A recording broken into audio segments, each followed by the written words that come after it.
Welcome to the Manhwa world. Please like and subscribe my channel, thanks. When did I realize my life was doomed? Was it from the beginning, when I was born as an orphan? Or was it when I was killed by the very man I had worked so tirelessly for? Or maybe it was when, by a cruel twist of fate, I was reborn as a child on the brink of death?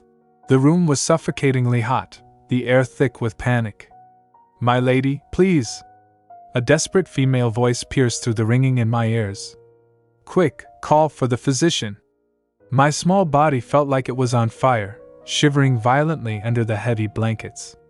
Every breath was a gasp. "Of course!" someone shouted, rushing out of the room. "NNGH." I groaned, the heat consuming me. Yes, I'm here." The woman's voice was close now, her hands trembling as she held mine. "Just stay with me a little longer, the physician will be here soon." Suddenly, the heavy doors creaked open, but the voice that followed was not one of comfort. "What?" A deep, irritated voice grumbled. "Your Grace," the maid stammered, terrified. The man walked in, his presence sucking the warmth from the room. "Making a fuss over nothing until the very end, I see." My eyes snapped open. I knew that voice. It was a voice I had listened to for years. A voice I had feared. "You worthless brat," Havenik Brauno sneered, looking down at my feverish form with cold, purple eyes. That was the last straw. But when I was reborn as a child, living under that murderer's roof, I realized that my nightmare was far from over. Days later, the sunlight streamed through the large windows of the corridor. "My lady! Lady Aerin!" Marie, the maid, called out, her skirts swishing as she ran. I spun around, my dress flaring. I hummed, stopping in my tracks. Marie caught up to me, placing her hands on her knees to catch her breath. "You shouldn't wander off like that." I was worried sick. I smiled up at her, feeling a burst of energy I hadn't felt in my previous life. "But why? I'm all better now, Marie. See. Look at me jump." I began to hop up and down on the polished floor. "No!" Marie cried out, rushing to steady me as my leather shoes slipped on the surface. "My lady!" She caught me before I could fall. "I can see that you're feeling better," she said, her shoulders sagging with relief. She gently guided me toward a bench.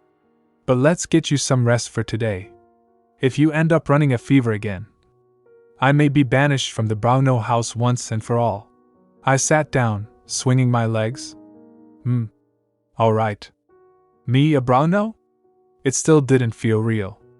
I was in the Duchy of Brauno. In my past life, I worked as their secretary for a decade, right until Havenik Brauno's sinister conspiracy began to take shape. I peeked around the corner of the hallway, spotting a large, ornate frame on the wall. The portrait of the former Duke, Aerin Brauno, was still hanging there.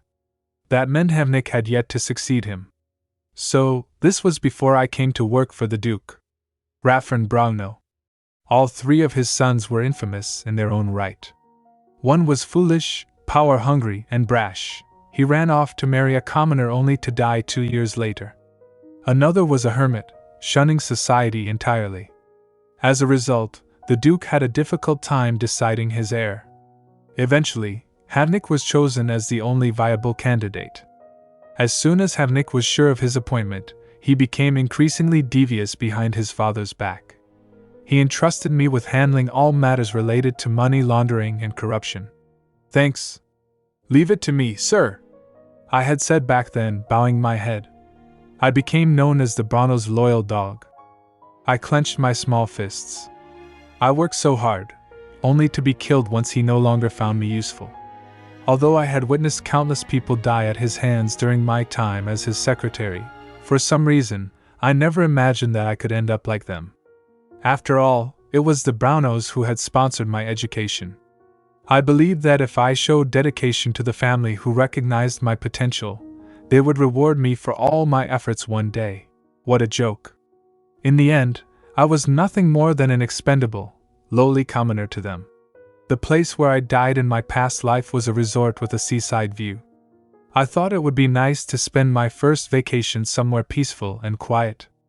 Ironically, that meant my screams for help were also swallowed by silence. I desperately begged for my life, but not a soul was there to take pity on my fate. And that was the end for me. Without a caring friend, or a lover, or even a proper family, lost without a home to return to. I felt the end nearing as I sensed my body slowly turning cold. Well, that's what I get for being Havenik's lackey, I thought bitterly, remembering the darkness. I dug my own grave, I guess. But truly, Marie's voice brought me back to the present. She knelt before me, her eyes glistening. I'm relieved you recovered so quickly. I prayed all night for your recovery. I blinked, surprised. I'm not sure if that had an effect, but still. She laughed nervously, wiping a tear. Marie. I felt my own eyes welling up. I never thought I'd hear someone tell me something so sweet. I'll prepare a special treat for you today, Marie declared, clapping her hands. What would you like? We have biscuits or raspberries, oh, and milk. Biscuits? Milk? Raspberries? Wait, this sounded familiar. These were the same snacks given to the Brauno servants. It couldn't be. Was she giving up her own snacks for me? Biscuits again. I looked at Marie's eager face. I couldn't steal something so precious from her. And no, I'm quite fine, I said, waving my hands. Really? Marie asked, tilting her head. Well, if you say so, Mississippi, tell me if you change your mind. She whispered under her breath, we've saved up a lot for you. So this isn't even the first time. I watched her go, realizing she had been stashing those away for me. I'm not hungry now, I lied to myself. The rumors about Aerin Brauno's treatment in the family were all true. Aerin Brauno. She was the only child of Colonel Brauno, one of Raffern's 3 sons. He was the one who ran off to marry a commoner. His rocky relationship with his family left Aerin as a black sheep. Because of this, even though I was accepted into the castle after my parents passed, I was neglected. I'll go start preparing supper for you, Marie called out. Okay, I replied. I did have Marie, my own maid, but this wasn't the lifestyle of a precious granddaughter at all. My room was basically a dusty closet. I was eating my maid's snacks. And on top of that, you worthless brat. Havenik's voice echoed in my memory. Aerin was adopted by Havenik the year I started working here in my previous life. By the time I had arrived at the castle as a secretary, she had already died in a freak accident. They said she fell, but nobody believed that story. Havenik was the kind of scum who would yell at his own niece on her deathbed. The adoption may have been a ruse to curry favor with Raffern, but Havenik is ruthless to those he deems useless. It was obvious. Havenik was behind Aerin's death. I clenched my jaw. If I didn't do anything about this, I would be adopted by Havenik again, only to get killed by him, as helplessly as I did in my previous life. I won't let him have his way again. I slammed my hands down on the desk in my small room. There had to be a reason I was reborn as Aerin. Perhaps God was giving me a second chance to right my wrongs. It wouldn't be easy this time either, but I was used to adversity. I just needed to stay on my toes and be smart. Most importantly, I grabbed a pencil and pressed it firmly against a piece of paper, crossing out a drawing of a man with a sinister grin. I can't get adopted by Havenik. The sunlight filtered through the tall windows of the Brauno family's library, illuminating rows upon rows of books that stretched up toward the high ceiling. Let's see. I remember seeing it around here, Aerin muttered, wandering through the towering shelves. This was the Brauno family's library, a massive structure built right next to the main castle. Its sheer size was testimony to the breadth of the Brauno family's wealth and prestige. Elegant chandeliers hung from the ceiling, casting a warm glow over the study tables below. But the real reason Aerin was here was simple. Basically, one could find anything here. Aha, found it! Aerin cheered, reaching up to pull a thick book from a high shelf. The spine read Elementary Mana Science. For Aerin's plan to work out, Aerin needed to get a good understanding of mana science.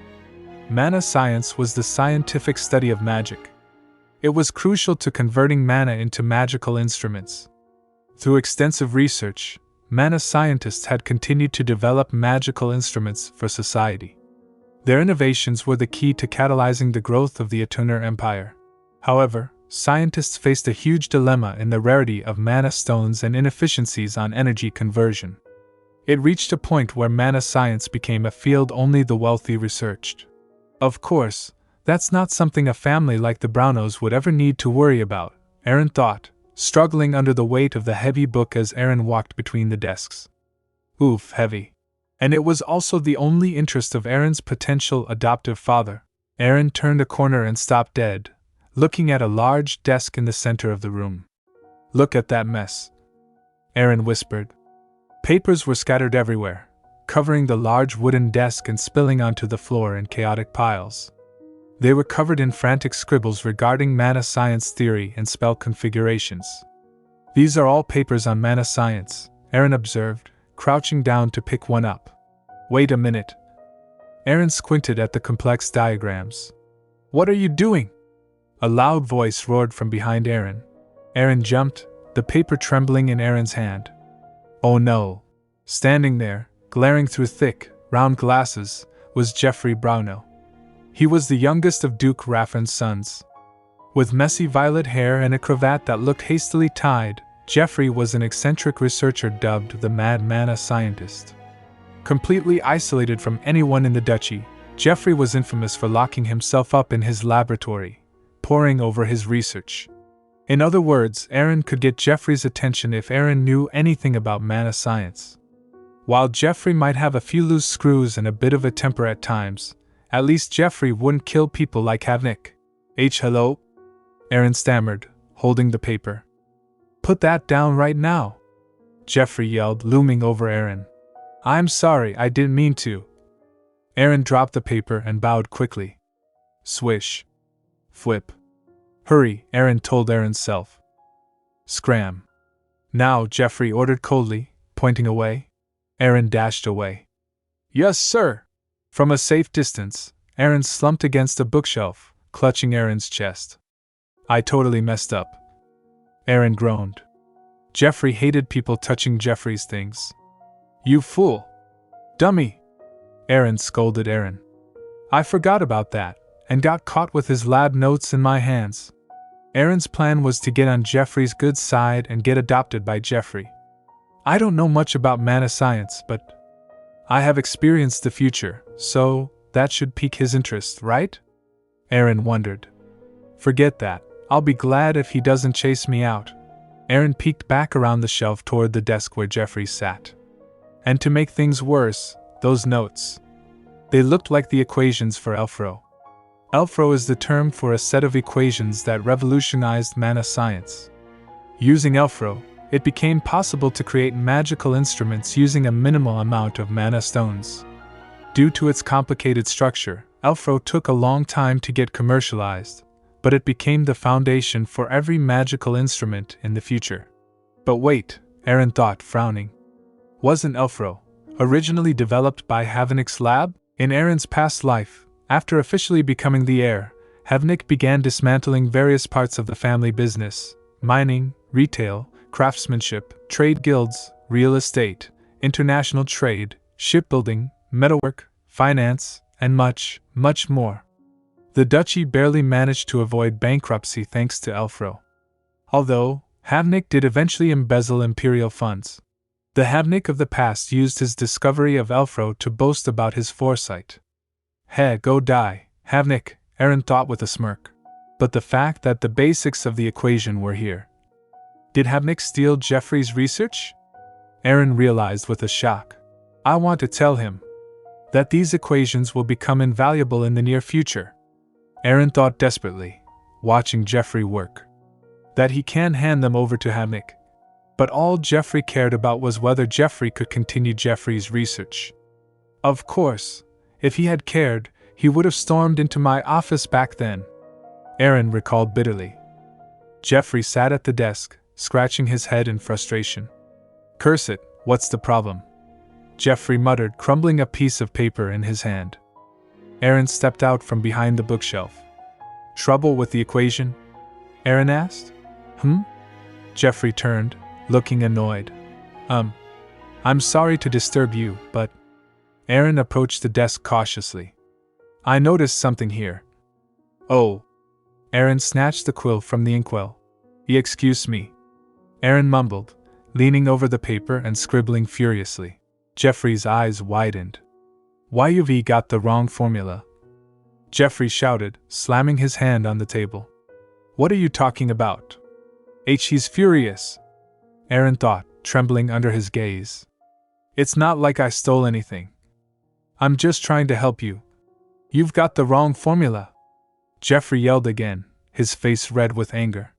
What, 3 times 2? Aerin cried out, dashing away from the desk. Hey! Jeffrey called out as Aerin ran. Aerin ran outside into the garden and kicked a tree in frustration. Whack! Ugh! Why'd I do that? Aerin groaned, clutching Aaron's foot. I let my temper get the best of me. He probably hates me now. Aerin slumped against the wall, sliding down to the ground. What do I do now? Aerin wondered. Now that adoption's out of the question, should I run away? Or find some distant relative? There is nothing I can do, Aerin realized, springing up. I should go beg for forgiveness, before it's too late. Aerin stumbled back toward the library doors. Might as well go back to the library now. If Jeffrey's there, I'd better apologize. Aerin pushed the heavy door open. Creak. Inside, Jeffrey was standing by the desk, staring at the paper Aerin had scribbled on. He was breathing heavily. Huff. Huff. Gee, Jeffrey? Aerin squeaked. Jeffrey spun around, holding the paper up. You! He shouted, gasping. He thrust the paper toward Aerin. Here. The paper was covered in red marks where Aerin had corrected the equations. They're correct now, right? Jeffrey demanded, pointing at the scribbles. What? Aerin blinked, looking up at him in confusion. They're correct now. Jeffrey held the paper up, his eyes intense behind his glasses. Right. Aerin blinked, looking up at the tall man with wide, confused eyes. What? Aerin thought. What's going on? Did Jeffrey come all this way, just to confirm this? Aerin wondered, staring at Jeffrey's flushed face. Yes, you're right, Jeffrey admitted, his voice tight. Ha! I knew it! Jeffrey shouted, straightening up triumphantly. Now's the time to come clean. Jeffrey leaned down, his shadow falling over Aerin. How long have you been snooping on my research? What? Aerin asked, taking a step back in surprise. And no, that was the first time I saw your notes. Expect me to believe that? Jeffrey scoffed. That you just happened to pinpoint 3 errors in a paper you just saw? Jeffrey gestured wildly with the document. It's not something you can understand with just a glance. Aha! Aerin realized internally. I did the math so quickly, Jeffrey thinks I've had the time to pore over his research. I'm good at calculations. You know how to read equations? Jeffrey asked, skepticism written all over his face. Even advanced ones used in spells? Advanced ones or not, I can add and subtract, Aerin replied, crossing Aerin's arms. Jeffrey narrowed his eyes. Suspicious. I can prove it to you if you want. A test? Jeffrey muttered, rubbing his chin. That's not a bad idea. Jeffrey slammed a new piece of paper onto the desk. There. See if you can find anything wrong here. Aerin looked at the complex magical formulas and symbols. I'm not good at understanding magical spells as usual, but... Aerin scanned the numbers. Here, Aerin pointed to a spot on the page. Fine, Jeffrey said. And here? This one here, Aerin pointed again. This one, nothing. Then how about? Jeffrey scribbled something quickly on the paper.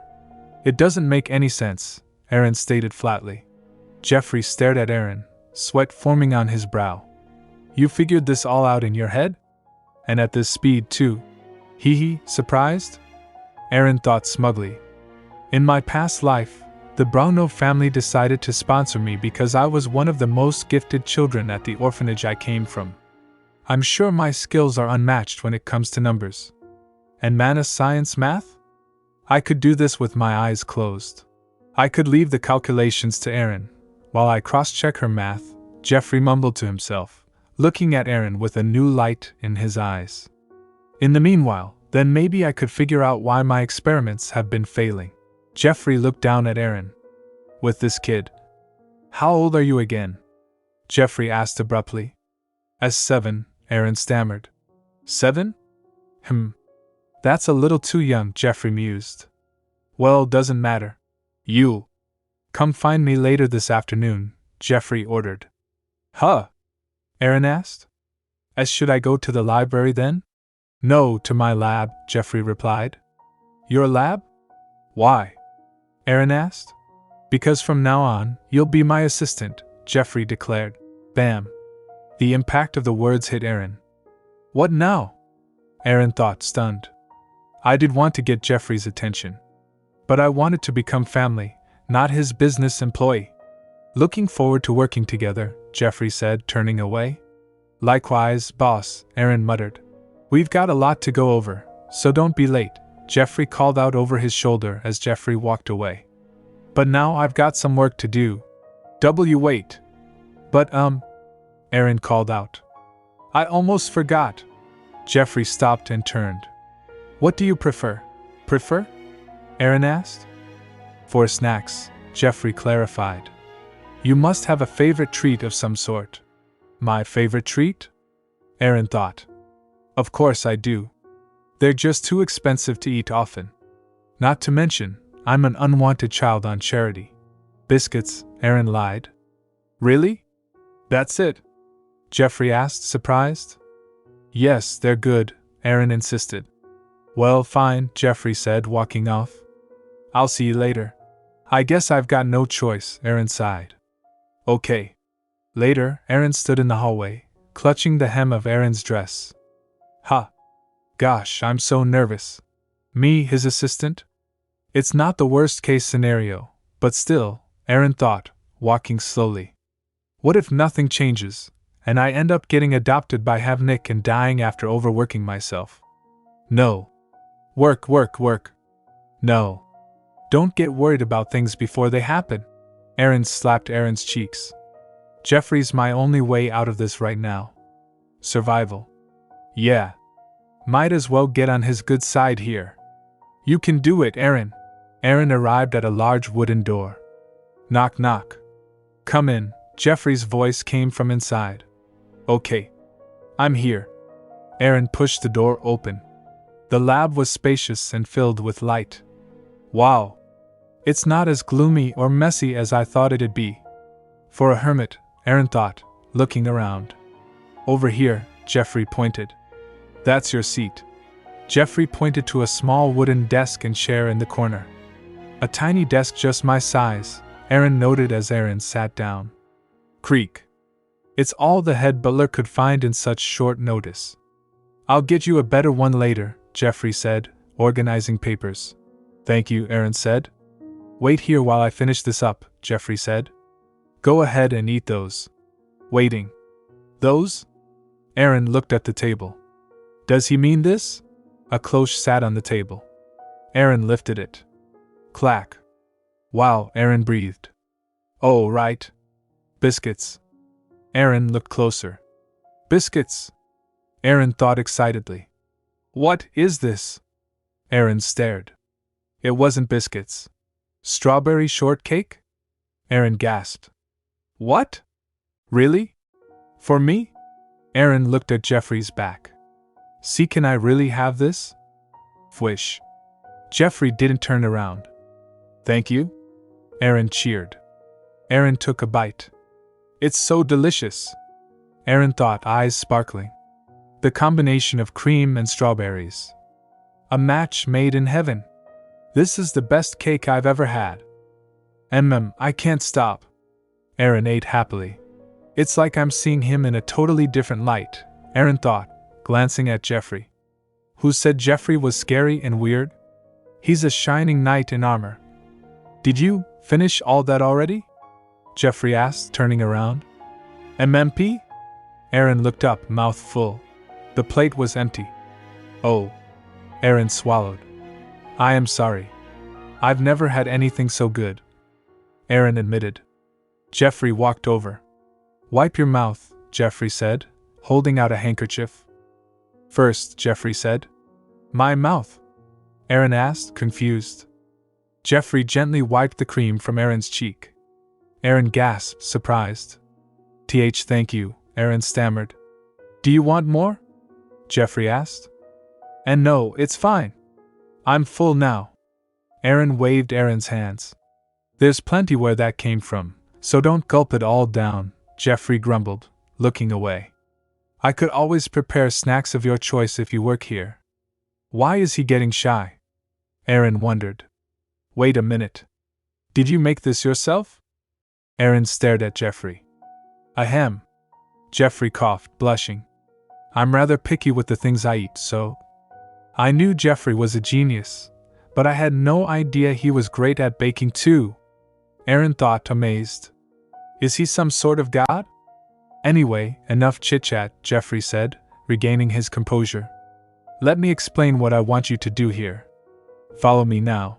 Jeffrey walked toward the chalkboard, his lab coat flowing behind him. First, read this. Jeffrey Brauno shoved a thick book into my small hands. The cover read Introduction to Mana Science by Jeffrey Brauno. It's one of my books, Jeffrey stated proudly, crossing his arms. I've yet to see a better one in the Empire. Oh. Thank you, I said, looking up at him. Mind you, I'm just letting you borrow it, he added quickly, wagging a finger. I don't give books to anybody. Of course, I nodded dutifully. Anyway, now that you've got your sugar rush. Jeffrey gestured vaguely. Sugar rush? I asked. People like us, so gifted types who use their brain a lot need their sweets, Jeffrey explained, looking away as if stating a scientific fact. Us? I thought. It's nice of him to call me gifted. You see, sugar helps the brain work faster, he continued. I felt a sudden suspicion tickle the back of my mind. But was the cake just fuel he fed me, to get me to work? Get to work! Jeffrey suddenly barked, pointing at the desk. I startled. Now go through these and see if there are any errors, he ordered, gesturing to a stack of papers. All of this? I asked, eyeing the pile. Of course, he replied. This is just plain child labor. I cried out internally. How does chocolate and apple pie sound for tomorrow's treat? Jeffrey asked casually. My eyes lit up. I'll do my best, I chirped. Later, I walked down the grand hallway, hugging the heavy book to my chest. I hummed a happy tune. I knew mana science was the best way to curry Jeffrey's favor. I didn't expect it to be this easy. Warning, mad scientists will bite, I joked to myself. But you can be my assistant. However, similar genius types allowed. Things were turning out much better than expected. If I kept helping Jeffrey with his work and showed my interest, he would naturally start to think better of me. And if I could seize the right moment, maybe he really would adopt me. Welcome to the Brauno family, I imagined him saying. Cute daughter father expected. Then I would be able to live in peace and luxury here as a Rio Brauno.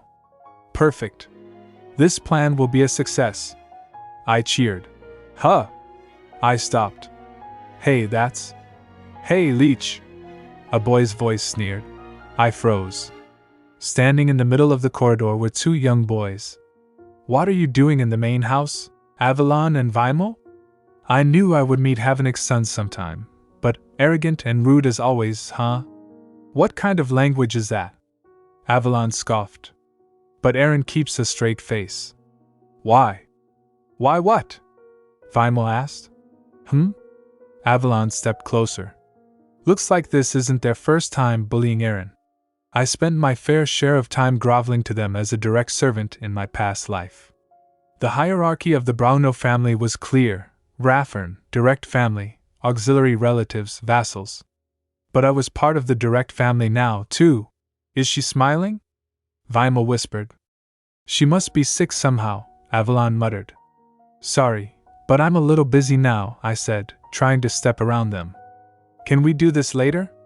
You've got some nerve saying that, Avalon snapped, blocking my path. He pressed closer. You dare to talk back to us? What's a leech like you doing here, in the main house? Aren't you gonna cry like before? Weimel taunted. What are you looking at? I shouted. I'm not a leech, so stop it.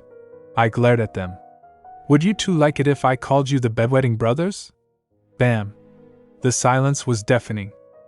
How did you? Avalon stammered. Hey. Of course I knew. Avalon and Weimel couldn't even properly confide with anyone. But in my past life, they bragged to me about their little problem all the time. Can I go now? I asked sweetly.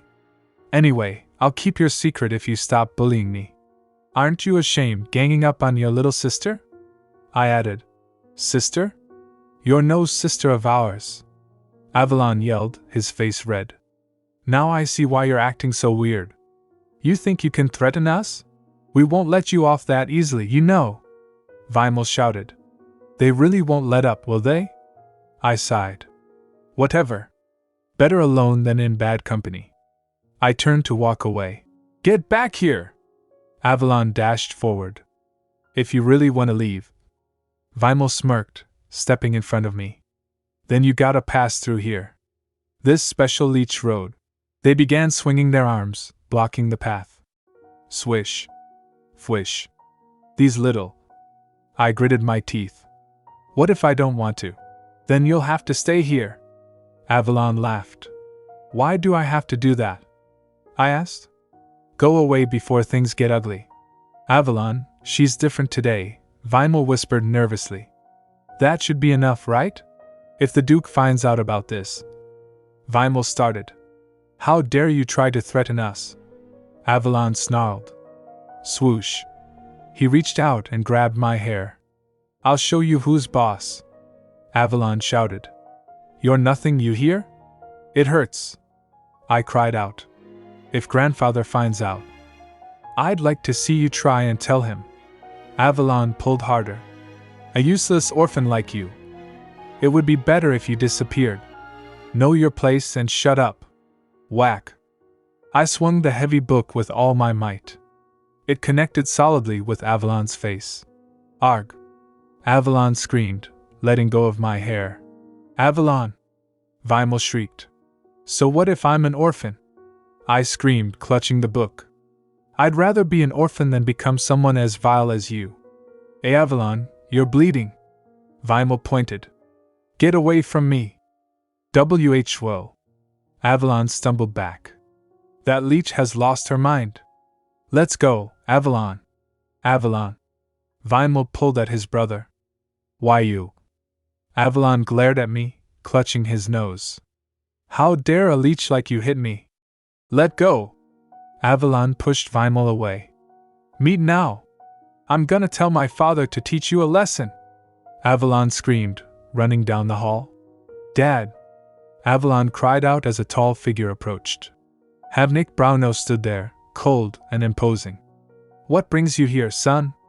Teach her a lesson, please. Avalon begged, pointing a trembling finger at me. This leech. I mean, she hit Avalon. Havenik looked down. You again? Havenik said, his purple eyes narrowing as they landed on me. What's the problem here? He asked calmly. We just asked her why she was here, but she started calling us bedwetters. Avalon lied through his teeth.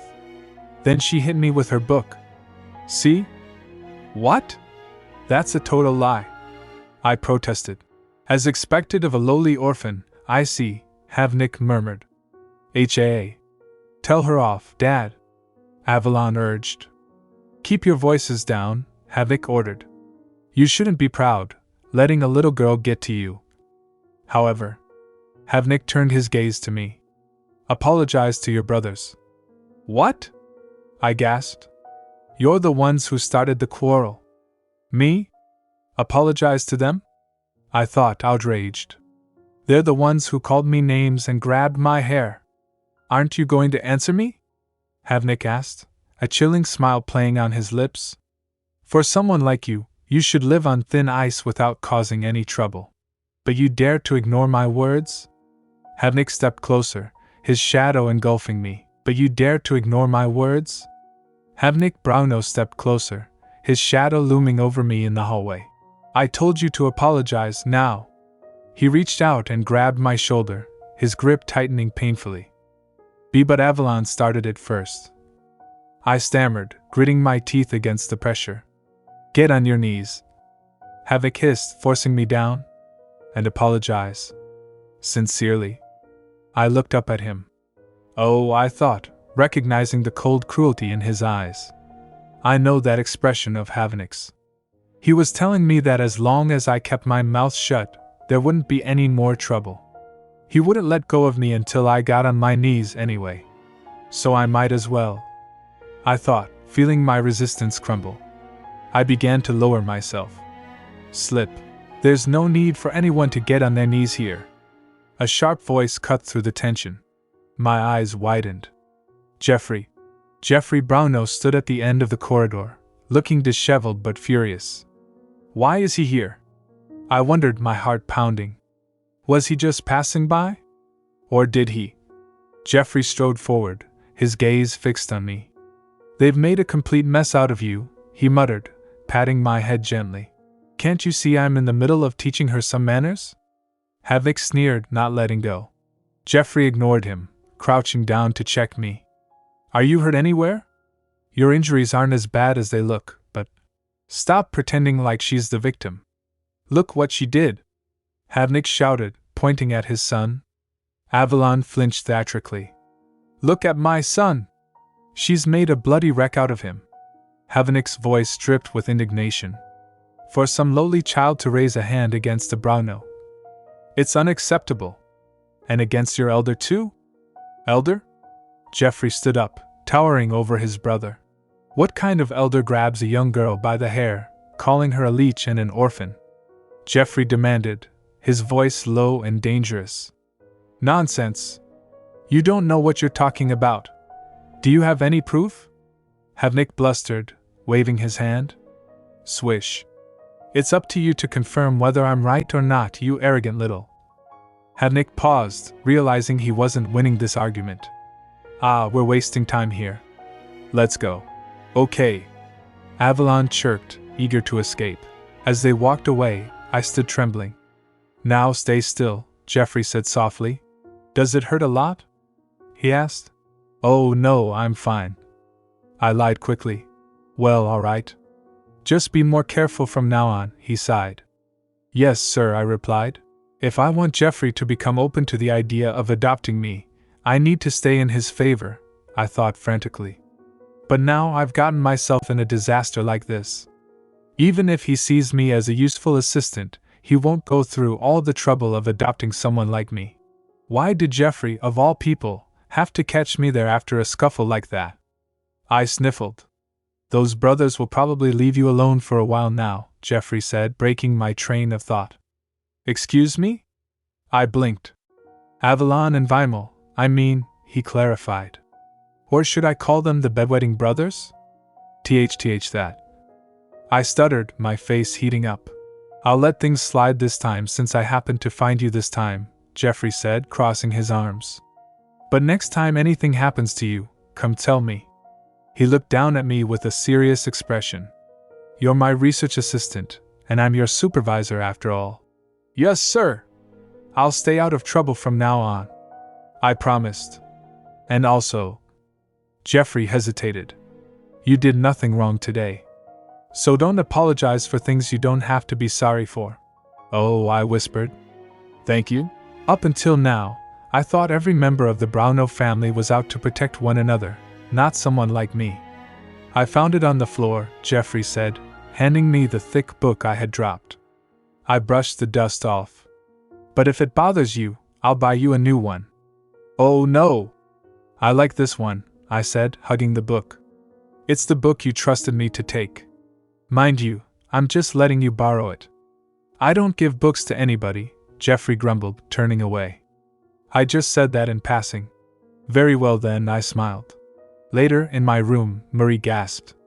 My lady, your face is all scratched up. And your dress is a wreck. Oops, I thought, looking at my dirty reflection. It might start rumors if I tell Marie what happened. Don't worry, I just fell, I said with a nervous laugh. These can't come from a mere fall. You look like you've been in a serious fight, Marie cried, dabbing at my cuts. Did Lord Geoffrey? Of course not. I'm telling you, I just fell. Lord Geoffrey gave me medicine, see? I showed her the bottle. Marie squeezed my hand. My lady, you can always confide in me about anything and everything. I know you can be honest with me. That's the only way I can help you, even just a little. I really did just trip and fall on the stairs, I insisted. My lady, it's like you've become a totally different person after that awful fever you had, Marie murmured, looking at me with concern. Well, I can't blame her for thinking that, I thought. After waking up in this body, I've spent every moment thinking of how to survive rather than about how the real Aerin was like. As the closest person to Aerin, it's natural for her to grow suspicious. I'm not saying I don't like this new you, Marie added softly. If anything, I'm glad you seem stronger. But please don't try to hide when you're hurt. Okay, I agreed. Days later, the sunlight streamed into Geoffrey's lab. Step, step. MMPH. I groaned, stretching my arms. I was alone in the lab. To think that Geoffrey almost threw this away. I muttered, unrolling a large blueprint on the desk. Swish. These were the blueprints for the magical instruments that, in 10 years' time, would become necessities for everyone in the Empire. Of course, the ingredients to make these instruments were difficult to find, and they were a little too ahead of the times to become widely popular right now. Is that why he tried to toss them? I wondered. Can I take these if you're going to throw them away? I had asked him. I don't care, he had replied indifferently. But if I commercialized them now and held the patents for these, I'd be swimming in money later. Once I make them, people will gradually get interested. If I can make money off of these, at least I can prepare for the worst-case scenario of Geoffrey not adopting me. The only problem was, I didn't have much time. Geoffrey rushed off to the Imperial Palace 3 days ago. As so out of the blue, I had exclaimed when he told me. Take a break from your assistant duties if you want, he had said. I remember him leaving for the palace from my past life, but it didn't happen this fast. She wanted to follow him there if she got adopted. Things might be happening faster this time because I've started helping Geoffrey with his work. If things don't change too drastically, things will get much busier here when Geoffrey returns. If so, I need to find a way to get these out into the market before he comes back. But how is a 7-year-old like me supposed to find a way to source these expensive materials, manufacture, and sell them? Who are you? A deep, raspy voice asked from behind me. What? I jumped, spinning around. Whip. Standing in the doorway was an elderly man with a stern face and a long beard. What are you doing here? He demanded. It was Duke Havenik Brauno. He was extremely ill from what I remembered, but he seemed healthy now. Cough, he hacked. What are you doing here? I stammered. Oh. Hello, grandfather. I bowed quickly. What do I do? I have never spoken to the Duke one-on-one like this before. I panicked. Well, I'm here because I'm Lord Geoffrey's assistant. Assistant? The Duke repeated, narrowing his eyes. And where's Geoffrey? He left for the palace a few days ago, I replied. Unbelievable. Havenik gritted his teeth, his hand clenching into a fist. To think he's still wasting his life, holed up in this lab chasing smoke. He looked around the messy room with disdain. Is there a reason he's so dispirited regarding Geoffrey going to the palace? I wondered. Make sure you tell Geoffrey this. Havenik shouted, pointing a shaking finger at me. There won't be a place for him in this castle if he keeps living like this. There won't be a place for him in this castle if he keeps living like this. Duke Aerin Brauno's voice thundered through the laboratory. What? I gasped, my eyes widening. Geoffrey is mad about his research, I thought frantically. But unlike the rumors, he's not mad enough to be researching the unfathomable. If only the Duke knew that he's researching something as incredible as Elfro. I might as well empty this lab out myself, the Duke muttered, lifting his cane. TSK, he scoffed. No, you can't! I screamed, rushing forward. I need this place. Grandfather, you can't! I shouted, throwing my arms out to block his path. Your Grace, we are ready now, a servant began, stepping into the room. Wait, the Duke commanded, holding up a hand. He looked down at me, his cold eyes narrowing. What do you mean by that? I took a deep breath, my small hands trembling. You can't chase Lord Geoffrey out. He's doing something really important here. I know because I've been helping him. I pointed to the papers scattered on the desk. His research will later serve to be extremely valuable to the entire empire. You won't believe the sheer amount of profit it will bring.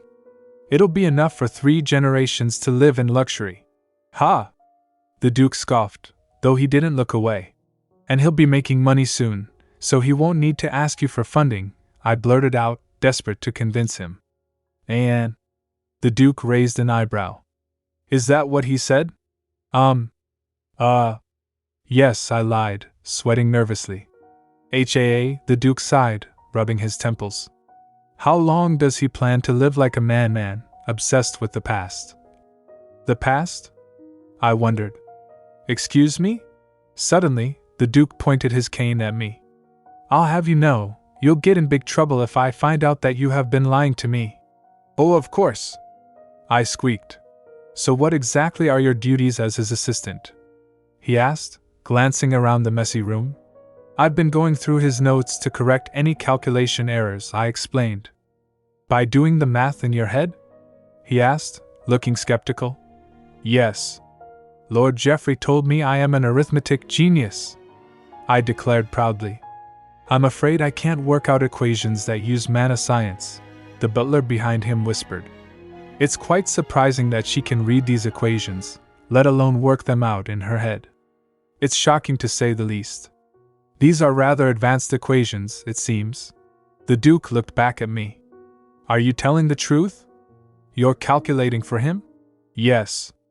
I nodded. Did Geoffrey teach you how to do math like this? No, that came naturally to me, I replied honestly.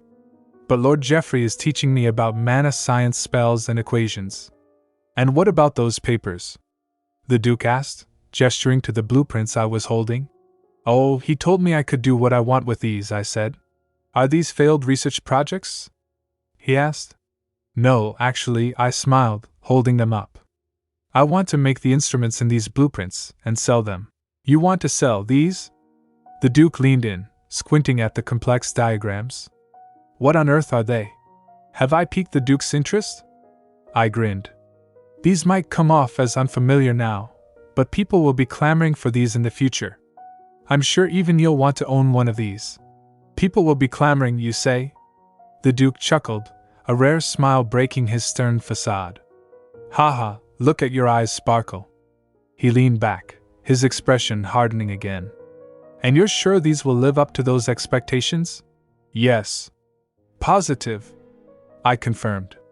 And that they'll be flying off the shelves? Of course. Confident. Oh, and if you see here. I started to explain a detail, but he cut me off. Then he'll be fine even if I cut off his research funding at the annual House Council, the Duke stated simply. What? I froze. I just started explaining things to him, so why? I panicked internally. I thought he was interested. If what you're saying is true, then he'll have no problem raising funds for that research on his own, the Duke said with a nod. Let's go, Ak. What have I done to myself? I thought, horrified. Why yes, my grace, the butler bowed. But still, I stammered. That'll be all I need to hear from you for now, the Duke said dismissively, turning his back.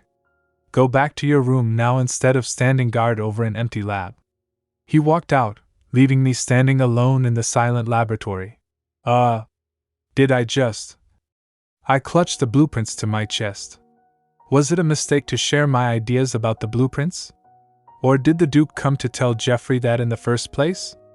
Whatever the reason may be, one thing was clear. I've made things worse. For sure. Outside in the hallway, the butler hurried to keep up with the Duke. My Grace. You told me you were going to order the lab to be emptied today. I did, Raffin replied calmly.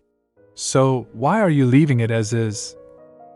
Leave the lab be until the annual House Council, Raffin ordered. Tell me, what do you think? About Lord Geoffrey, my Grace? No, not him. Raffin snapped. If it's about the little lady. Grandfather, he muttered to himself, recalling how she addressed him. She's gifted beyond her years, and she seems quite bold as well. That's right, the butler agreed.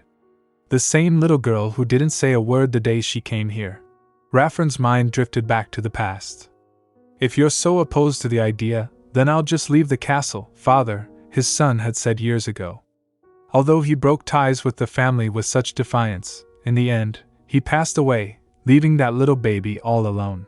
A child shouldn't be blamed for the complicated issues of adults, Raffin thought. That's why I took her in, but to think she could change like that in the blink of an eye, he mused aloud. Perhaps she's gained confidence in herself, thanks to Lord Geoffrey recognizing her talent? The butler suggested. Ha! That fool can barely take care of himself. Raffin scoffed.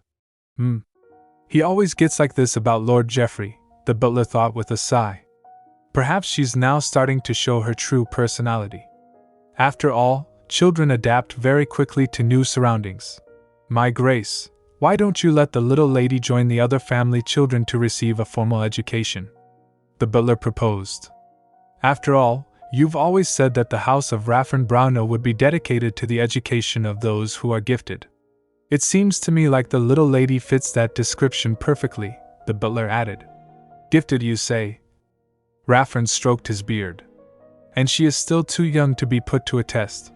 What test? The butler asked confusedly. Didn't you mean for her to collect the funds for research by making and selling those items? Humph. Of course not, she's just a child. Raffin grunted. I wouldn't expect that of her. I just thought Geoffrey would get his act together if she told him about our conversation, Raffin admitted. However, it wasn't long before Raffin found out he had missed the mark by a long shot. Grandfather! A cheerful voice called out days later. Raffin turned to see Aerin running toward him, beaming. I've got something to show you, so this is Raffin's office? I thought, standing before the imposing double doors. His meeting with the vassals should be wrapping up by now. The Duke splits his time between the townhouse near the capital and the Brauno castle. And he had been spending quite a long time at the castle this time. No doubt in order to prepare for the annual House Council. The annual House Council. As the name suggests, it was one of the most important events in the Brauno household, held once a year over the course of 3 days. Members of the family gathered together during this highly influential event to announce big accomplishments, or rule on important decisions. Anyone who wants to change a decision made then has to wait a year for the next council to be held. Because of this was the one event that nobody from the Brauno family dared to miss. If things go as I remember, my adoption into Havenik's family will also be announced there. Aerin is a direct descendant of Raffin after all. Phew, guess I'll be busy again for different reasons, I sighed, memories of my past life flooding back. I used to stay up all night preparing reports for Havenik to announce to the family every year for the annual House Council. Havenik was only interested in chasing short-term profits and never paid the slightest attention to more long-term projects with potential. So whenever he ran into an issue, he would squander double, triple the amount of money to cover it up. That's right. A new business. Havenik would shout in my memories. What? Nobody wants to buy this damn it anymore? Hey, you guys! Go clean up this mess. And of course, it was up to his aides to clean up the mess his failed businesses left behind. And on top of that, I had to forge numbers and make up a fake report to make it look like the business was actually successful. Arg. I'm getting a headache just thinking about those times, I groaned, rubbing my temples. Compared to that, working for Geoffrey is a piece of cake. But what use is a great workplace if it's doomed to disappear? It'll be the end of things for me if Raffin decides to shut down the lab. Geoffrey will lose his funding, and I'll get merged back into Havenik's household and my adoption announced at the council. Of course, Jeffrey's research wasn't shut down in my past life. But things are a little different now. I can't just sit back like this. Although, I'm not sure if this will work either. No, don't get weak now. You can't back out already. I slapped my cheek slightly. Fwip. No use worrying about things before they happen. Raffron has spent his entire life working to protect the Brauno household. There's no way my proposal won't pique his interest. Yes, come in, a deep voice called from inside. I pushed the door open. Swig. Raffron looked up from his desk. Is there a problem? The room was filled with men in fine suits, his vassals. A young lady seems to have come to greet us, one of them noted. My, what a pretty dress you've got on. Cute, another murmured. A child this young. Could she be the late Lord Colonies? Now that you mention it, I see the resemblance. Raffron's most trusted vassals have all gathered. Winning their favor will be just as effective, if not more so, than getting on the Duke's good side. I smiled brightly. I hope you're all having a good day. Why, the little lady carries herself with such grace. That's Viscount Duce. I recognized him instantly. He's so much younger than I remember. What brings you all the way here? The Viscount asked kindly. I want to speak with my grandfather, I declared. Your grandfather? Did you bring one of your drawings to show him, perhaps? One vassal chuckled. I'm assuming she just learned how to write, so perhaps she wrote him a letter, another suggested. I'm sure the Duke will be delighted no matter what it is. Look how thick that sketchbook is. This is rather embarrassing, I thought, clutching my sketchbook tighter. This must be why they say granddaughters are so sweet, the men cooed. Listen to all of you, fancying such things when the lady is right in front of you. The butler stepped forward with a grin. Well, come follow me this way, my lady. We approached a large desk. The Duke should be in there. Your Grace. Lady Aerin is here, the butler announced. Who? Raffron looked up, his face stern. The vassals murmured amongst themselves. Gee, good day, Your Grace, I said, bowing low. I am too scared to look up. Oh dear, she's all nervous. Poor thing, I heard someone whisper. She seems to have brought something to show you. She must have rushed over to arrive right when our meeting ends. Look, her forehead's damp with sweat. Come over here, Raffron commanded. Why, yes. I scurried forward. Why aren't they leaving? I wondered, glancing at the lingering vassals. So what did you bring? Raffron asked, leaning back in his chair. I wanted to show you this, grandfather. I held out the sketchbook with both hands. Something to show me? Raffron took it. Given how furious I got about Jeffrey in front of her, I thought she'd be more frightened of me. Thank you. Must I see it right now? He asked. Yes, I nodded vigorously. Raffron opened the book. Flip.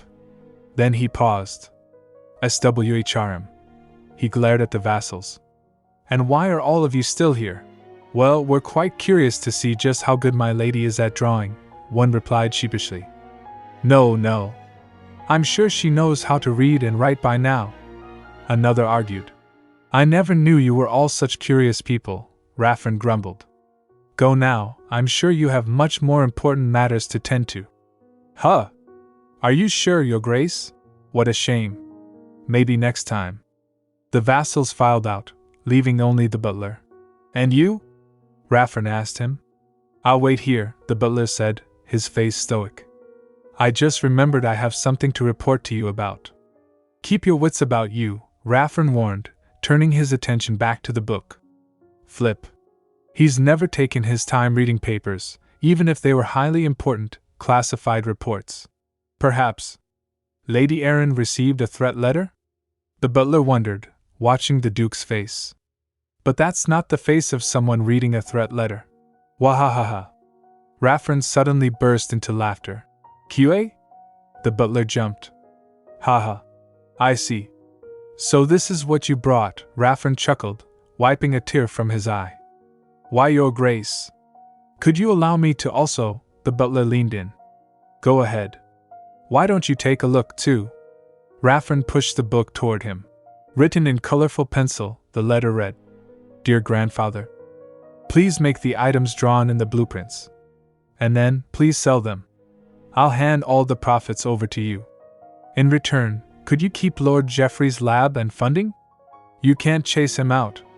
This isn't an adorable letter from a granddaughter, the butler realized, stunned. It's a business proposal. Written in clumsy handwriting by a mere child, to her grandfather who runs the largest trade guild in the empire. At the bottom of the page it said, Turn the page only if you agree to this. If not, don't turn the page. There is important product information on the next page. Aha! That's why he was being so careful about turning each page, the butler thought. Well, now she's got me curious about what's to come next. But it's not my place to turn the page to see classified information, like she says. Thank you, the butler said, straightening up. I'm so curious now. She's already got her opponent wrapped around her finger, with a proposal written in colored pencil, too. Raffern looked at me with a newfound glint in his eye. This is an interesting proposal you've brought me. But how will you handle the losses that may occur from this plan? But you won't have to suffer any losses yourself, Grandfather, I replied confidently. And why not? Because we can just retrieve the items that haven't been sold, and turn them into raw material again, I explained. It's completely doable using Lord Jeffrey's spells. And what about the money we put into making these items? Raffern pressed. It's a small price to pay to fulfill your goal, Grandfather, I said, looking him in the eye. After all, it'll be a speck of dust compared to the sum you've been putting into his research. Raffern paused. I may as well empty the lab out at this point, he mused. So in short, regardless of whether these items sell or not, my goal of cutting off funding with the least amount of risk will be fulfilled.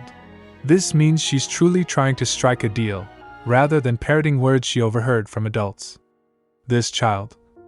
So all in all, I concluded, smiling. You've got nothing to lose here, Grandfather. You've got nothing to lose here, Grandfather, I stated firmly, meeting the Duke's gaze. Aerin Brauno leaned back in his chair, tapping his fingers against the armrest. Nothing to lose, you say? He turned his head slightly. Duce. Yes, Your Grace. Viscount Duce stepped forward, bowing respectfully. Do we still have some mana stones available for use in the house? Raffern asked. We should have some left over from our deals with other trade guilds, Duce replied, calculating quickly. It'll be enough to make around 50 magical instruments. I see, Raffern nodded. He looked back at me, his expression unreadable. That's how it is, Aerin. Why don't we try and follow through with your proposal using those mana stones? My eyes widened. Really? Your Grace.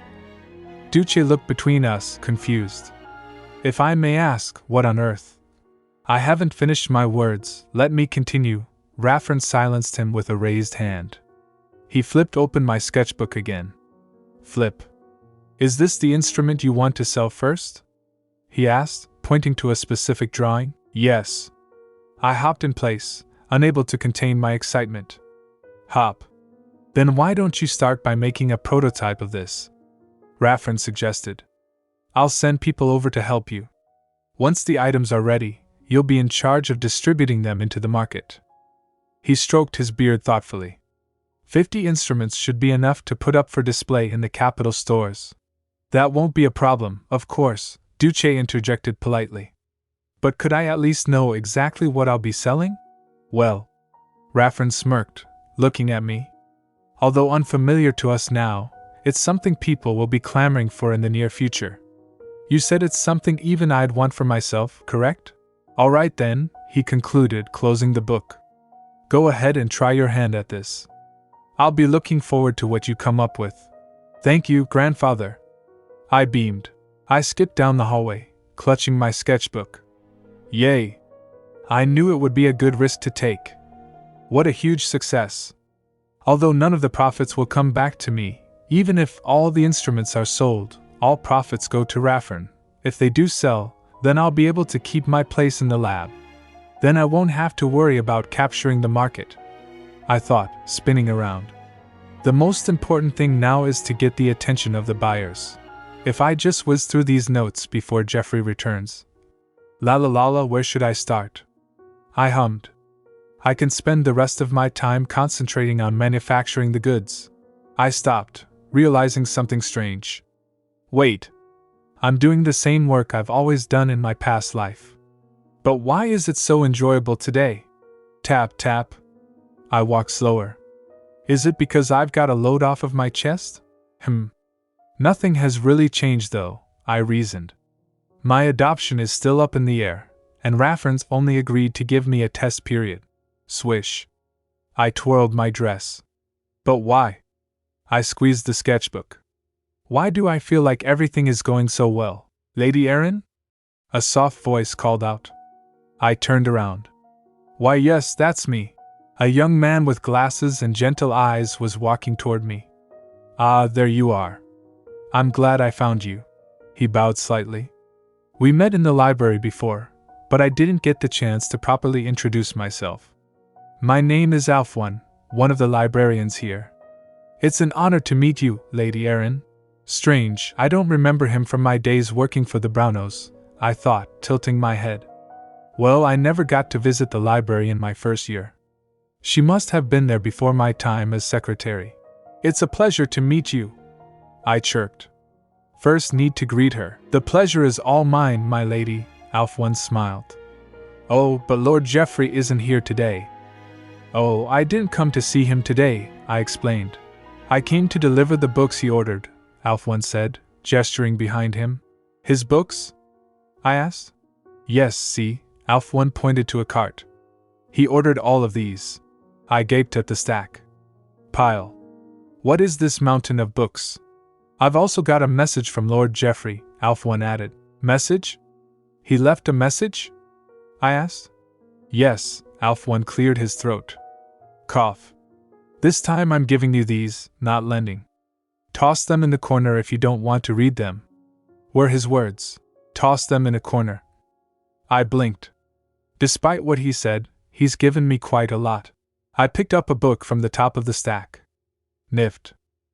Oh. He got me a new copy of this one too. The Introduction to Mana Science book. Is this his way of telling me to study harder and become a better assistant? I pondered, looking at the cover. Or is it because I didn't take good care of the borrowed items, and it rubbed him the wrong way? I'm not sure. I hugged the book tight. Squeeze. You did nothing wrong today, Geoffrey's voice echoed in my memory. But it's not a bad feeling, I smiled to myself. Meanwhile, heavy rain poured down on the capital. Swoosh. Geoffrey Brauno stood under the awning of a large building, watching the deluge. Ha, he sighed. When it rains it pours. Quite literally, I see. He turned back to look at the imposing structure behind him. Unbelievable, he muttered, striding down the corridor. Stride. You call that the greatest research center in the Empire? He scoffed. All they have to show for their work is some crystal with similar properties. He kicked a small stone across the floor. Clunk. What is this, a joke? Ha! Another failure again. Geoffrey, I understand your frustrations here. A man in a white coat hurried after him. But you should know better than anyone else that your request. Geoffrey stopped and glared back. Request. To immediately identify the composition of this charred fragment is ridiculous. Ridiculous? Geoffrey repeated, his eyes flashing. I'll figure it out, no matter what it takes. He pushed open the door to the outside. Creak. Even a 7-year-old could point out errors in an equation. Geoffrey grumbled to himself, stepping out into the rain. And all that head researcher can do is make up excuses. Aerin. Thanks to her, my research is finally making some progress, he thought, his expression softening slightly. But she acts like her work is more than easy enough for her. She doesn't even seem bored, although working in the lab all day must be tiring. Ah. Geoffrey stopped in his tracks. An image of Aerin eating strawberry shortcake popped into his mind. Cake? He grinned. It might not be a bad idea to train her as a real apprentice. Tap. Learning the basics is also important, he mumbled, rubbing his chin. so I could send her to the Imperial Academy or another school. No, she could be too young to enter the Imperial Academy, he corrected himself. Then it may be better for me to tutor her myself before she goes there. Then, Daddy? A child's voice squealed. Shah. The rain fell harder as a small figure ran toward him. Daddy, ha! Finally, some peace and quiet, Aerin sighed, sinking deep into the cushioned armchair in the study. It had been 2 weeks since Aerin's visit to Raffron's office. In that period, Aerin managed to complete the same amount of work she had done in her entire lifetime as a secretary. The schedule had been brutal. Breakfast. Product development. Lunch. Distribution meeting. Dinner. Check and organize lab notes. Study mana science. Crammed into every waking hour. What a whirlwind that was. But Aerin closed the thick book on her lap with a satisfying thud. Yesterday, I finally finished all the work Jeffrey left for me. Now all I've got to do is finish reading this book before he returns this evening. Flip. Aerin turned a page, eager to relax. I thought you were going to rest today, Marie asked, walking into the room with a tray. But I am resting right now, Marie, Aerin replied, not looking up from the text. No, no, my lady, Marie chided gently, pulling the curtains open to let in the bright afternoon sun. You need to go out and play in the garden on a day like this. Children need to run around and get fresh air if they want to grow. But I only have a few pages left. Aerin protested weakly. You spent all day cooped up in your room before because of your fever, remember? Marie insisted, placing her hands on her hips. Come on now. Go get some sunlight, my lady. Aerin paused, considering Marie's words. Well, Aerin is only 7 years old. It wouldn't be fair to her if she gets sick again because I overworked her body. I'll go for a little walk, Aerin agreed, hopping off the chair. The garden was vibrant with life. The weather's so nice today, Aerin thought, strolling down the stone path. Are the flowers blooming already? With the scent of flowers in the air, Aerin nodded to herself. I'm glad I came out. Good thing I listened to Marie. If they don't make it in this year, they'll fall out of favor with the Duke. A sharp voice cut through the tranquility. Aerin froze behind a large hedge. This voice. I understand, my lady, a man's voice replied. Aerin peeked through the leaves. Wait, that's Syria. Syria Brauno, Havenik's wife, stood in the shadow of a tree. And the man next to her. Take this, Syria whispered, sliding a heavy envelope into the man's coat pocket. Slip. You'll receive the rest once their admission has been finalized. Aerin's eyes widened. Is that what I think it is? You must make sure they pass, no matter what, Syria commanded, her eyes narrowing. I hope you understand what I'm saying. Of course, my lady, the man bowed. This will be quite enough to ensure their place. Good.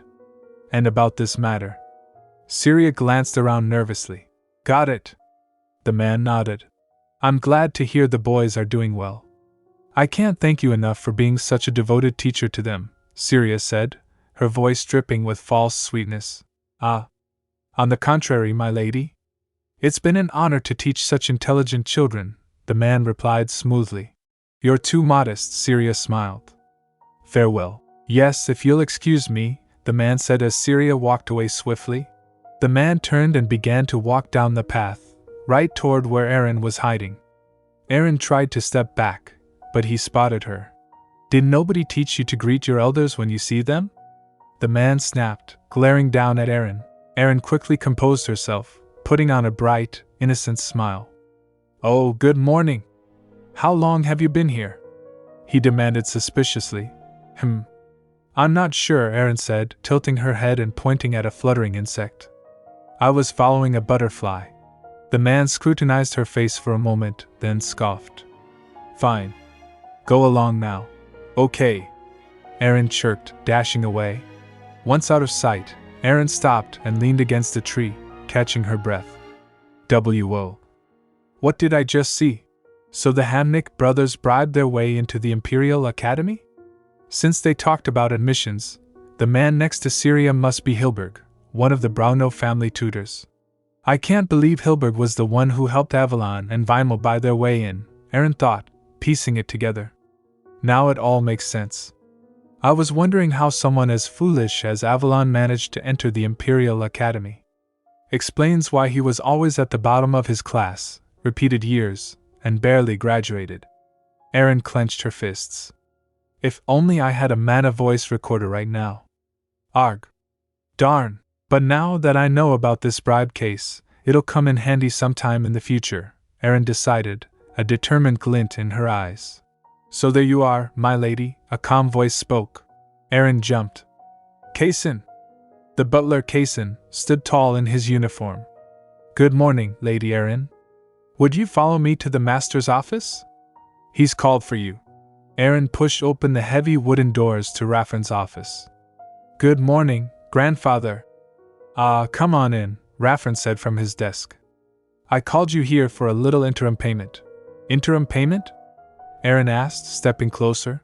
On the table sat a sleek, metallic device. It looks much better than I expected. Aha! Aerin thought, inspecting it. You called this a portable hair dryer, correct? Raffrin asked. Try turning it on. Yes, that's right, Aerin said, flipping the switch. Okay? Aerin looked up. Hair drying tools are already common here, so this wouldn't be that strange of an item to people, Raffrin noted. But its real appeal is when you've used it for a long time. Wow! Aerin exclaimed as warm air blasted from the nozzle. Like you said, there seems to be considerable demand for this, Raffrin said. Demand? What do you mean? Aerin asked. The first items we made sold out the second they reached the shelves, Raffrin revealed with a satisfied smirk. Already? Aerin gasped. That's right, Raffrin confirmed. Once we emphasized how it could maintain a regular temperature to prevent overheating, the young ladies of nobility lined up to put their name down for purchase. It's been a while since I've seen Duce get this excited over something, Raffrin chuckled. Great. See, this is exactly why I wanted to start with this item, Aerin said proudly. Not only are the air blowers in the market much too large, Aerin explained, gesturing with her hands, you need a servant to help you use it. Moreover, the process of heating them up, then letting them cool to use, and the risk of burning your entire head if you weren't careful made them difficult to use. On the other hand, this dryer lets you choose how high you want the heat to be, Aerin continued. Some don't like it when it's too hot, Raffrin remarked. Really? I like how my hair dries fast by using the hottest setting. Aerin grinned. It was one of the first mana instruments to gain popularity when they were first introduced in Aerin's past life. Right now, only nobility can afford to buy them, but Aerin was sure the wealthy ladies in town knew that it was money well spent. I didn't know you had the knack for entrepreneurship in you, Raffrin said, eyeing Aerin with respect. I called it an interim payment since we've still got time until our original deadline. But since they've all been sold, it's really a final payment, Raffrin stated. If you agree to it, I'm thinking of manufacturing more of these. What do you say? Great idea, grandfather. Aerin cheered. Now you won't order the lab to be shut down at the House Council, right? Aerin thought excitedly. Lord Duce will be delighted, won't he? I can see his grin already. Now leave Geoffrey alone, Aerin silently pleaded. He needs to do his research in peace, then adopt me. Raffrin's expression softened. I'm sorry for neglecting you for so long.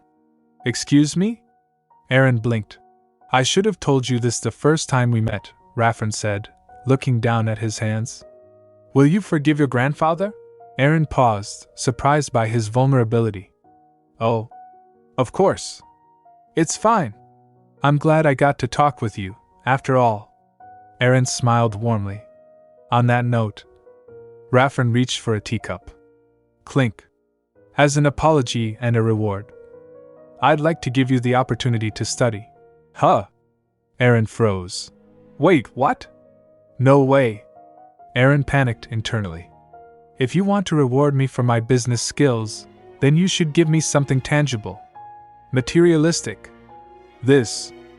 But I'm already studying enough on my own, Aerin argued politely. Haha, are you now? Raffrin laughed. Kaysen stepped forward with a tray. Lady Aerin, What the Duke means is that he'd like to help you grow. By receiving a proper, formal education. This isn't how things are supposed to go, Aerin thought, frustrated. Have a seat, my lady. I'll fetch you a hot chocolate, Kaysen offered. Okay, Aerin sighed, sitting down. What do I need to do for him to get the hint? Aerin wondered, staring at the floor. Suddenly, the door opened. Step. You've called for me, Your Grace? A voice asked. Aerin turned to see who had entered. You called for me, Your Grace? I asked, stepping through the large double doors into the Duke's office. Hilberg? Raffern looked past me towards the door. Ah, you're here. Have a seat, Raffern said, gesturing to a chair. A man walked in behind me. I hope I haven't kept you waiting, Raffern said.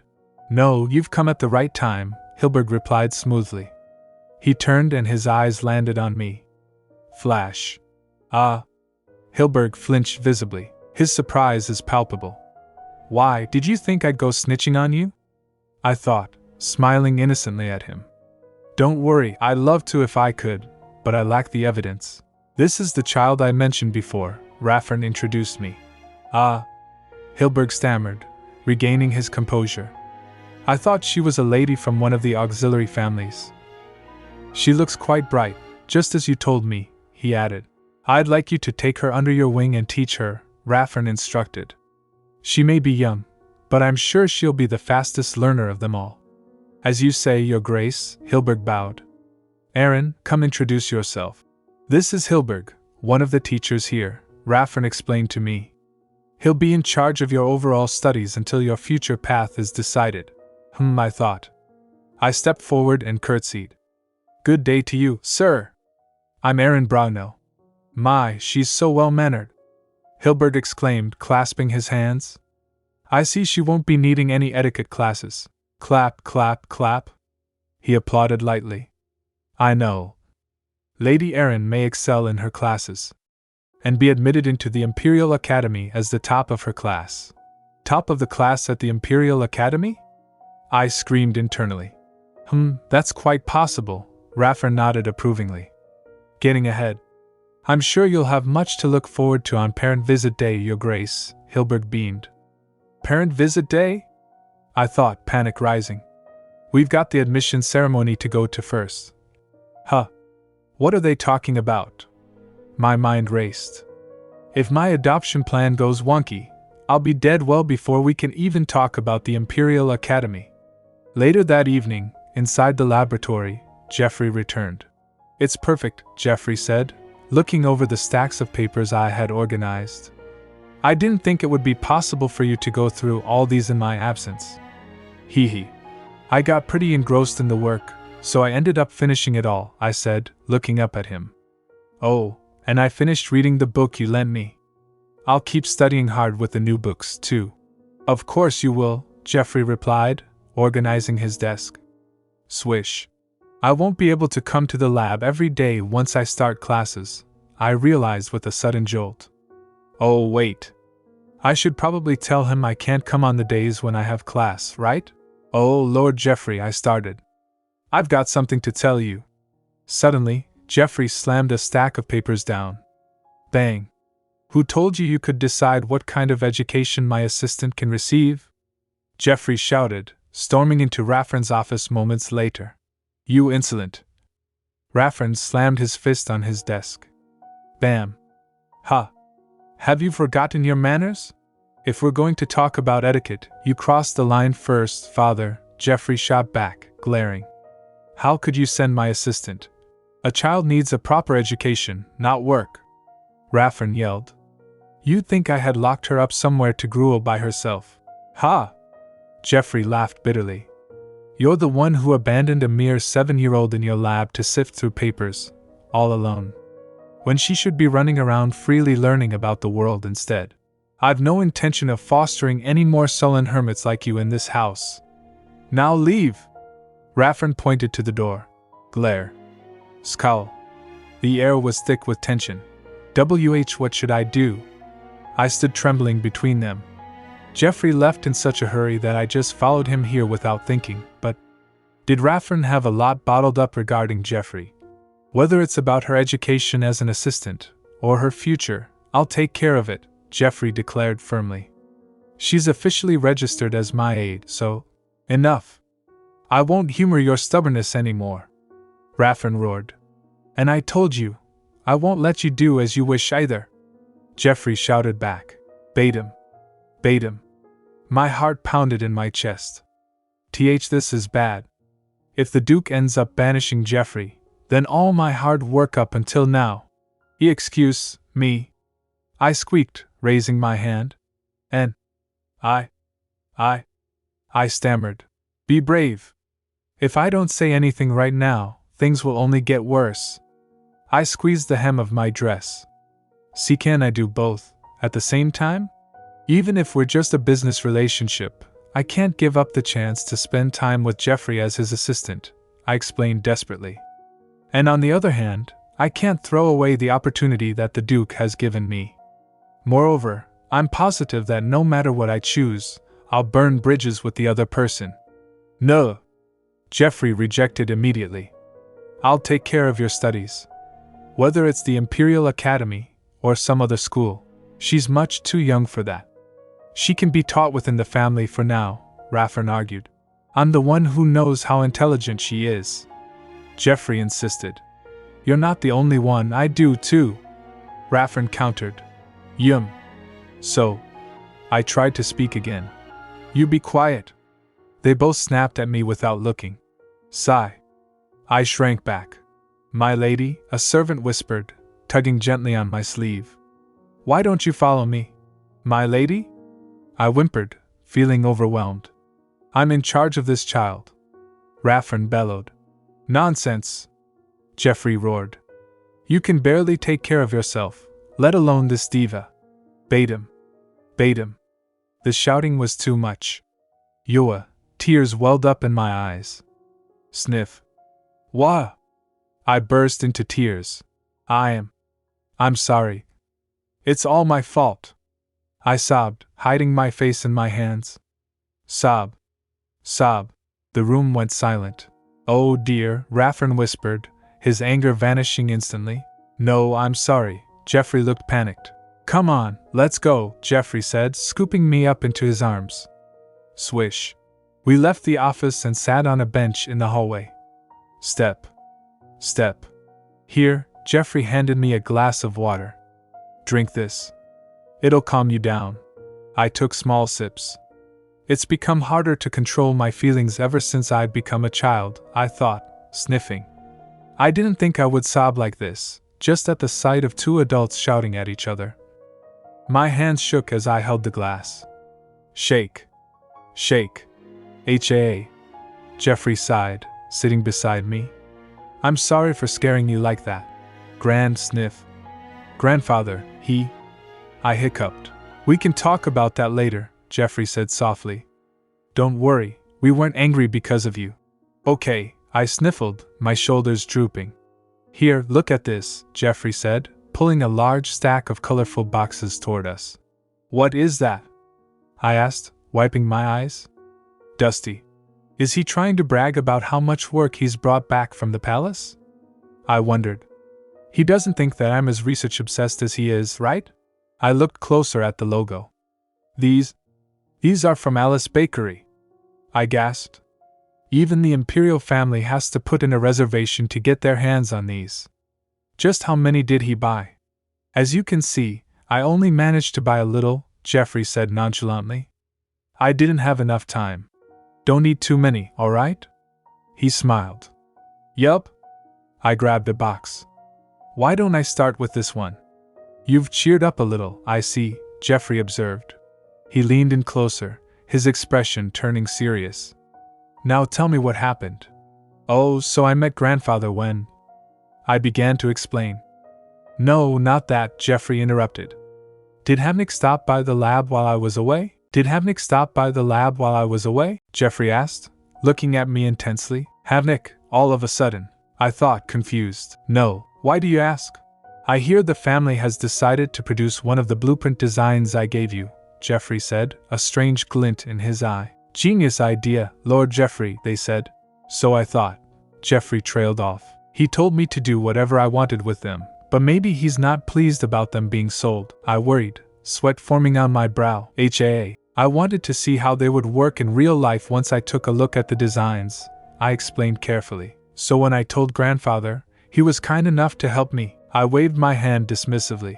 Wave. So this was all your idea, not F.A. grandfather's? Jeffrey asked, surprised. Of course, we're planning on producing the rest of the designs too, I chirped. Is that okay? I asked hesitantly. I gave them to you, so it's not my call anymore.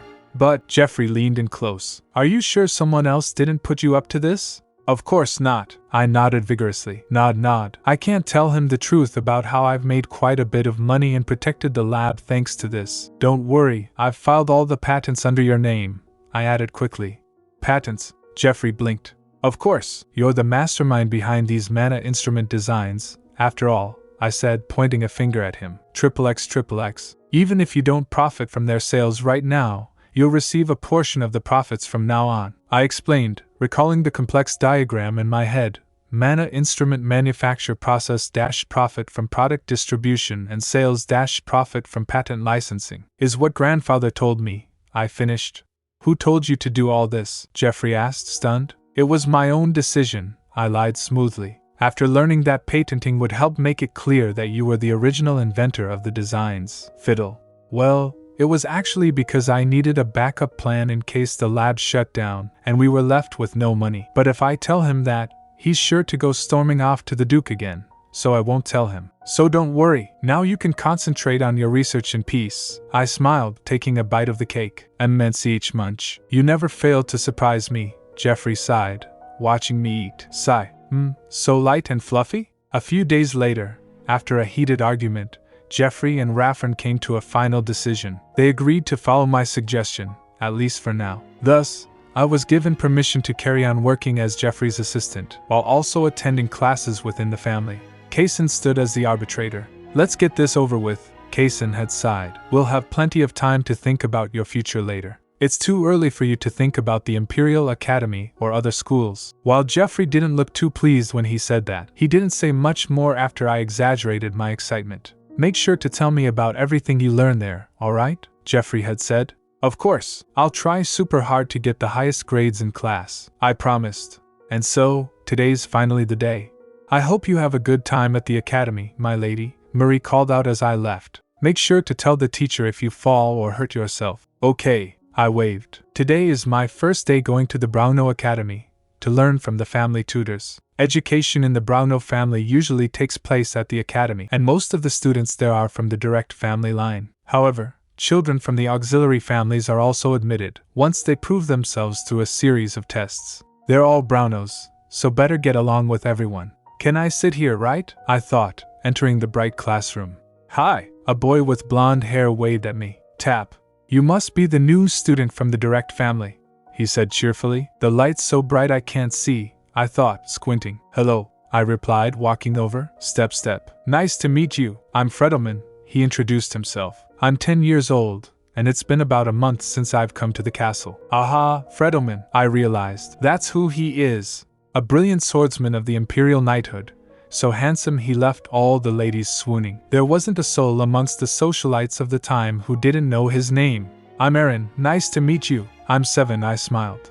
Pleased to meet you. Fredelman shook my hand. Clash. Oh, they're here? Fredelman whispered. TSK. Get out of the way. You're blocking the door, you slob. A familiar voice shouted. Whack. Wait, I froze. That boy. That's Nux. Nux Brauno. He would become as famous as Fredelman, although for different reasons. He would soon be appointed as a high mage for the Imperial Palace. Mana scientists like Jeffrey can also act as mages by using mana stones. But true mages, who are born with mana, are on a totally different level. That's why mages are always highly respected in the Eternar Empire. It had already been hundreds of years since this empire last had a decent mage, and Nux, a late bloomer, quickly rose through the ranks to become the greatest mage of his time. Yet to think that they had been bullying someone like that so heartlessly. If Nux's father, Medali Brauno, knew of this, he'd be furious. So why hasn't Nux told his parents about how he's getting bullied so much? At this rate, he'll wither away before he even gets a chance to reach his potential. Hey, quit it! You're hurting Nux, Fredelman shouted, stepping forward. Mind your own business, Avalon sneered. Yeah, go away, Vimal added. Hey, the leech is here, Avalon pointed at me. Humph, another undeserving brat is here, Vimal scoffed. You know them? Fredelman asked me. Well, you could say that, I muttered. Undeserving? What a joke, I thought angrily. Hey, get off, that's my seat. Avalon shoved Nux off his chair. Whack. Ah, Nux cried out as he fell. Thud. You, Fredelman clenched his fists. Good morning, young lords and ladies, a woman's voice interrupted. I hope you are all well today. A maid stood at the doorway. What are you doing here? Is the teacher late again? Avalon demanded rudely. Mr. Hilberg had something come up, so class will be postponed until tomorrow, the maid explained. He's instructed the class to read these books by tomorrow. Shrug. We have to read these boring old books again? Avalon groaned. Wah. Fwip. The maid handed a book to Nux, who was still on the floor. I'm glad your hands are okay, she whispered. I'll excuse myself now. Turning a blind eye, is she? I thought, watching her leave. Well, that may be wise of her. What could a mere servant say in front of children of nobility? In the end, the only people who can make a change are grown-ups with power, or members of the Brauno family. Avalon, Vimal called out. Let's continue playing horse now. Nux flinched. Flinch. Hey everyone, I'll hand out the books, I announced loudly, picking up the stack the maid left. Come on, who wants a book? Can I get one? A girl asked. Me. Another boy raised his hand. Hey Leech, didn't you hear? Avalon shouted. We don't have class today, so scram. Jump. Well, I'm going to stay here and finish my book, I said calmly, sitting down. Stomp stomp. Huh. This isn't somewhere you can lounge around in, okay? This place is only open to the children of the Brauno family, Avalon yelled, grabbing my book. Swoosh. You little. I glared at him. Ugh. Avalon grunted as I snatched it back. Jolt. This isn't the end of things, he huffed. Humph. At least you have the wits not to pick a fight with me. Next time, I'm gonna bite him, I grumbled to myself. BRR. We already read this last class, Fredelman said, looking at the book cover. Oh, you're right, another student agreed. That's strange. Alf 1 has never mixed up the books she brings us, Fredelman noted. Come in. The heavy wooden door creaked open at the command. Alf 1 stepped into the dimly lit office, clutching his hands nervously. Excuse me, my lord, Alf 1 said, bowing low. Havenik Brauno sat behind his desk, his purple eyes sharp and impatient. What took you so long? Mr. Hilberg asked me to take some books to the academy, so, Alf 1 fidgeted, his eyes darting to the floor. I had to take a detour. Havenik grunted, leaning forward. So, why are your hands empty? What about the lab notes? Alf 1 swallowed hard. Lord Geoffrey has stopped working in the library, and has since moved all his papers to his lab. Since when? Havenik demanded. Ever since Lady Aerin started working as his assistant, it seems. Havenik narrowed his eyes. Is she doing something special there? Alf 1 paused, sweat forming on his brow. Don't try to trick me. Speak, now. Havenik slammed his hand on the desk. I wouldn't dare try to trick you, my lord, Alf 1 stammered, trembling. It's just, I don't think you'd believe me. I'll decide whether I'd believe you or not, Havenik snapped. Lady Aerin has been going over Lord Geoffrey's notes, checking for errors. Errors? Havenik scoffed, incredulous. You're telling me that Brad is capable of such a thing? She's not just doing basic arithmetic either, Alf 1 explained hurriedly. They're advanced equations that would give even the teaching assistants at other schools a run for their money. But Lady Aerin is solving them, all in her head. You don't say. Havenik leaned back, a calculating look crossing his face. So she's the genius type, just like Geoffrey? I have no idea what your father is thinking, sending that child to the family academy. From the shadows of the room, Syria Brauno spoke up, her voice dripping with disdain. It still makes me shudder when I think of what that crafty thing did to our dear Avalon.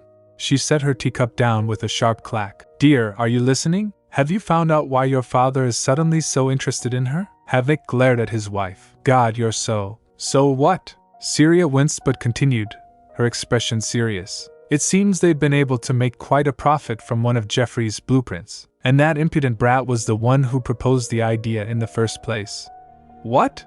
Havenik stood up shocked. You can't possibly believe that. You're the one who asked, Syria retorted. Besides, you told me that Lord Geoffrey's blueprints were all yours. How did they fall out of your hands? Havenik clenched his teeth. I only told him I'd take them, so it's not like I could do anything if someone beat me to them. How could I have known that someone else would grab those useless-looking blueprints? Anyway, he rubbed his temples in frustration. Damn it, I should have made him sign a contract promising me those papers in the first place. Why did Jeffrey let her take those blueprints, anyway? Syria mused, eyes narrowing. What is it? Some sort of trap? Inheritance? Havenik suggested. Her? What inheritance? She's not even his daughter, Syria shrugged. That's what makes it all the more suspicious. It's like there's some bigger picture here that only we're oblivious to. She leaned in closer. Are you sure that your father and brother haven't struck up some secret deal? Maybe they're just using her as a ruse, and that's why they keep putting her front and center. Enough! Enough! Havenik shouted, springing up from his chair. Your fretting is driving me crazy. Can you blame me? Syria snapped back. You're just sitting around like a clueless fool. A fool? Havenik raged. I'm not saying you're a fool, Syria sighed, composing herself. But just look at how things are going. I know it's frustrating, but we've got to figure out what we can do right now, don't we? She walked over and squeezed his shoulder. Listen carefully, dear. Your father and brother may not get along right now, but you never know when they'll join hands. So you need to find out what they're plotting before that happens. I doubt they're plotting anything. They're just bickering over the kid, Havenik muttered, sitting back down. Because she seems to be a little useful. I'll take care of her. Yeah, right, Syria rolled her eyes. However, if father has taken such an interest in her, Havenik grinned, a sinister thought forming. That must mean that girl could prove to be a hidden gem, right? He turned his gaze back to the librarian. Fine, you can leave now, my lord. Alf-1 hesitated. I said you're dismissed. Can't you hear me properly? Oh, of course, my lord. Oh, and also, Havenik added menacingly, next time I call for you, you better bring me at least a page of Jeffrey's notes. If you come empty-handed again, you best be prepared for the worst.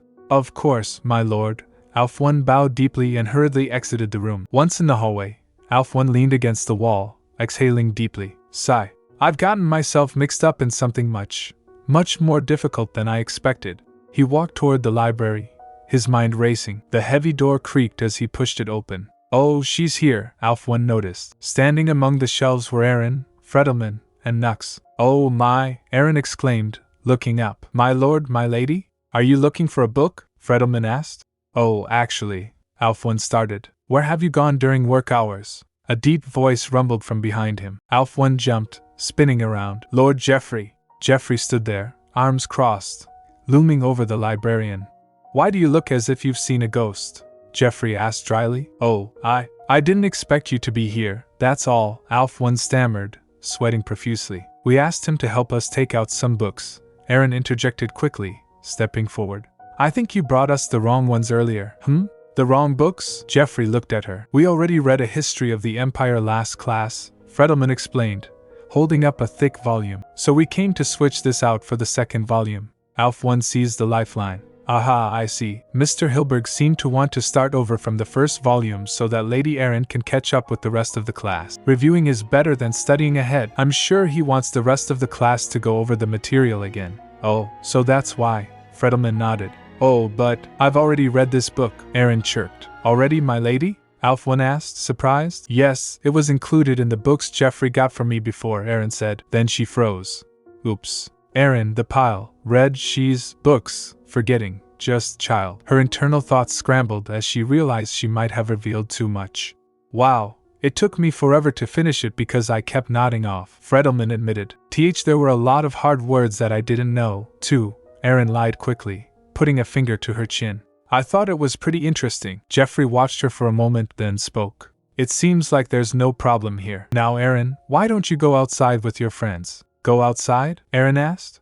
I'd like Alf-1 to help me find a book, too, Jeffrey said, glancing at the librarian. Oh, okay. We'll be leaving then, Aerin beamed. I'll see you in the lab later. Okay, Jeffrey replied. Let's go, guys, Aerin shouted, leading Fredelman and Nux out of the library. As the children dashed away, Jeffrey turned his attention back to Alf-1. The atmosphere instantly grew heavier. So I hear you stopped by the academy earlier, Jeffrey said, his voice low. How was Aerin doing? Alf-1 straightened up. It seemed like she already became friends with the young lords who were with her just now. And the others? Well, she seems to have some trouble with Lord Avalon, Alf-1 admitted. I see, Jeffrey's eyes hardened. He must have picked on her again. He stepped closer to Alf1. The next time you visit the academy, make sure to keep an eye on those brothers in case they bully Aerin again. And if there's anyone else who tries to lay a finger on her, keep me informed. Alf1 gulped. Would prying into her work count as laying a finger? He thought frantically. I'm just a librarian, yet somehow I ended up stuck between their conflict. Whack, whack. He imagined being beaten by both sides. What am I? A double spy or something? Of course, my lord, Alf1 answered aloud, bowing. Jeffrey walked away, leaving Alf1 alone in the aisle. What am I supposed to do now? Alf1 groaned, burying his face in his hands. Outside, the sound of laughter drifted in. Wanna race to the classroom? Aerin challenged. Run again? Fredelman laughed. Wait up. Review of the Empire. I read the title of the heavy book before slamming it shut. MMPH. Packed your bags? Fredelman asked, hoisting his satchel over his shoulder. Yup, we can go now, I replied, sliding off my chair. I peeked out the classroom door, scanning the hallway left and right. Don't worry, Avalon's not here. Nux let out a breath he had been holding. Thanks. Of course, I beamed. We walked down the corridor, the afternoon sun casting long shadows through the windows. Aren't you scared of Avalon, Aerin? Fredelman asked, looking at me with curiosity. I mean, he even threatened you, he continued. It must have hurt, but you seem totally fine. Oh, that? I waved a hand dismissively. It's not a big deal. Not a big deal. Fredelman's eyes widened. You're really amazing, Aerin. He stopped walking. You're younger than me, yet you stood up to Avalon. And even when he was about to hit you, you didn't even bat an eye. Nux gripped the strap of his bag tightly. I can't say a word to them when they bully me. I turned to the dark-haired boy. Why haven't you told your parents about how they're bullying you? Nux looked down at his shoes. Oh, I don't really want to tell them. Why not? I asked. I don't want them to be ashamed of me, Nux whispered. You see, my dad goes around on a really big boat to do trade. He isn't afraid to speak his mind to anyone, no matter how scary they are. He's super brave and cool. True, Fredelman nodded. Even within the guild, Medali's well known as a sharp businessman. But I get dragged around by Avalon every day, just because I can't say no, Nux said, his voice trembling. I'm scared that my dad will think I'm a disgrace to the family once he finds out. I looked at Nux's teary eyes. I get where Nux is coming from, but... I pondered. Here. I'll let you two in on a little secret. I beckoned them with my finger. Come closer, closer. They leaned in. Why? I whispered conspiratorially. Avalon and Weimel still wet their bed, you know. What? Fredelman gasped. Really? Yes. I overheard Lady Syria talking about it. I giggled. I know all about their little secret. That's why they can't do as they want with me. It was a total lie about overhearing Syria. But the fact remained true from my past life. Well, that's only half true, I thought. But that's not important right now. What's important is that Nux realizes Avalon's not one to be scared of, at all. If you don't think you can tell them off, I'll speak on your behalf anytime, I declared, placing a hand on my hip. And if they don't listen to me, well then I'll bite them hard. I flashed a wide grin. Avalon doesn't scare me one bit. Nux looked at me with awe. So just stay close to me, okay? I said softly, pressing my hand on his shoulder. Okay. Nux managed a small smile. Thank you. Me too. Let me join, Fredelman chimed in. Of course, I laughed. Hee, another fulfilling day. I thought the next morning, stretching my arms as I walked through the castle grounds. I should spend more time hanging out with everyone else tomorrow. I stopped in my tracks. Down in the courtyard, a group of men were disembarking from a carriage. Who's that? They look like they've never visited the castle before. My eyes locked on a man with slicked back hair and a cunning smile. Duduin, why is he here already? I panicked. Isn't it too early? Wait, I mentally screamed. They're heading for Raffron's office. Oh no, I haven't prepared for this situation yet. I slapped my cheeks. Smack. At the very least, I need to reach Raffron's office first and give the Duke a hint. I hiked up my dress and bolted. Dash. Viash. I turned the corner, my feet skidding on the polished floor. Grandfather, I yelled as I burst through the double doors. KWRST, my foot caught on the rug. Ack. Ugh. Thud. I sprawled onto the floor in the middle of the office. "Oh dear, are you alright?" a deep voice asked. "Ha!" someone chuckled. "I didn't make it in time," I thought, humiliated. "And he's so over the top." Havenik's annoyed voice cut through the air. "What's she doing here? Can you get up?" Raffern asked, his voice calm. "Aerin, is that you?" I scrambled to my feet, dusting off my dress. "Gee, grandfather. We don't have any urgent business, so why the hurry?" Raffern asked, raising an eyebrow. "Ah, Lady Aerin," Baron Duce greeted me warmly. "Your Grace, who is this child?" a stern-looking man with a beard asked. "That's Aerin, I've mentioned her before," Raffern explained. "She's around the same age as your son, Nux." "Ah, I see," the man nodded. This was Aerin Brauno, Nux's father. "Aerin, come over here," Raffern beckoned. "Yes, grandfather." I walked over, trying to regain my dignity. "Looks like you've just finished classes at the academy," Raffern observed. "Now I'd love to chat with you right now, but we've got guests. So do you think you could wait outside?" "No way," I shouted internally. "Can I stay here and listen too?" I asked aloud, looking up at him with wide, pleading eyes. "I want to watch how you work, grandfather." I clasped my hands together. "I promise I won't make a fuss. I'll be good, please." Raffern hesitated. "Well now," Baron Duce interjected with a smile, "I think it'll be a fine idea to let the little lady join, Your Grace. It could be a good experience for her, and you never know, she may give us another brilliant idea." He winked at me. "Isn't that right, Lady Aerin?" "Yes," I grinned. "Nice one, Baron Duce," Raffern sighed, but there was a hint of amusement in his eyes. "Well, would that be alright with you?" he asked Medali. "Oh, of course. The little lady must love her grandfather very much." "How lovely to see," Medali replied graciously. "TSK." Havenik clicked his tongue from the side of the room. "Well, it's fine as long as she doesn't make a fuss." "Yeah, right," I thought, glancing at Havenik. "He makes it so obvious that he hates having me around."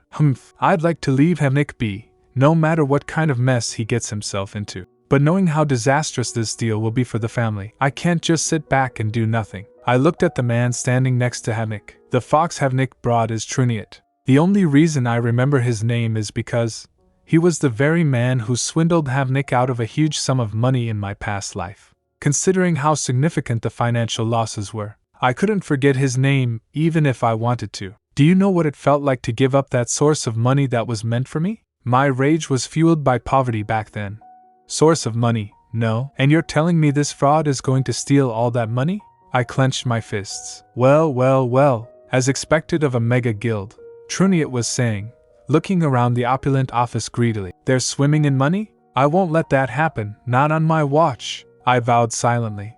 "No matter what, I'm going to make sure this deal falls through." "So, what are you proposing to us, exactly?" Raffern asked, leaning back in his heavy leather chair. The atmosphere in the grand office was thick with tension as the Duke scrutinized the visitor. "I've been told you're working with the Felfark Guild," Raffern continued, his gaze piercing. "Yes, Your Grace," the man standing before the desk replied with a smooth, practiced bow. He wore an extravagant suit that bordered on garish. "I'm Truniat, the Guild Master of Felfark." Raffern tapped a finger against the armrest. "From what I've been hearing, Felfark focuses more on intercontinental maritime trade than domestic trade." "Well, we only deal luxury goods for international markets," Truniat explained, gesturing with a flourish. "Mostly antique art, or order-made leather goods, and rare tapestries as well. I'm sure you've heard of our business too, Your Grace." Aerin watched from the side, observing Truniat's theatrical performance. He's going on and on, she thought, her small legs dangling from the large chair Kaysen had brought for her. Aerin Brauno, sitting opposite Havenik, narrowed his eyes. "So, if the Coke Guild could join, to summarize, you want to import luxury goods into the Empire, is that right?" "Yes, exactly," Truniat beamed. "From what I've heard, it doesn't seem like Felfark needs any help from us," Medali pressed, his tone skeptical. "What role do you want our guild to play here?" "Well, as you know, we've only flourished outside of the Empire, so we're not familiar with domestic matters," Truniat admitted with feigned humility. "So you're asking us to take care of distribution within the Empire?" Medali asked. "Yes, and also the logistics as well," Truniat confirmed. Medali scoffed, crossing his arms. "And what on earth will you be doing while we take care of both logistics and distribution?" "Count Medali, watch your words," Havenik interjected sharply, glaring at his brother. "I'm truly curious," Medali retorted calmly, ignoring Havenik's outburst. It's not like Felfark produces their own products. If it's simple distribution, the Coke Guild is already doing enough of that. We're talking about luxury goods here. Triniot stepped in, his voice oily. This is an important opportunity to start selling brand value. Do you understand? Now, why don't we all take a moment? Havenik said nervously, sweat beading on his forehead. We're not here to argue, after all. Medali wasn't finished. Not only are luxury goods difficult to manage, but the issue of counterfeits makes distribution tricky. If anything goes wrong, the risks clearly outweigh any gains. Count Medali, Truniot laughed softly, a condescending sound. The guild started our scaling and broadening on quality. Taking risks is an expected part of the process. Truniot turned his attention to the Duke. Duke Brauno, I understand your concerns, but please trust us. Aerin clenched her fists in her lap. Who would dare try to trick the Great Coke Guild into selling fakes? She thought, glaring at Triniot's back. Look at him lying through his teeth. Raffern remained silent for a long moment before speaking. We'll decide on this matter after I consult with our guild. Father?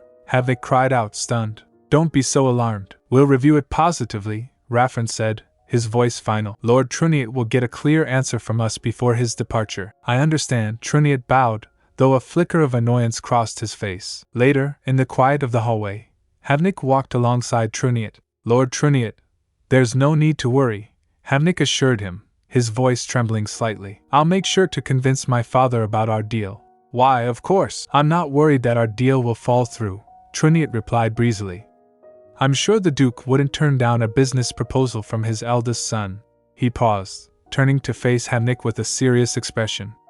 However, we've put aside quite a sum of goods for this deal, so I can't keep waiting forever either. Havenik froze. Are you asking for an advance payment? Yes, exactly so, Truniot smiled. That'll be safer for both of us, won't it? How much are we talking about? Havenik asked, dread pooling in his stomach. 10 million, Truniot said casually. 10 million gold should suffice. 10 million gold? Havenik gasped, his eyes bulging. Oh dear, don't be alarmed, Truniot chuckled, placing a hand on Havenik's shoulder. We're dealing with luxuries here, remember? It's natural for the price to mirror their worth. Havenik wiped his brow. That may be so, but you just need to prepare the funds sometime soon, Truniot said, patting Havenik's shoulder before walking away. I won't rush you, so don't fret too much. Havenik stood alone in the corridor, the weight of the demand crushing him. With the brat stealing my chance to monetize Jeffrey's designs, and the disappointing yields from the mines I bought recently, I have not been doing well at all, he thought frantically. At this rate, I'll have nothing to show for my work at the House Council this year. He clenched his fists. This deal with Truniot is my only escape. I'll never give it up now. I understand, Havenik whispered to the empty hall. I'll come up with the funds as soon as I can. Meanwhile, inside the laboratory, Aerin paced back and forth, her mind racing. The room was cluttered with papers and magical prototypes. Truniot must have brought up the advance payment to Havenik by now, Aerin thought, biting her lip. I can't do much about that, but the only way to protect our finances is to prevent this deal from ever being made. Why do you look so worried? Jeffrey asked, looking up from his desk. Aerin startled. I'm trying to decide which design to start making next, she lied smoothly. I don't know if there's anything here that'll be enough to get Truniot out of our sight though, she thought. Maybe a lie detector? Sigh. Jeffrey mused, sifting through a pile of discarded blueprints. If you're stuck, try eliminating the least promising designs first. To be honest, they all look pretty useless to me, Aerin muttered. Useless? Jeffrey raised an eyebrow. Take this, for example. He pulled a crumpled paper from the pile. Russell, what's this? Aerin asked, peering at the drawing. Is this a walking stick? No, you use it to differentiate male and female animals, Jeffrey explained indifferently. I drew that design up half on a whim, just so the new magic spell I had discovered wouldn't go to waste. He tossed the paper back onto the desk, but in the end, I couldn't find any use for it, so I tossed it. Aerin picked up the drawing, studying the simple rod-like device. I don't know if there's any worth to this design, honestly, she thought. He just named it a male-female identifier. Let me think. Aerin furrowed her brows. Are you sure it's not worth anything? She asked. Jeffrey shrugged. If you could use this to tell if an egg would hatch into a hen or a rooster, I'm sure there would be at least some demand. Aerin's eyes widened. I haven't tested it out, but I don't think that would be impossible, Jeffrey continued, rubbing his chin. This can only tell you if a grown chicken is male or female. It'd be difficult to even get it to recognize an egg as a chicken. Well, you could get it to differentiate between eggs if you tried, but Jeffrey trailed off. I see, Aerin whispered, a plan forming in her mind. Wait, use it to differentiate between eggs? She realized the implications. Lord Jeffrey, Aerin shouted, slamming her hands on the desk. Can you tell me more about that in detail? Your Grace, this deal is too risky for us, Medali stated, his hand tapping rhythmically on the armrest. Tap. No matter how much the Felfark Guild sugarcoats things, he continued, in the end, they want us to do all the work while they sit back doing nothing. Raffern listened intently. But Felfark's been rather successful in other countries, haven't they? Medali scoffed. Ha! Those luxuries they talk about are being sold right alongside fakes, with no way to tell the difference between the two. Well, that's the fundamental problem in that market. He leaned forward, emphasizing his point. If we do go ahead with this deal, we need to make sure all our goods are legitimate, in order to keep our integrity as a guild intact. Sigh. Raffern rubbed his beard. Creak. The heavy door opened slightly. A small head peeked in. May I come in? Aerin, Raffern's face softened. Class is already over, I see. Did you come to see your grandpa again? Good afternoon, grandfather, I chirped, stepping inside. Well, yes, and also, I dashed to his side. Also, I had an idea that I wanted to tell you about. I knew my father wouldn't want to pass up a deal like this. Why else would he ask to see you again? When it's only been a day. I'm sure we'll be ready to sign off on everything today, Havenik said confidently as he walked in. Yes, that would be ideal, Triniot agreed. Father, I'm here, Havenik announced. Swing. He spotted me. Huh, what's she doing here again? We've been waiting for you too. Now please take a seat, Raffern gestured. I called you here today to see if we could extend the timeline for this contract, Raffern stated. Extend the timeline, Your Grace? Triniot asked, surprised.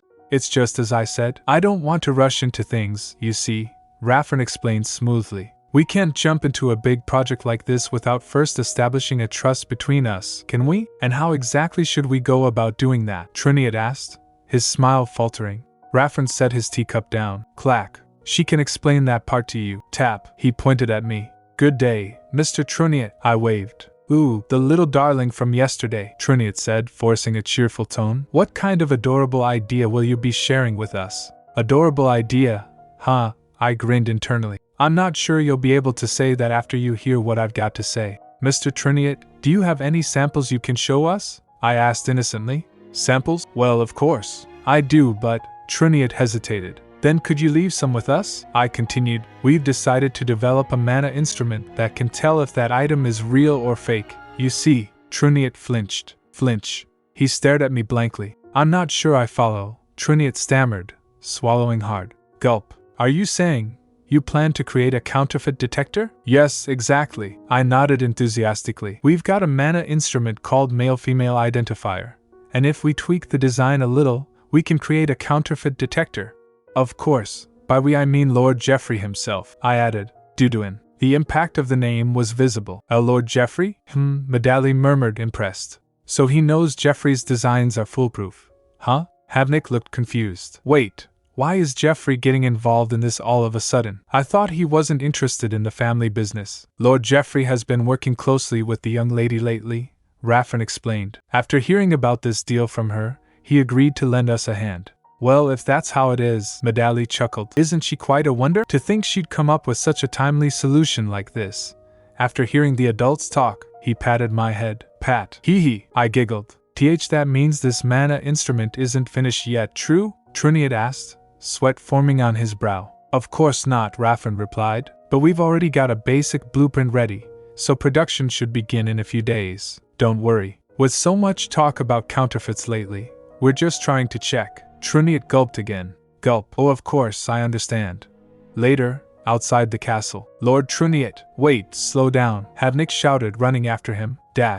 How could you do this without consulting me first? Havenik demanded, panting. At the very least explain to me why you left without showing us your samples. Triniot didn't slow his pace. With the Coke Guild being so careful about things, it's only natural that I need more time to prepare accordingly.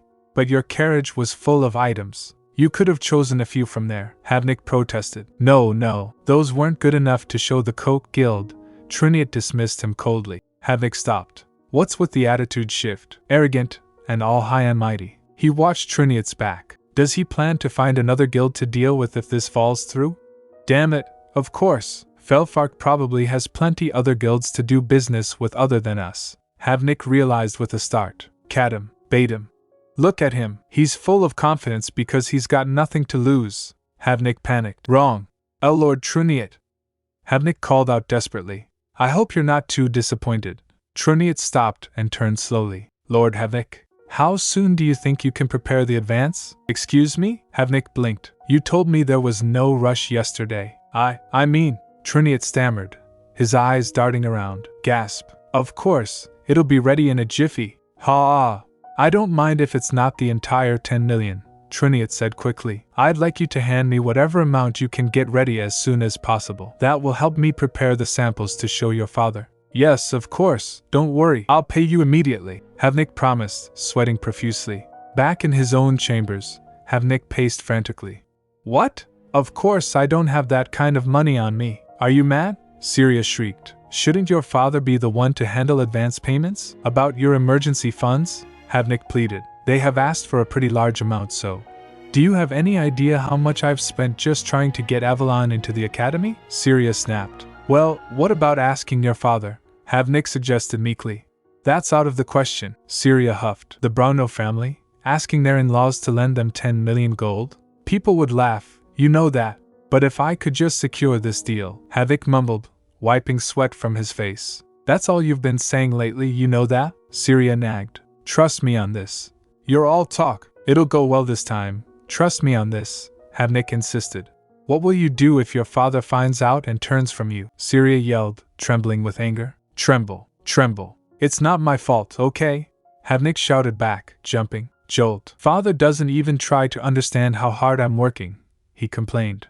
But one word from that brat and he's all ears. That brat. Are you talking about Aerin? Syria asked, narrowing her eyes. Yes, her, Havenik spat. She was going on about how she's going to make a counterfeit detector with Jeffrey to check if Felfark's goods are real or not. You should have seen her, acting like she's all that. Jeffrey's getting involved in the family business again. Syria murmured thoughtfully. I have a bad feeling about this. She stood up abruptly. Creak. Dear, we need to do something about this. Of course we do. We've got to teach that kid and Jeffrey a lesson, Havenik growled. Arg. No, that's not what I mean, Syria interrupted. We need to separate those two, no matter what. Jeffrey and the kid? Havenik asked, confused. If your brother keeps getting in our way like this, we should devise a plan as well, Syria declared, a cruel smile forming on her lips. We need to snatch that child away, and take her as our own. Lord Jeffrey, I just talked to grandfather. He said we should try making our counterfeit detector, I announced, bursting into the lab. I see, Jeffrey replied, not looking up from his notes. I'm glad things worked out well. He rubbed his temple gently. I'll bring out today's dessert, so have a seat, he said. Yay, can't wait, I cheered. Okay. As I sat at the small table, I watched him. Lord Jeffrey? I asked hesitantly. Aren't you going to ask me what I want to do with the counterfeit detector? Jeffrey placed a plate of pastries in front of me. Well, as long as that device helps relieve your curiosity, it doesn't matter what you mean to use it for. Oh, I whispered, picking up a fork. I was worried he'd be annoyed about how I went ahead with things without consulting him properly. I can't tell if he is indifferent to it all, or actually trusts me with the process now. How are your classes lately? He asked. Oh, the teacher still seems to be busy, so we're just studying by ourselves, I explained. I'm curious what Mr. Hilberg will teach us. I wish classes would start soon. Like I've told you, there won't be much for you to learn there, Jeffrey said dismissively. Just think of it as a break from your work here. Okay, I chirped. Creak. The chair shifted as I moved. He's quite right. Rather than the actual lessons, I'm looking forward to networking with the kids there. Once Hilberg returns, the rest of the children who have been skipping self-study sessions will also come back. I need to plan who I need to befriend again. And Hilbert might do something fishy again, so I need to keep an eye out for that, too. Tap tap. Oh, right. I also need to mark down the profits from the extra batch of mana instruments we've made. Now, after I finish looking over these notes, I'll go back to my room and yawn. A big yawn escaped me. Mon. Gasp. I covered my mouth. I'm sorry, I didn't mean to, It's natural for children your age to get sleepy throughout the day, Jeffrey said, a soft smile on his face. Go take a nap upstairs. I'll wake you up in a little bit. Okay, I mumbled, my eyelids heavy. Children really do get sleepy all the time, don't they? Can run around all day.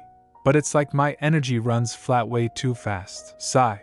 I've still got so much to do. I can't waste any time lying down. Snuggle. I climbed the stairs to the loft bed in the corner of the lab. Lock. Creak. The door downstairs opened. What brings you here? Jeffrey's voice asked. Something to discuss with you, a deep voice replied. It's important, so why don't we go inside? Raffern? What does he have to discuss? Russell. I peeked over the railing. Where's Aerin? Raffern asked. She's asleep right now, Jeffrey answered, his back to the door. If it's something involving her, you'd best come at another time.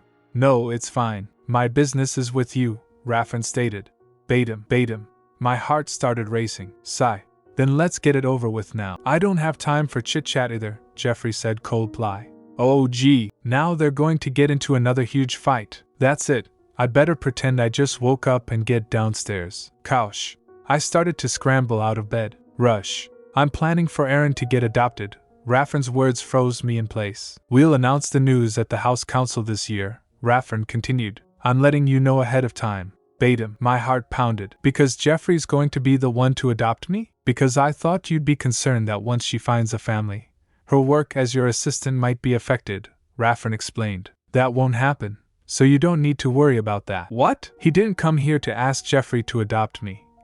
Is that all you came to say? Jeffrey asked, his voice low. What? Raffern sounded surprised. I told you that I would take care of things regarding Aerin, Jeffrey said, stepping closer. If you just leave us be, I'll. So you're telling me to keep neglecting her like this? Raffern interrupted. Aerin needs a parent to take care of her right now. We can't have her living like a drifter forever, if you really care for her well-being. And who do you plan to make her new parents? Jeffrey demanded.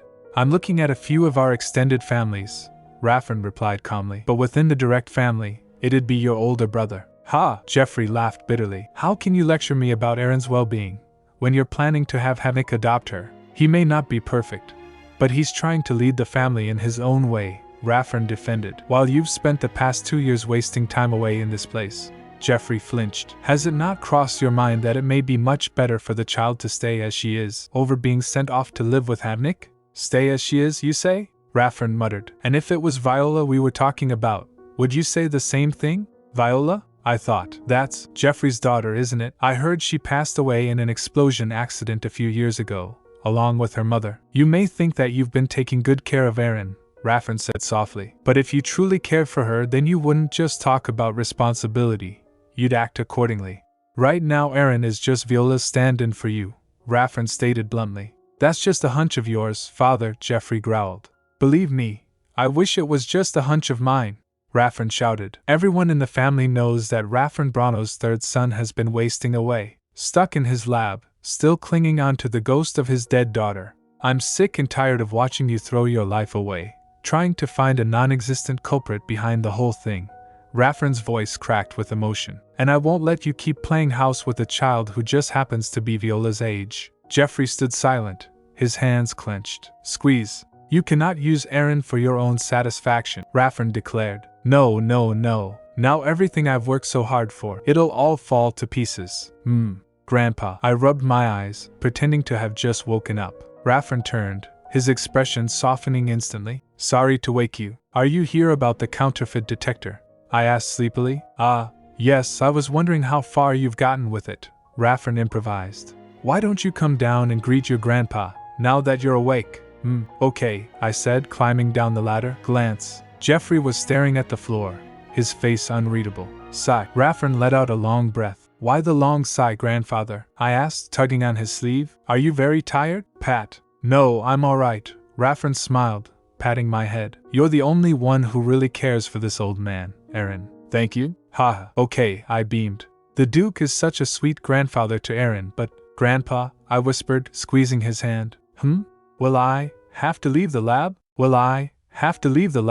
I asked, looking up at grandfather with wide, fearful eyes. Raffern sighed, his expression softening as he looked down at me. You must have overheard us talking, he said gently, but you're not getting adopted because I want to send you away. It's so that you can stay closer to us for longer. He patted my head. Don't worry, I'll make sure you can come to the lab as freely as you want, no matter who adopts you. Arg. That's not the issue here, I thought frantically. I just can't get adopted by Havenik. Maybe I should just tell him how Havenik and his family have been bullying me, I considered. I imagined the scenario, Raffern interrogating Havenik bowing and apologizing, and then, the aftermath. Now I'll kill her off before anyone finds out. A terrifying version of Havenik whispered in my imagination. Oh no, that'll be the end of me, I shuddered. Well, you see, I squirmed. Do you not like Havenik? Raffern asked directly. I flinched. Oh, well, it's not that I don't like him, I lied, waving my hands. Well, Evelyn and Weimel don't like me. Raffern nodded slowly.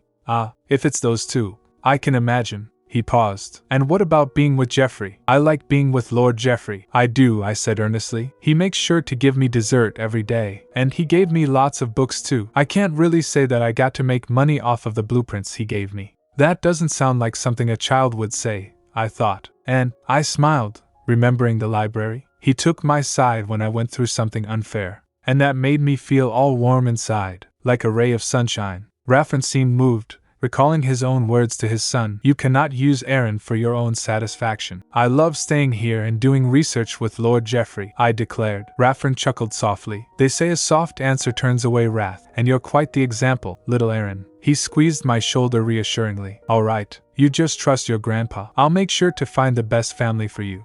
Okay. I beamed. Things were peaceful after that incident. Maybe the Duke had been busy looking at potential adopters, but I hadn't heard anything from him so far, and Hilberg still hadn't come back to class. It was like the calm before the storm. I was getting a bit anxious. One sunny afternoon in the garden, I sat on a bench reading. Aerin, what you up to? Fredelman called out, running over. I was reading this, I said, showing him the cover. EW, what is that? Business Fundamentals Management? It looks really hard. Fredelman grimaced. Oh no, it's really interesting, I replied. What's it about? He asked. How to sell stuff. So it is hard then, he panted, wiping sweat from his forehead. Hey, you haven't even read it yourself. Oh, I've seen my dad read that book before, Nux interjected, stepping closer. He's read it over and over, so that must mean it's a good book, right? As expected of Medali. He knows his stuff, I thought, impressed. I feel like you and my father would get along, Nux said with a smile. Well, with Lord Medali? I nodded. Medali. I never got to talk to him much in my past life, but he did seem sensible. If I can befriend Medali, then I'll naturally grow closer to Nux, too. It's a win-win situation. That's true. If I could get along with Lord Medali, then I could spend more time with you too, I said. Yeah, Nux beamed. I'd like that. Nux seems to be in a good mood for some reason. Should I read that book too then? Fredelman asked, looking torn. What? Really? I thought you said it looks too hard, Nux teased. It's okay, don't force yourself, Fredelman, I laughed. Yeah, but still, I feel like I'm being left out, Fredelman complained. Lady Aerin, there you are. Kaysen approached us quietly. Grandpa, I'm here, I announced, entering Raffern's office a few minutes later. Welcome. Are you coming from the lab? Raffern asked from his desk. You must be busy, helping Geoffrey with his work. No, it's okay. I enjoy it. I learned so much from him, I chirped. You really are incredible, little one, he smiled, patting my head. He must have been doing work here too, if he deliberately made the time to talk to me, even while he's busy with preparing for the House Council. Is it about my adoption? I gulped. I wanted to give you a little present, Raffern said. A present? Phew. So not the adoption, I sighed in relief. You've been helping me out so much lately. Now, keeping the lab as it is would only be good for Geoffrey. So I wanted to give you something that you really want, he explained. Something I really want? I thought. It'll be a little too much if I tell him I want to be adopted by Geoffrey, right? Jewels might come in handy in the future, but that won't help me win the Duke's heart at all. If so, then can I get a wish? I asked. Wish? Raffern raised an eyebrow. Yes, I'll ask to use that wish when I think of something I'd like, I reasoned. So you don't have anything specific right now, do you? He teased, pinching my cheek lightly. Well, no, not yet, I admitted. Honesty is the best way to go. Raffern chuckled. All right then, I'll look forward to hearing about your wish at a later time. As long as it's not something dangerous, I'll fulfill one wish of yours. Yay, you're the best, Grandpa, I cheered. Knock, knock, Your Grace. A servant entered. We've prepared everything as you've ordered. Should I tell them to wait? No need. Just one moment. Raffen stood up. Aerin, stay here for a bit. Okay? Okay. I watched him leave the room. Step. Left alone, I wandered toward the desk. This? My eyes landed on a document lying open. Chadwick Diamond Mine Feasibility Study Report. I froze. This is the account for that failed mine that Havenik supervised. My mind flashed back to my past life as a secretary. I remember forging all the data about this mine to make it seem profitable. The numbers, the lies, it all came flooding back. Havenik's probably already handed Triniat his advance payment, so there's nothing I can do about that. But I bit my lip. Maybe I can stop this fiasco before any damage is done. If I tell the Duke how bogus this report is. I reached for the paper, then stopped. Jolt. No, wait, I thought, a new idea taking root. A calculating glint entered my eyes. Maybe I could turn this into a reason why I shouldn't be adopted by Havenik? Chadwick Mine. I stared at the document on Raffen's desk, memories flooding back. Havenik bought this diamond mine up in a hurry to try and make up for the losses in his other endeavors. However, the mine was barren, not even yielding coal, let alone diamonds. In the end, it became one of Havenik's biggest failures. Havenik, who had no profits to show for an entire year, eventually decided to forge his business accounts to stop Raffen from finding out. And my first task as secretary was fixing the jumbled up mess that Havenik had created. Of course, Havenik told me to just skim it over at the time. Poor me, back when I knew nothing. But back then, I thought I'd be fired immediately if anything went wrong, and forged the numbers like my life depended on it. Havenik probably knew that Raffen would be preoccupied with preparations for the House Council, and meant to sweep everything under the rug in the meantime. Raffen would only realize things after the House Council was over, thus Havenik would avoid any real punishment. Obviously, it'll be too late to turn things around then. I need to find hard evidence against him before the House Council, I resolved, my eyes narrowing, and prove to everyone there that Havenik's not fit to be a proper parent at all. That means I need to find the real account of the mine. But where in the world could it be? Flash. A sudden realization hit me. That's right, the ledger. There's the ledger. Havenik recorded every transaction and deal in there himself. If I can show that to the Duke, no, if I could reveal it at the House Council. Aerin. Raffen's voice brought me back to reality. Yes? I looked up innocently. Aren't you getting a little hungry now? It'll soon be dinner time, Raffen said, checking the time. Okay. I'll get back to my room. I started to turn away. Well, that's all good too, but, Raffen smiled. How about you join me for dinner today? A chance to eat dinner with Raffen. Haha, ho ho. I giggled, barely containing my excitement. Of course, I'd love to eat with you, Grandpa. Later that evening. Wow. So this is where the Duke takes his meals. I marveled as we entered the grand dining hall. Step. Father, a familiar voice called out. I froze. Spring. Wait, what? Good evening, Father, Havenik said, stepping forward with Syria. I see you two have arrived early, Raffen greeted them calmly. He called Havenik and his wife, and asked me to join as well. Wait, don't tell me. It's not every day that we receive an invitation from you to have dinner together, Your Grace, Syria said with a polite smile. Of course, we made sure to arrive early. Oh, I see you've brought Aerin with you too. Syria noticed me. Yes, Raffen replied. We were spending time together, and I decided to let her join us. Avalon and Weimel haven't eaten yet. Should I call them over? Havenik asked. No, I've got something to discuss with you too, so not this time, Raffen stated firmly. I knew it. The Duke is still considering this couple as my parents. That's the only reason why he would call us together for dinner. This isn't good. I don't have a proper plan yet. Press. I clenched my dress. What is everyone doing here? A deep voice echoed from the entrance. Jeffrey? Havenik sneered. Humph. That's rich, coming from the one who's late, Havenik scoffed. What took you so long? We called for you ages ago. What's it to you? Jeffrey retorted unbothered. Sigh. I wouldn't even be here if it wasn't for my assistant, Jeffrey muttered, glancing at me. You arrogant little, Havenik growled. Clack. Keep your temper down, Raffen ordered. Sigh. When will you two stop bickering like that every single time you cross paths? Step. Jeffrey walked towards the table.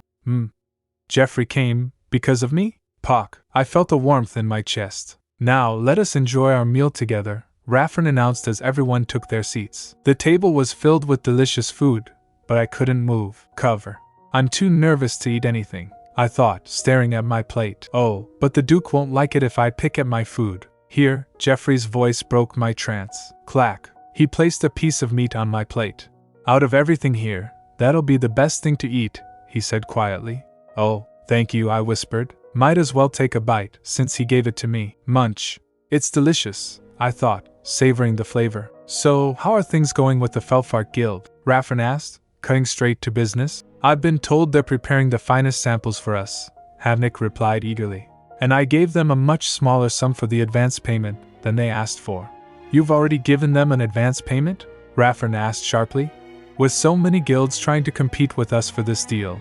Yes, Havenik explained nervously. I see, Raffern said, tapping his finger. Tap. Dear, Syria nudged Havenik under the table. Ahem. So, father, Havenik cleared his throat. What is it? Raffern looked at him. I'd like to open the research center I've told you about before, Havenik proposed.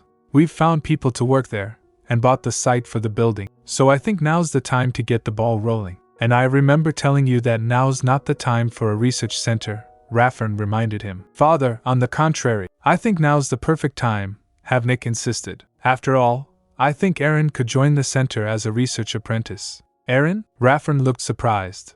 Yes, I've heard that under Jeffrey. All she does is simple calculations, Havenik lied smoothly. But seeing how she's created a successful business off of his designs, through the research center, we could directly manufacture mana instruments, Havenik continued, and it'll be good for her to learn about the economy and business management in general through working at the research center.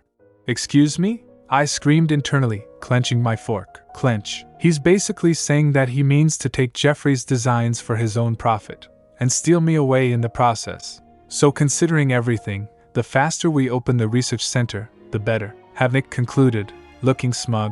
Before that, Raffern interrupted, setting down his glass. Clack. The question of her permanent home has to be decided. Flinch. Everyone at the table froze. Home. Are you talking about adoption? Havenik asked slowly.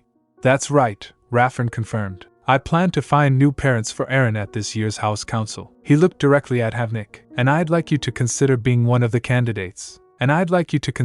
one of the candidates. Raffern stated, his gaze fixed on Havenik. Wait, Your Grace, Havenik stammered, his mind racing. While this is all quite surprising, what do you mean by one of the candidates? Do you have anyone else in mind other than us? Syria interjected, her smile strained. Of course, Raffern replied calmly, taking a sip of his tea. Swish. I plan to choose 2 families, he continued, one from the direct line, and one from the extended line. Of course, if Aerin leaves for an extended family, she won't be able to stay at the duchy. Raffern leaned forward slightly. So personally, I prefer if you two, as my direct family, could take her in. Of course, we'd love to, Havenik exclaimed, eager to please. It'd be a blessing for us, Your Grace. Syria chimed in, clasping her hands. Clench. I squeezed the fabric of my dress under the table. So this was your plan all along? You said you'd find me a place where I could stay comfortably. Well, now I have no choice but to use my wish to get myself out of this mess. I'm planning on choosing Medali's family as the alternative option, Raffern announced. Medali? Havenik repeated, his face falling. He's a valuable part of our guild, so I already know he's a trustworthy man, Raffern explained. I wouldn't have to worry about leaving Aerin in his care. His whole family seemed to be quite open to the idea when I asked them about it. Their son is also around Aerin's age, and the child seemed happy at the thought of Aerin joining the family. Oh, I realized. That's why Nux said that. But that eyesore, Havenik started to protest but caught himself. Your Grace, is there a specific reason why you want to decide on Aerin's adoptive family at the House Council? Grab. You said yourself that you prefer someone from the direct family, Havenik pressed. Then I think it'd be best to trust Aerin with us, and let her settle into her new family as soon as possible. Wouldn't Lord Jeffrey also prefer it if we took Aerin off his hands, so he could concentrate on his research? Syria added sweetly. No need for that, Jeffrey spoke up, poking at his food disinterestedly. Poke. Munch. That rascal's never participated in any of the family affairs. I don't expect him to have a proper opinion. After all this time, Raffern waved a hand dismissively. You've got 2 children to take care of too. I'm sure your hands are quite full at the moment, Raffern reasoned. That's why I want to give both families plenty of time to think the matter over. He turned to me. And Aerin, I'd like you to think it over too. Gasp. I looked up. Oh, of course. We can continue this discussion at the House Council, Raffern concluded. Glance. Yes, of course, Havenik muttered, defeated. Later that night, in my room. So, it's come to this, huh? I sighed, flopping onto my bed. Who knew Medali would be the Duke's backup plan? Settling in with Medali, that'll help bring Nux to my side. Which is good, I mused. But on the other hand, Medali's tense relationship with Havenik doesn't bode well for me. I rolled over. Crackle. It means I'll be burning the bridge with Havenik too, but considering how big of a role Medali has played in the success of the Coke Guild so far, it does seem like the Duke has chosen a good family for me. Medali's got a strong sense of responsibility, and he's a shrewd businessman as well. I'm sure he's a good father too, but still, I stared at the ceiling. I wonder if Jeffrey has totally given up on my adoption. Swish. I pulled the covers up. Tap. No, I can't get all melancholy now, I scolded myself. My goal isn't to get adopted by Jeffrey, but to avoid Havenik, so I should just scratch that plan. I had of getting adopted by Jeffrey. Squid. Tap. Wait a minute, I sat up. I can't get short-sighted here. I need to look at the big picture. Right now, I've been given a new plan C. Nothing has been finalized yet. Whip. Medali's tension with Havenik makes him a double-edged sword, and it's not like Jeffrey's made his position clear either. And the Duke still seems to prefer Havenik over Medali at the moment. Of course, the direct family is better. I need to plan so that the Duke completely disregards Havenik as one of his options, I resolved, so plan B is just on hold, for now. Sigh. I lay back down. Good, that's all done. I yawned. Starting from tomorrow, I gotta try and find Havenik's ledger. Might as well get a good night's sleep now. Hours later. Still awake, I blinked into the darkness. Blink. The ledger. I know I got my hands on that ledger at some point. I racked my brain. Turn. Spring. I sat up in bed. The academy, I gasped. That's right. I didn't see who it was, but someone in the academy handed Havenik the ledger. I pieced it together. Someone who spent a long time there. My eyes widened. Wait, could it be? Does Hilberg have the ledger? Now everyone, Hilberg addressed the class, standing before the chalkboard. Do you understand everything so far? Yes, sir, the students chorused. Good, now if you turn to the next page, Hilberg continued. I sat at my desk, tapping my fingers. Tap tap. Whisper. Fredelman. I leaned over. Fredelman turned. Did you do something to make Aerin mad? Mad? Fredelman looked shocked. Of course not. If not then, Nux whispered, looking at me cautiously. Fwish fwish. Glance. Why does she look so scary? Fredelman asked, terrified. I was staring daggers at Hilberg's back. Glare. You tell me, Nux. Fredelman shivered. My thoughts were a chaotic swirl of frustration. It's nowhere. I spent every free second I had sneaking around, trying to find the ledger. Sneak. Rummage. Rummage. I recalled searching Hilberg's desk, his bag, every corner of the classroom when he wasn't looking, but I couldn't find anything remotely similar to the ledger in his belongings. I screamed internally. There's no way I could miss it. A book made of expensive leather like that. Where could it be? My memory's fuzzy. Perhaps he's taken it outside of the castle? No, with the House Council happening so soon, there's no way he'd keep something like that so far from him, I reasoned. Maybe I'm just barking up the wrong tree. I sighed, rubbing my temples. If so, I need to figure out a new plan. Maybe it's too early, and Havenik hasn't handed Hilberg the ledger yet. A few days late?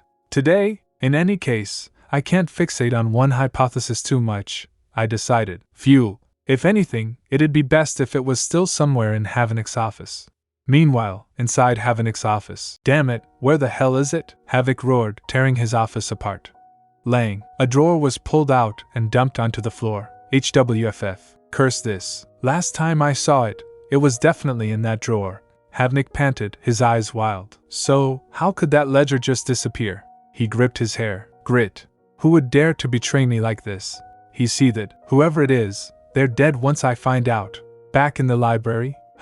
Alf 1 paused while sorting returned books. What's this doing here? He picked up a nondescript, leather-bound book from the pile. I don't remember seeing this in the new shipment of books we got. That's strange, he muttered, opening the cover. Flip. It doesn't even have a title, or an author, or a categorization number, either. Who in the world brought this in? Sigh. Plop. He flipped through the pages. Fee, 1,000 gold, 1,000. Retainer. Alf 1 read the entries, confused. Wait, this? This isn't a book, he realized. It's a handwritten ledger of some sort. Admittance, academy, lord, sponsor, signing, swish, flip, retainer fees, signing fees for contracts. Is it an account book for one of the Braunos? Alf 1 paused, his eyes widening as he read a specific entry. Pause. What is this? He whispered, his hands trembling. Later, in my room. I couldn't find it, I admitted defeat, flopping onto my bed. Flop. I checked if anyone else worked in the academy other than Hilbert, but it's clear that nobody else frequents the place. It's so far away. Everyone groans if they're sent there for an errand. According to testimony from the rest of the servants who avoid the academy, that means Hilberg is the only one who spends that much time in the academy. Then it makes sense to think that he's the one who has the ledger. I've got so little to go on. I don't even know where else I'm supposed to search. I groaned. Knock, knock, knock. My lady? It's me, Marie, a cheerful voice called out. Come on in. I sat up. Swing. Marie entered, followed by 3 other maids. Come now, introduce yourselves. Yes, ma'am, they chorused. Why? It's an honor to be able to serve you, miss. I'm Lisa, one curtsied. I'm Essie. At your service, another beamed. Swoosh. My lady? The third one started, then gasped. Oh, you're as precious as a doll, my lady. Oh, please call me Sarah. Marie, who's this? I asked, bewildered.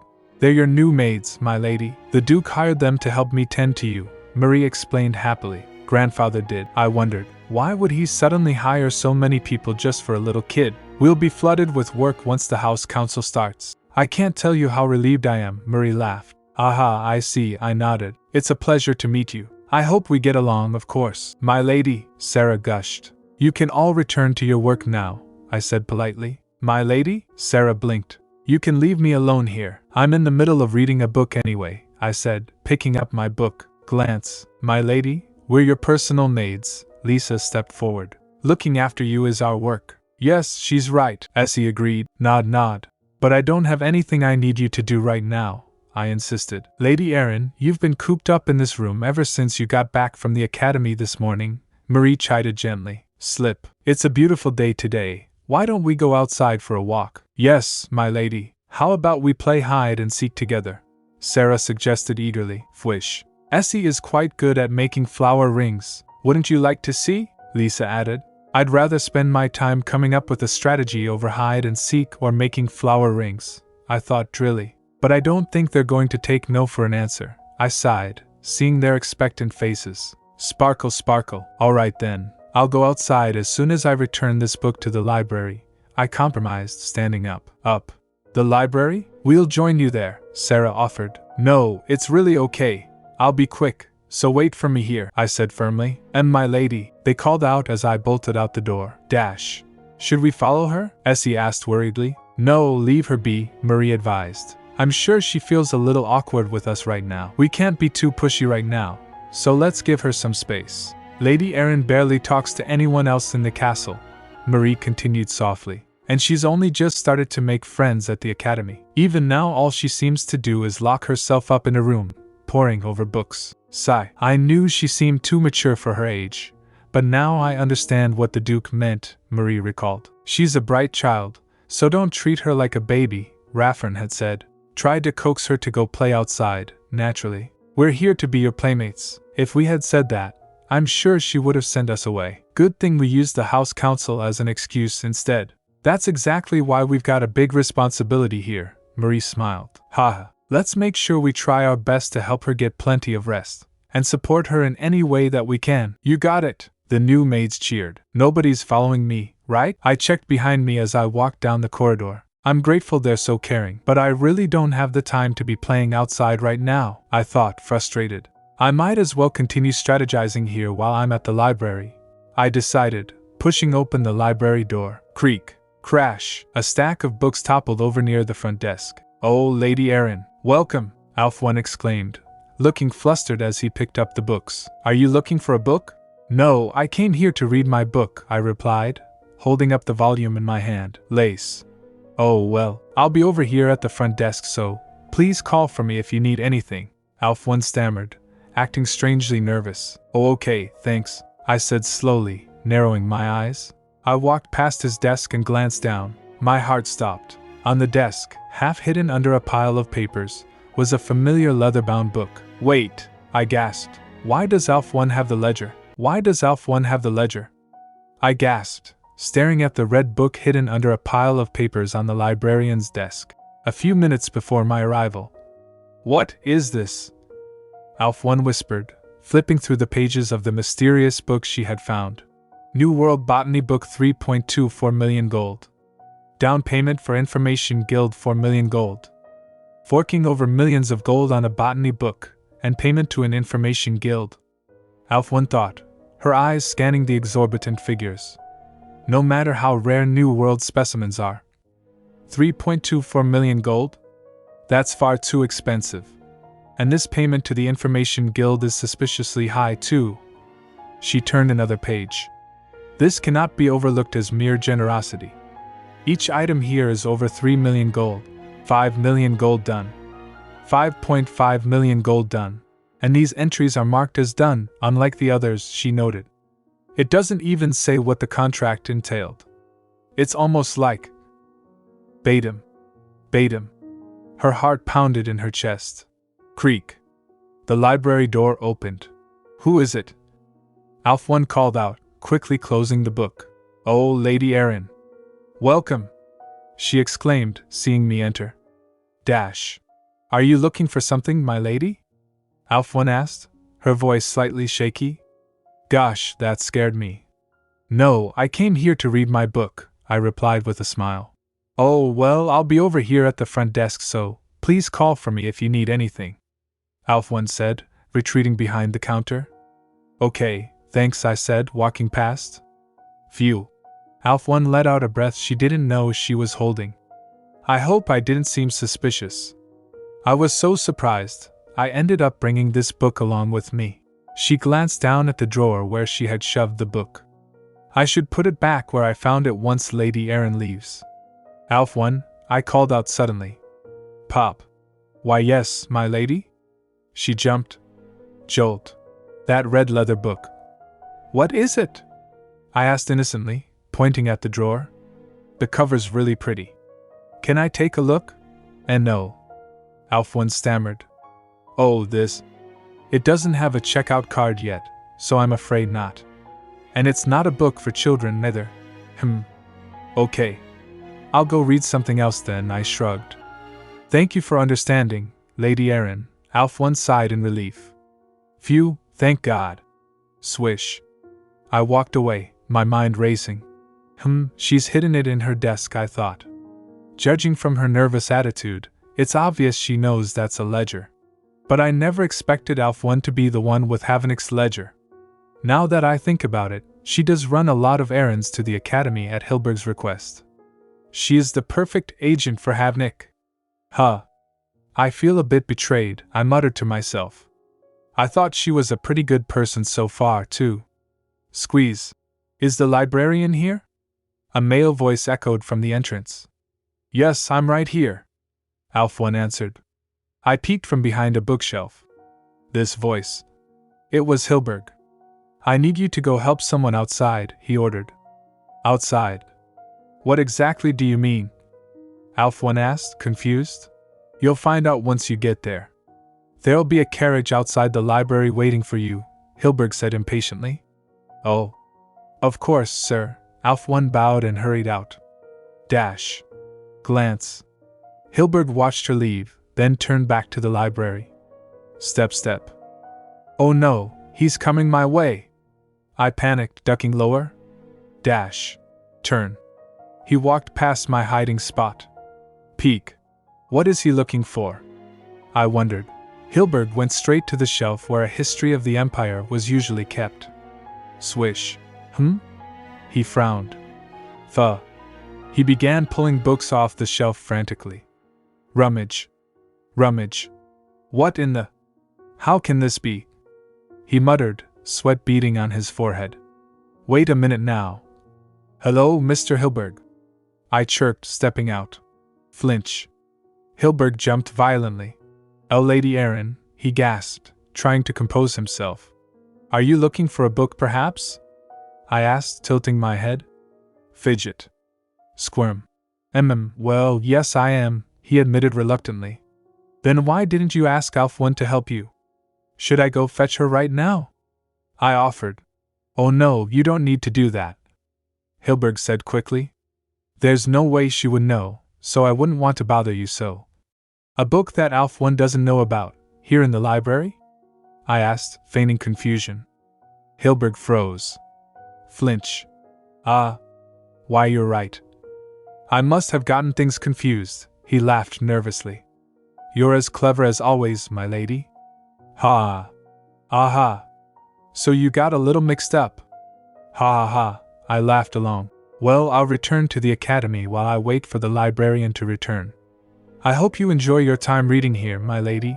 Hilberg bowed stiffly and practically ran out. Yes, sir, I called after him. Bow. So there's no way Alf-1 knows? I mused, watching the door close. That's strange. And something doesn't add up either. The fact that he's being cautious enough to send the librarian out, and that he somehow failed to retrieve something that nobody could have taken instead. Doesn't that mean something he hid here has disappeared? I realized. Turn. Something you would hide in a library seems to me like a book would be perfect.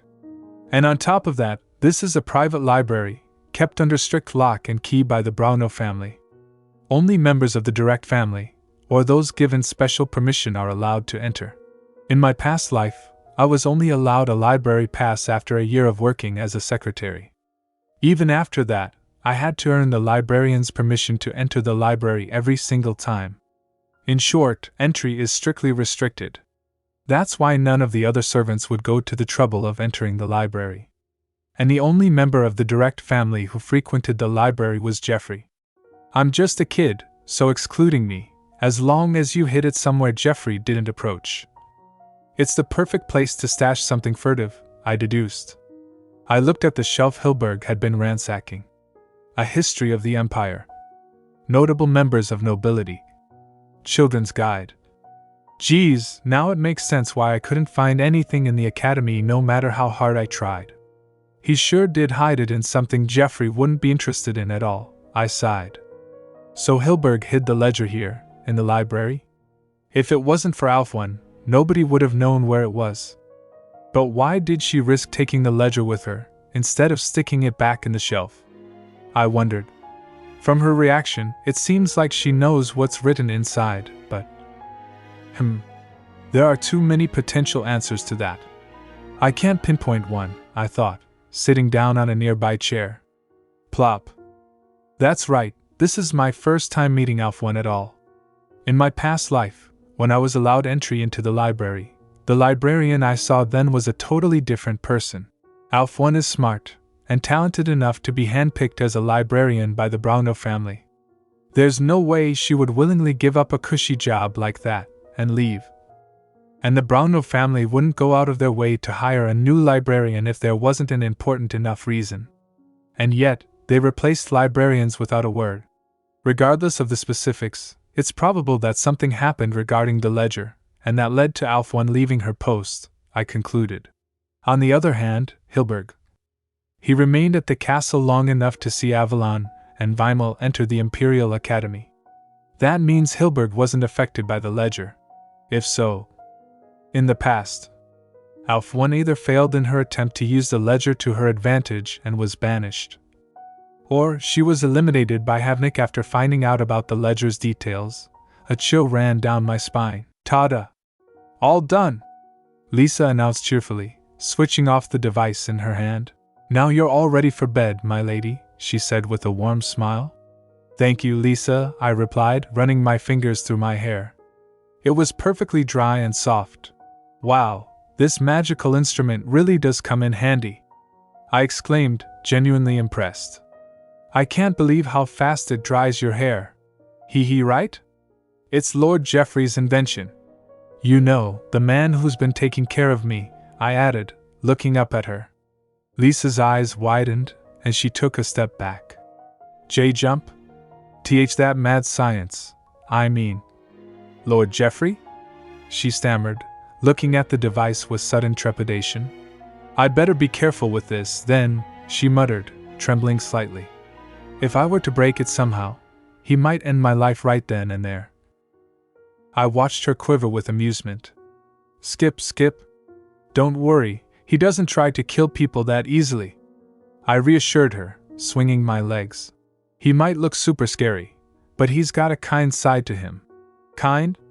Lisa looked skeptical. He bakes me really yummy sweets every day, too.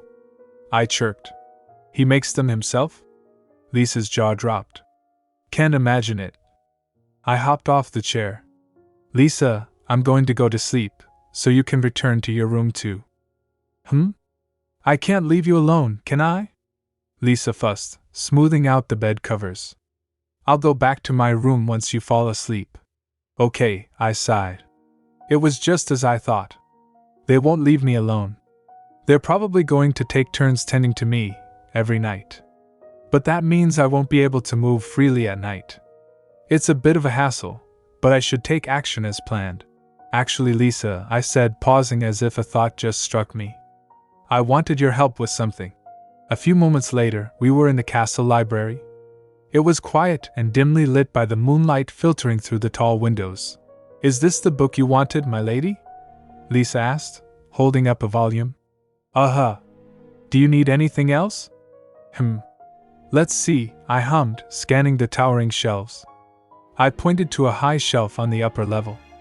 Could you get me that blue book? The one way up there? Lisa squinted. The one on the second floor, right? Yeah. I nodded eagerly. Of course. Let me go get a stepladder, Lisa said, turning away. Okay, I'll be right here. As soon as she disappeared around the corner, my demeanor shifted. Step. Judging from Alphony's attitude earlier today, she probably only found the ledger today. And since I, and other people, showed interest, she probably thought it'd be best not to put it back on the shelf. But of course, she wouldn't have been able to take the ledger home.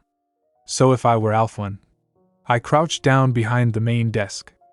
I'd stash it somewhere safe, like right here, under her desk.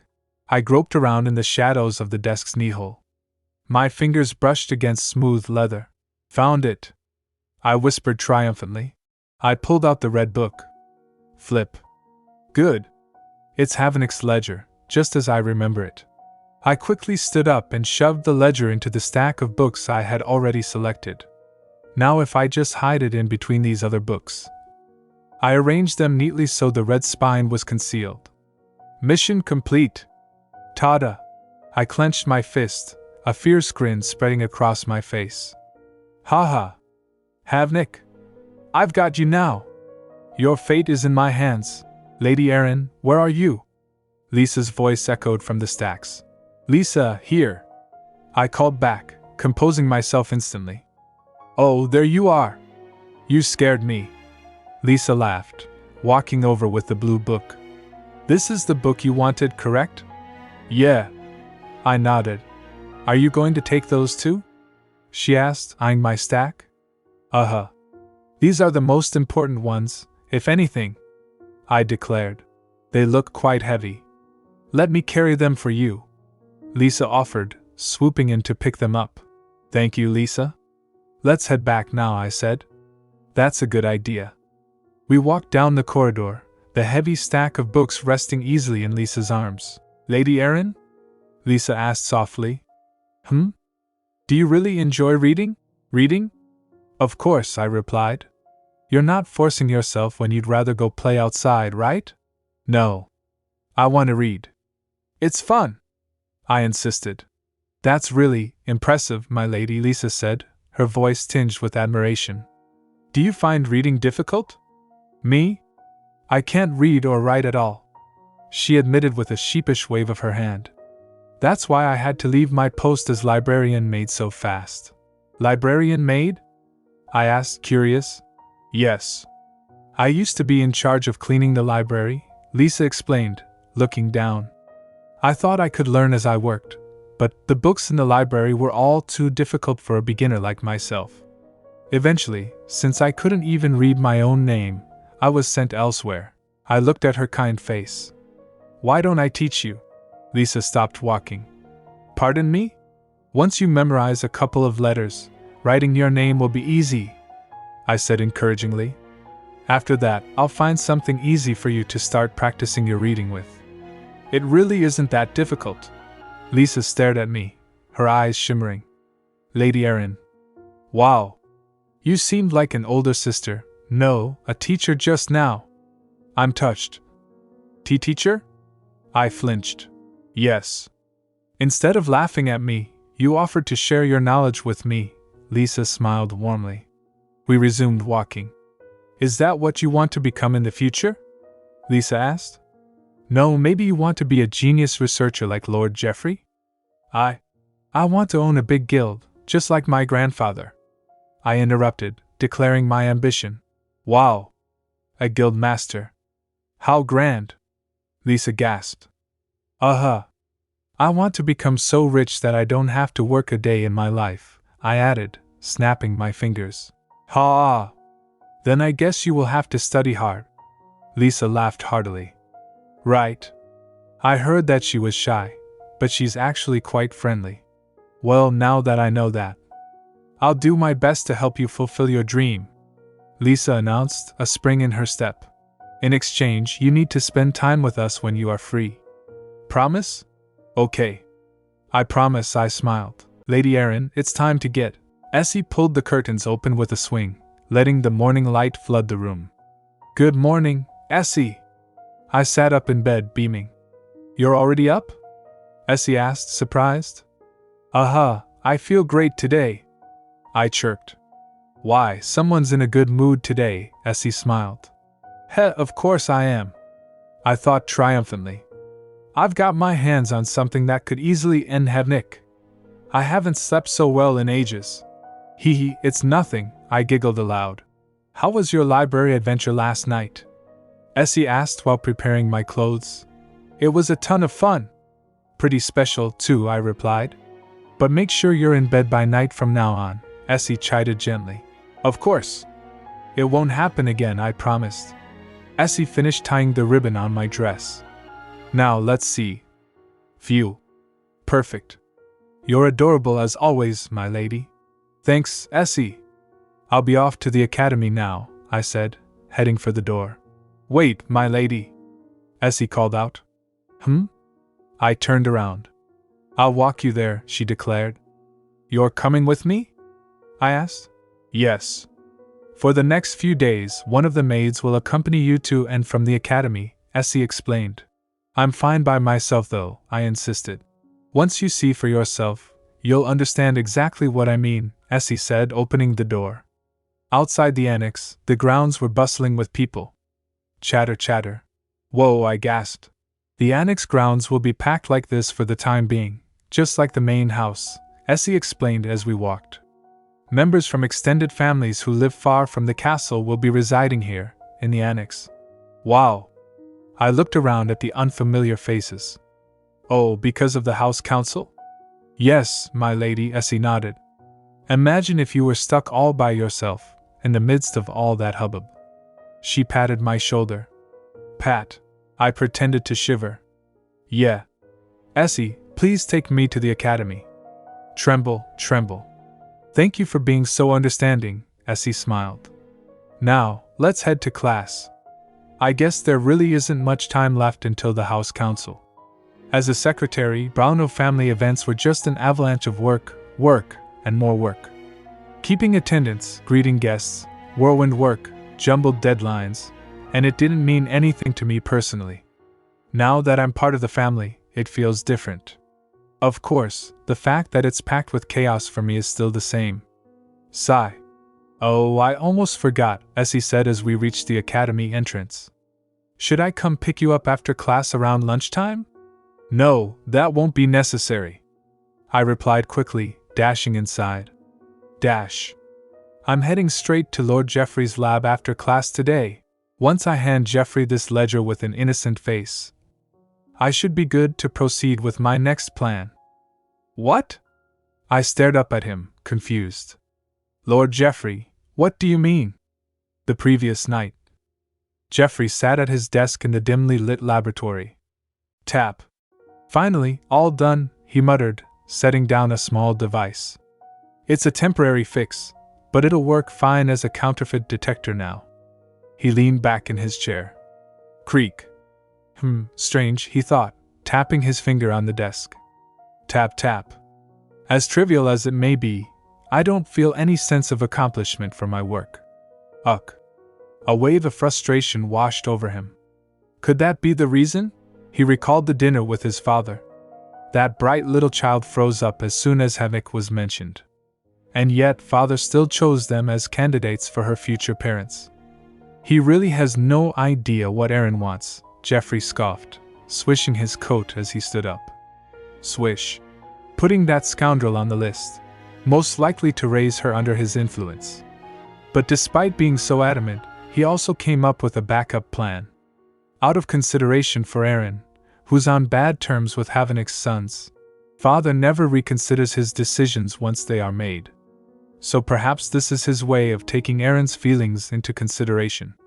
And the fact that he chose Medali out of everyone else.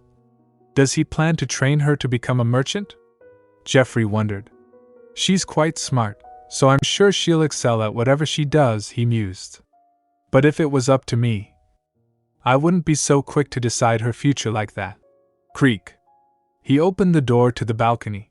On the contrary, if you think about her nature, it may be better for her to hone her knowledge of mana science. He paused, leaning against the railing. If it was up to me, I need to take a breather. Mana science has been my only interest up until now. Family business and affairs have never held any significance in my life.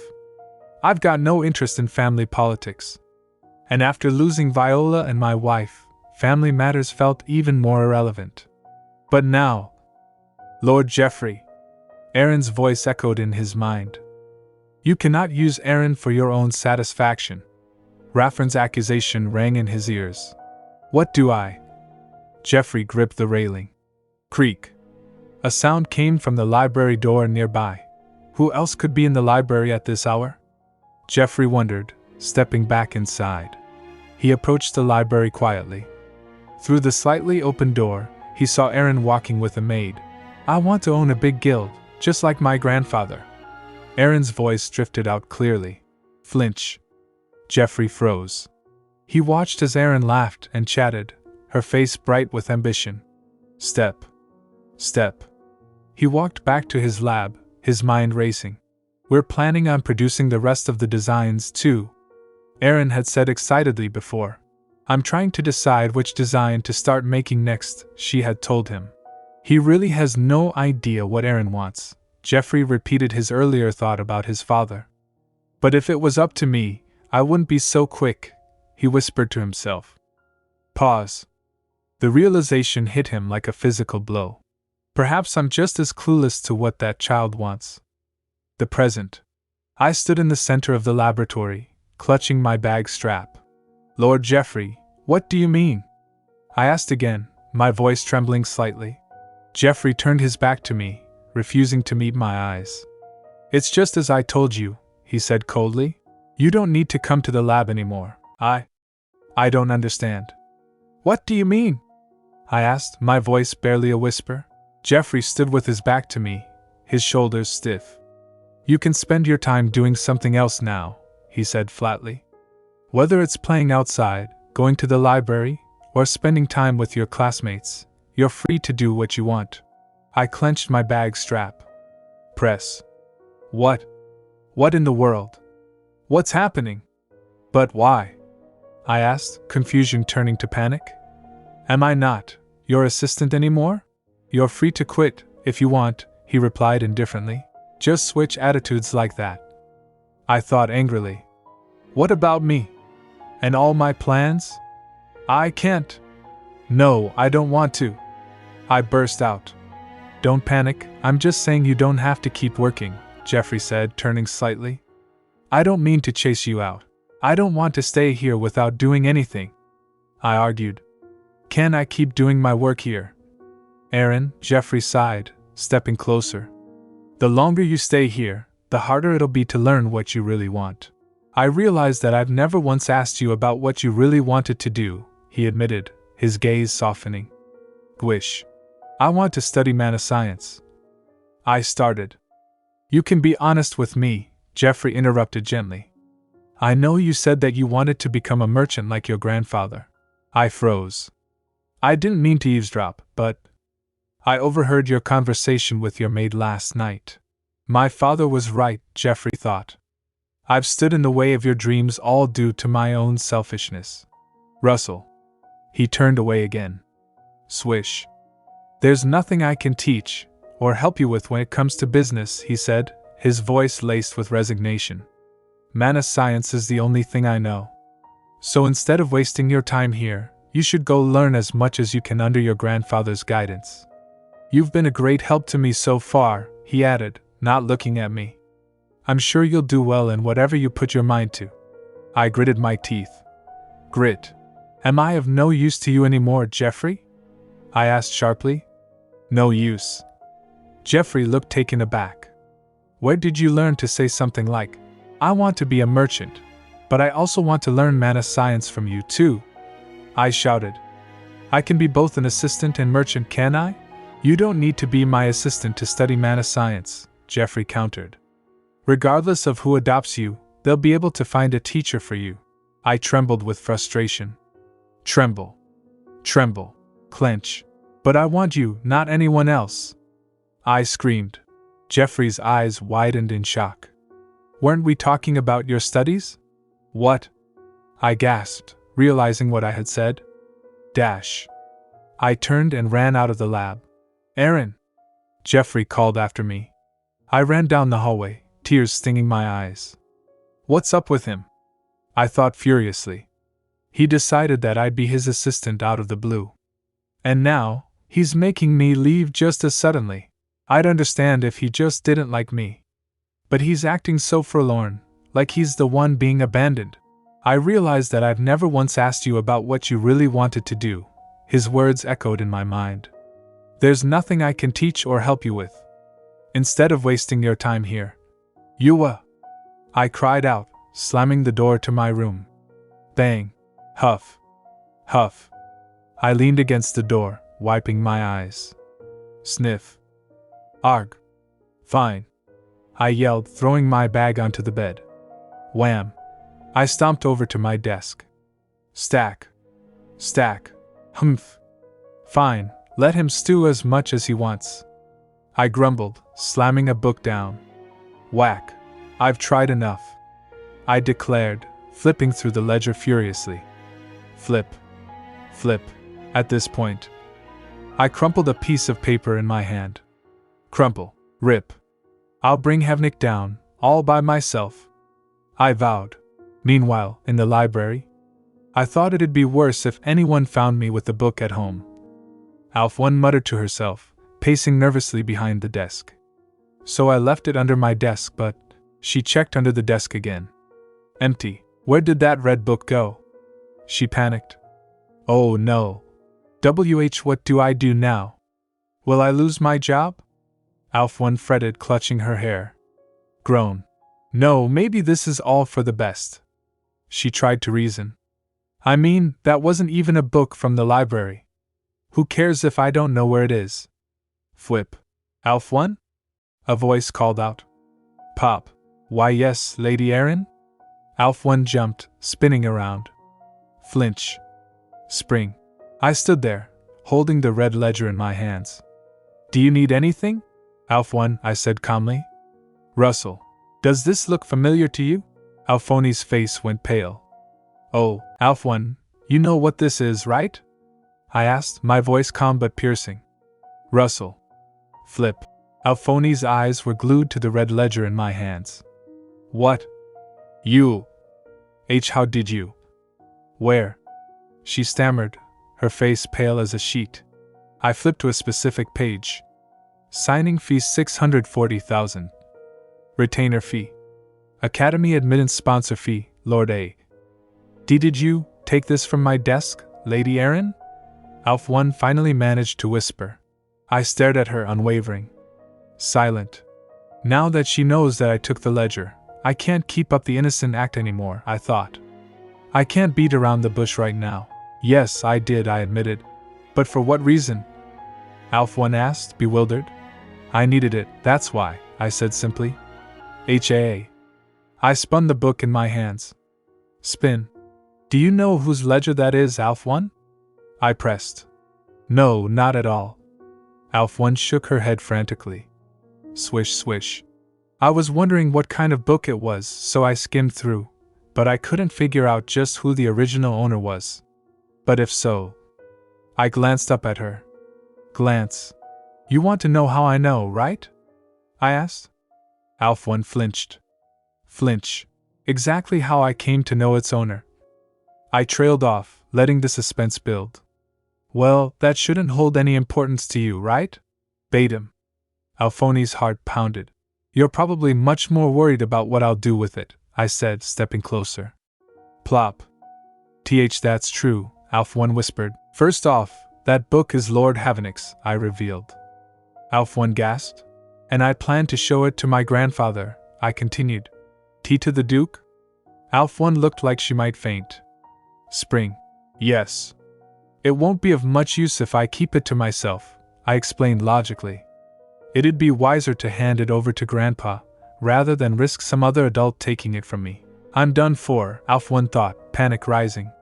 Once the Duke hears of the ledger, he's sure to criticize the lax security of the library. Then what would happen to me? Glance. But then I suddenly thought of you, Alf 1, I said softly. I began to worry that Grandfather might grow angry with you once he found out about the ledger, I added, feigning concern. That's why I stopped by. And my lady. Alf 1 dropped to her knees. Cling. I swear to you, I didn't try to hide that ledger. She cried, clutching my dress. Ack. I just found it that day, and I wasn't sure what to do, she sobbed. Tremble. I have a younger sibling to take care of back home. If I lose this job, my family will end up on the streets, she confessed, tears streaming down her face. Clench. So please, if you could forgive me. I looked down at her, a small grin tugging at my lips. I've scared her enough. Now it's time for a little test. Forgive someone who's been spying on me for Lord Havenik? I asked sharply. Alf 1 froze. Flinch. I barely talked to Lord Havenik at all, you know, I said, pacing around her. Step. But when I ended up having dinner with him a while ago, he knew everything I was doing as Lord Geoffrey's assistant. Now Lord Geoffrey's not the type to go around telling family members about me, so he's out, I reasoned. For Lord Havenik to know the ins and outs of my work in the library. The culprit had to be someone like you who could frequent both the library and the lab. I stopped in front of her. I'm right, aren't I? Alf 1 remained silent, head bowed. She's not denying it, so I must be right, I thought. If Alf 1 really is a spy for Havenik, I could be risking my own life by prying further. But this time, I want to test if my impression of her stands true. You know, I've been watching you for a while, I said gently. I thought that maybe you were trying to steal our lab notes. But in the end, you never laid a hand on them, I observed. Swish. It didn't lie right with your conscience, did it? Alf 1 looked up, surprise evident in her tear-filled eyes. If my gut feeling is right, Alf 1 is at a crossroads right now.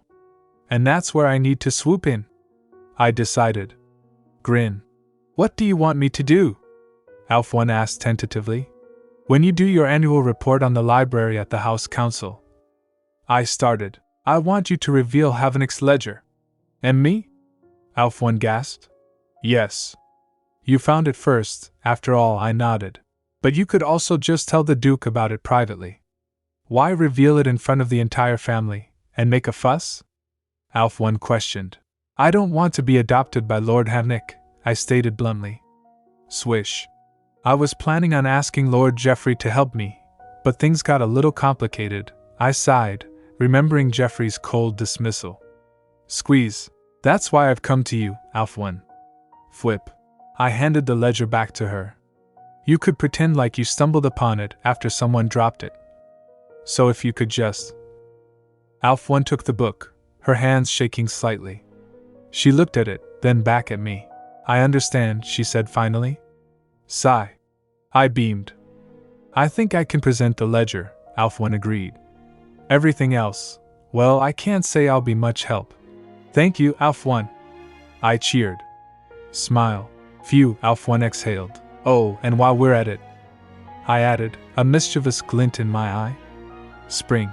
Yes? I'd like you to do just one more thing for me. Oh, it's simple. Now that we're on the same side, I won't make you do anything dangerous. I grinned widely. Grin. Wahahoho. I laughed, perhaps a bit too maniacally. You trust me, right? Hee hee, I winked. Alf 1 shivered. Cover. Later that afternoon, in a secluded part of the garden, Alf 1. Hilberg approached, looking annoyed. Russell, why have you called me all the way out here? He demanded. Good afternoon, Mr. Hilberg, Alf 1 greeted him nervously. It's nothing serious, she started. Why'd I call for you? Because Lady Aerin made me, that's why. She screamed internally. I watched from behind a bush nearby. Hiding. I just had something to ask you, Alf 1 continued aloud. Alf 1 stood in the garden, his entire body trembling like a leaf in the wind. The late afternoon sun filtered through the leaves, casting dappled shadows on his pale, sweating face. He clasped his hands together, his knuckles white. Lady Aerin, he stammered, his voice barely a whisper. Are you sure this will work? From the safety of a dense green bush nearby, Aerin peered out, her purple hair blending with the shadows. She whispered back, of course. Don't worry. I'm 65% sure this will work. Alphony's face fell. Is that supposed to make me feel better? He hissed, suppressing a sob. Gee, you'll be fine. Aerin urged him on, pumping a small fist in the air. Come on, Alf 1. You can do it. Alf 1 straightened his posture, wiping the sweat from his brow, though his internal monologue was a chaotic scream. How did I even get myself into this mess? He took a deep breath and stepped onto the path just as an older man approached. The man leaned heavily on a cane, his face lined with age and worry. Good afternoon, Mr. Hilberg, Alf 1 said, his voice surprisingly steady. Mr. Hilberg paused, looking up. The wind rustled the trees overhead. It's nothing serious, Alf 1 continued, but I had something to ask you. You see. I've heard something, Alf 1 said, his eyes narrowing slightly. I've heard that you've been looking high and low for a certain book. With a swift motion, Alf 1 produced a thick, red leather-bound ledger decorated with intricate golden clockwork designs. Would this be it? Hilberg's eyes widened in shock.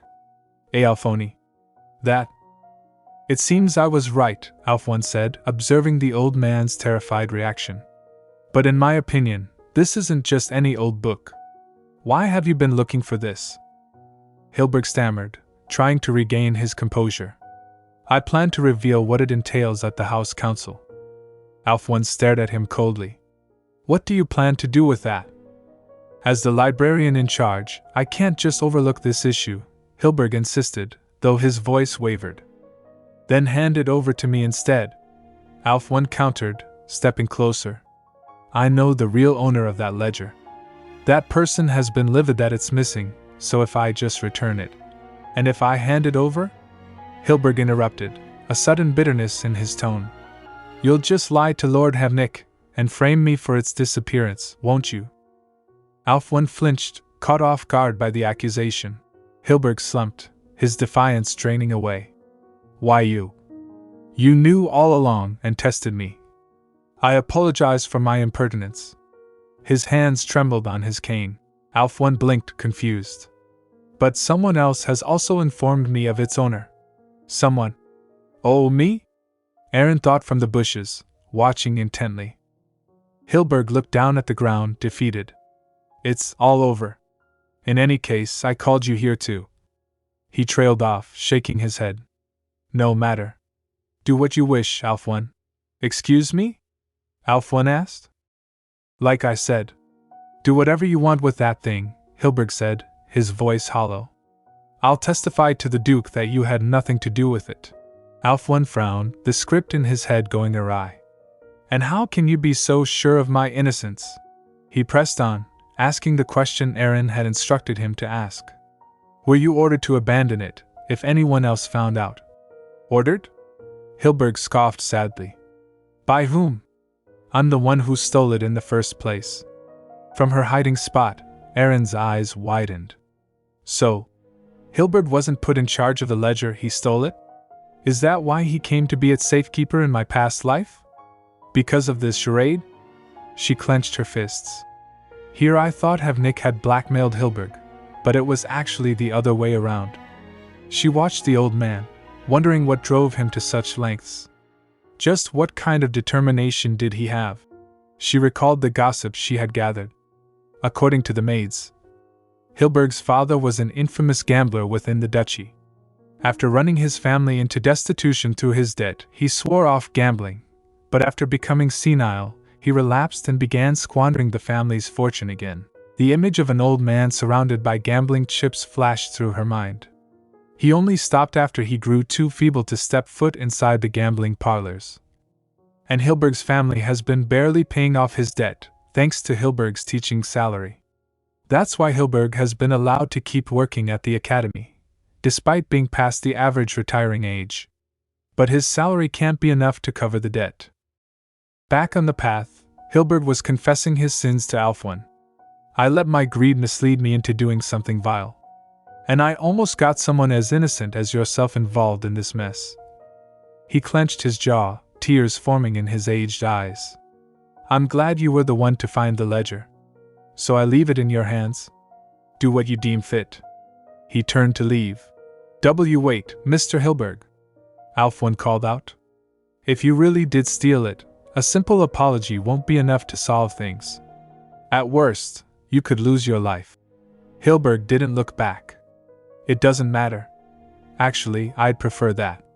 I've betrayed the trust and kindness the Duke showed me. I've got no right to ask for his mercy.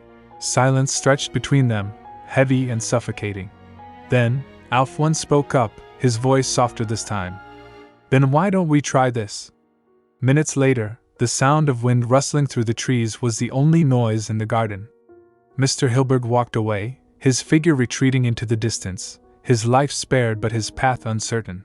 As soon as the old man was out of sight, Alfwin collapsed onto the grass. Flop. Ugh, he groaned, clutching his stomach. I was this close to throwing up. Aerin emerged from the bushes, brushing leaves off her dress. Alfwin looked up at her, shivering uncontrollably. No, you were great out there, she chirped, beaming. So, what do you think? Alfwin asked weakly, still trembling. Well, I don't think he'll side with Lord Havenik anymore, at the very least, Aerin said thoughtfully. That's good enough, then. Alfwin managed a weak smile. He looked at his young mistress with admiration. My lady, you were giving him a chance to redeem himself, weren't you? Aerin blinked, pointing a finger at herself. Me? No. No! She waved her hand dismissively. I just wanted to eliminate any risks in our way. If I had left Mr. Hilberg be, a dark possibility crossed her mind. Then you would have been framed and banished. We can't have that, can we? We're in the same boat now, she stated simply. Alfwin stared at her. Lady Aerin, why are you going to such lengths for me? Aerin looked at him, her large red eyes shimmering. I like people who are smart, you see. Alfwin jumped slightly. Smart? You're smart, aren't you? That's all, she said with a giggle. Then she poked his forehead. Well, you're also a little bit of a pushover, too. Ouch. Alfwin rubbed his forehead. Anyway, don't worry, Aerin said brightly. She looked him in the eye, her expression softening. This time, I'll make sure you don't get hurt. Alfwin felt a wave of emotion wash over him. So make sure you're prepared perfectly for the House Council, she added, turning on her heel. Alfwin sighed, a small smile playing on his lips. Of course, my lady. And thus the days flew by. The tension in the estate grew as the crucial day approached. Finally, today was the day. Maids fussed around Aerin, adjusting the frills of her elegant purple dress. Her hair was tied up neatly with a dark ribbon. Lady Aerin. How adorable! One of the maids squealed, clapping her hands. Aerin stood poised and ready. The preparation was over. The House Council commences. The House Council commences. Alfwin stood in the garden, his entire body trembling like a leaf in the wind. The late afternoon sun filtered through the leaves, casting dappled chill, sweating face. He clasped his hands together, his knuckles white. He stammered, his voice barely a whisper. "Are you sure this will work?" From the safety of a dense green bush nearby, Aerin peered out, blending with the shadows. She whispered back, "Of course. Don't worry. I'm 60 for this will work." Alphoni's face fell. "Is that supposed to make me feel better?" he hissed, suppressing a sob. "You'll be fine," Aerin urged him on, pumping a small fist. "Come on, Alf-1. You can do it." Alf-1 straightened his posture from his brow, though his internal monologue was a chaotic scream. "How did I even get myself?" He took a deep breath and stepped onto the path just as an older man approached. The man leaned heavily on a cane, his face lined with age and worry.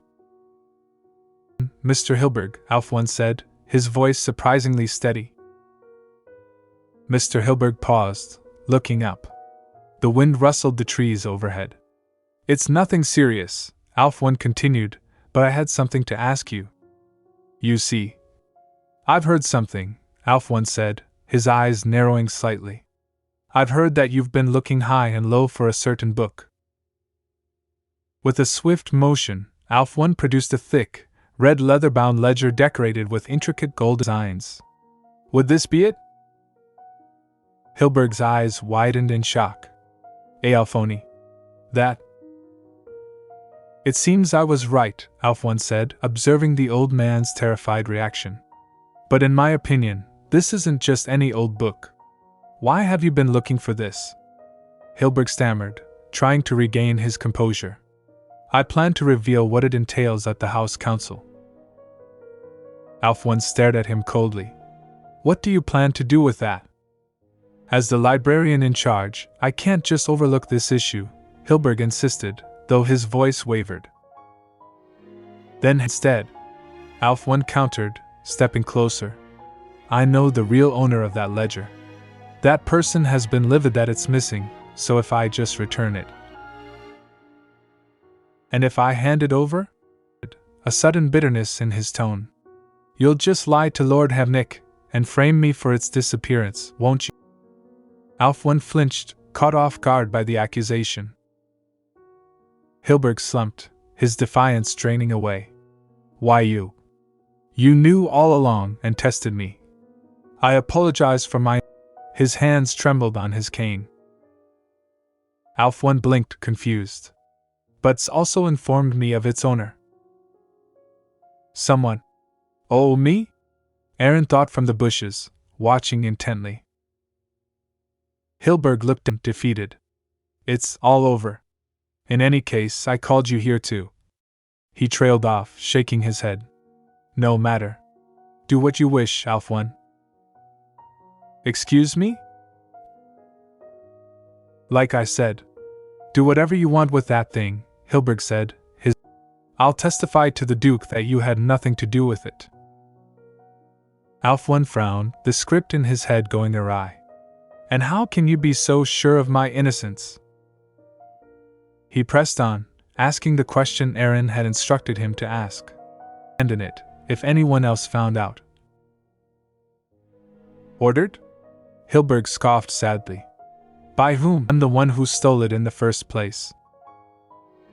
From her hiding spot, Aerin's eyes widened. "So, Hilberg wasn't put in charge of the ledger, he stole it? Is that why he came to be its safekeeper in my— because of this charade?" She clenched her fists. Here I thought Havenik had blackmailed Hilberg, but it was actually the other way around. She watched the old man, wondering what drove him to such lengths. Just what kind of determination did he have? She recalled the gossip she had gathered. According to the maids, Hilberg's father was an infamous gambler within the duchy. Running his family into destitution through his debt, he swore off gambling, but after becoming senile, he relapsed and began squandering the family's fortune again. The image of an old man surrounded by gambling chips flashed through her mind. He only stopped after he grew too feeble to step foot inside the gambling parlors. And Hilberg's barely paying off his debt, thanks to Hilberg's teaching salary. That's why Hilberg has been allowed to keep working at the academy, despite being past the average retiring age. But his salary can't be enough to cover the debt. Back on the path, Hilberg was confessing his sins to Alfwan. I let my greed mislead me into doing something, and I almost got someone as innocent as yourself involved in this mess. He clenched his jaw, tears forming in his aged eyes. I'm glad you were the one to find the ledger. So I leave it in your hands. Do what you deem fit. He turned to leave. Wait, Mr. Hilberg, Alfwan called out. If you really did steal, a simple apology won't be enough to solve things. At worst, you could lose your life. Hilberg didn't look back. It doesn't matter. Actually, I'd prefer that. Trust and kindness the Duke showed me. I've got no right to ask for his mercy. Silence stretched between them, heavy and suffocating. Then, Alfwan spoke after this time. Then why don't we try this?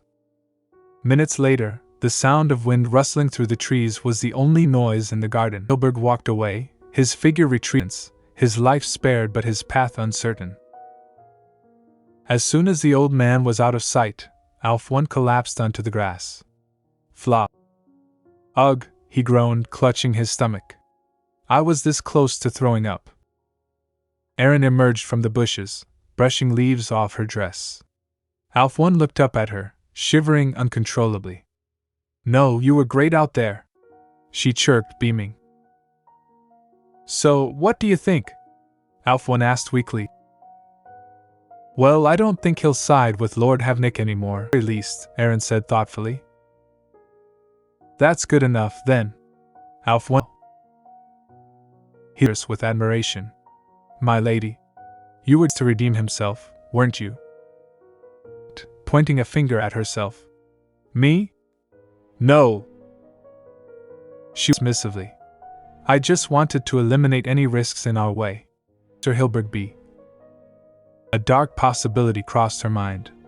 Then you would have been framed and banished. We can't have that, can we? We're in the same boat now, she stated simply. Alfwan stared at her. Lady Aerin, going to such lengths for me. Aerin looked at him, her large red eyes shimmering. People who are smart, you see. Alfwan jumped slightly. Smart? You're smart, aren't you? That's all, she said with a giggle. His forehead. Well, you're also a little bit of a pushover, too. Alfwan rubbed his forehead. Anyway, don't worry. She looked him in the eye, her expression softening. This time, I'll make sure you don't get hurt. Alfwan felt a wave of emotion wash over him. So make sure you're prepared perfectly for the House Council, she added, turning on her. Alfwan sighed, a small smile playing on him. Of course, my lady. And thus, the tension in the estate grew as the crucial day approached. Finally, today was the day. Maids fussed around Aerin, adjusting the frills of her elegant purple dress. Her hair was tied up neatly with a dark ribbon. Lady Aerin. How adorable! One of the maids squealed, clapping her hands. Aerin stood poised and ready. The preparation was over.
Daddy?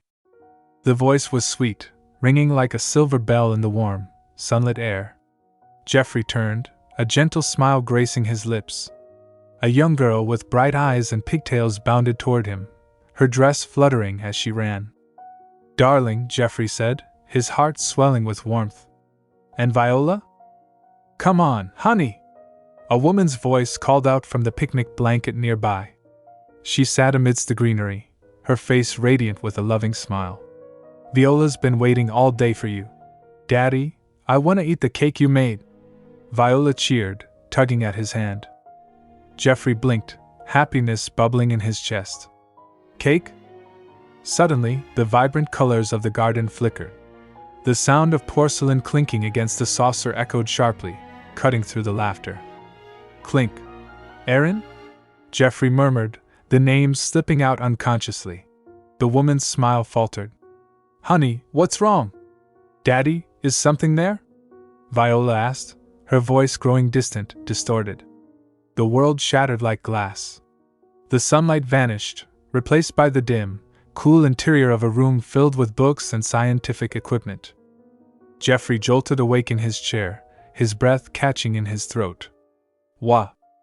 Birds chirped outside the window, mocking the sudden silence of the lab. He rubbed his temples, the remnants of the beautiful illusion fading into the gray reality. So it was just a dream, he thought, a heavy stone settling in his stomach. The ache of loss, usually dull, throbbed sharply. He sat in his laboratory, surrounded by towering bookshelves and the faint hum of mana devices.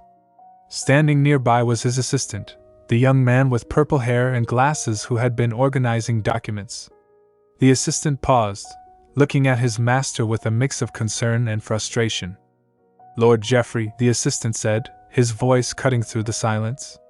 Why won't you adopt Lady Aerin? Jeffrey froze. What? He gasped softly, taken aback by the directness of the question.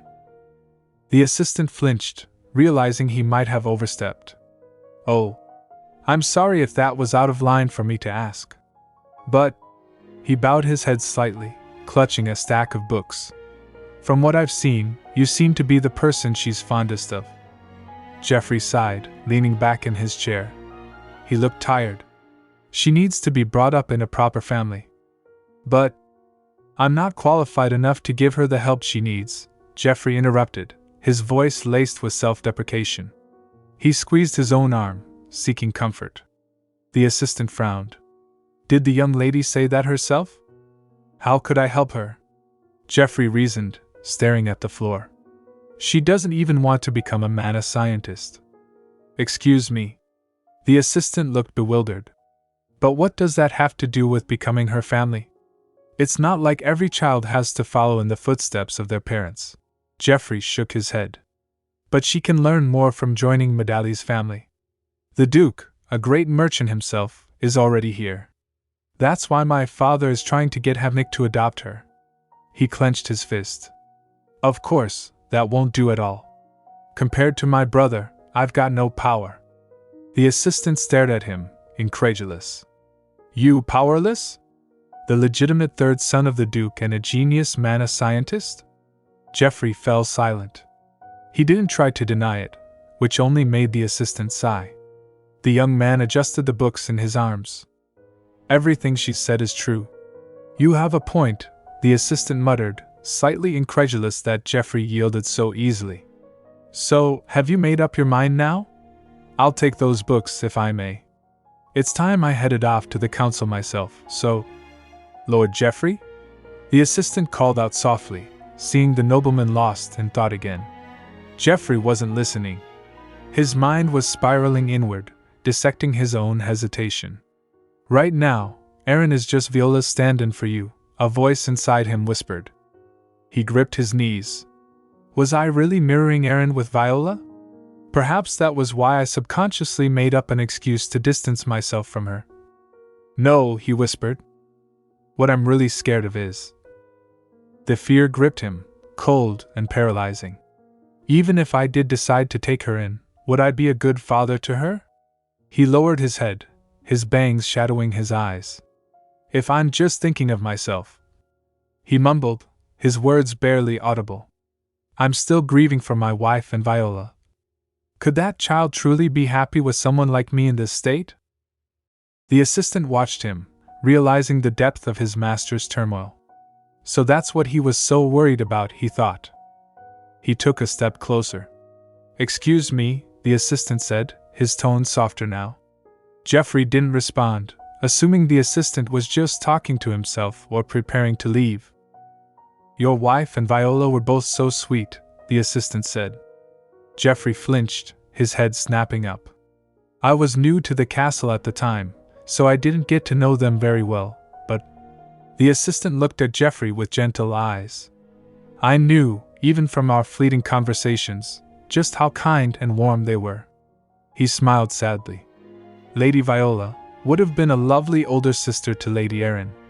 The words struck Jeffrey like a physical blow. He stared at the assistant, his eyes wide. A lovely older sister. Something inside him clicked. The fear that had been holding him back, the fear of replacing Viola, the fear of his own grief, suddenly seemed smaller than the possibility of what could be. I think you're quite right, Jeffrey said, his voice steady for the first time that day. Me? About what? The assistant blinked, confused by the sudden shift. Jeffrey stood up abruptly. Spring. What? The assistant stepped back in surprise. I'll be back soon, Jeffrey announced, striding toward the door with newfound purpose.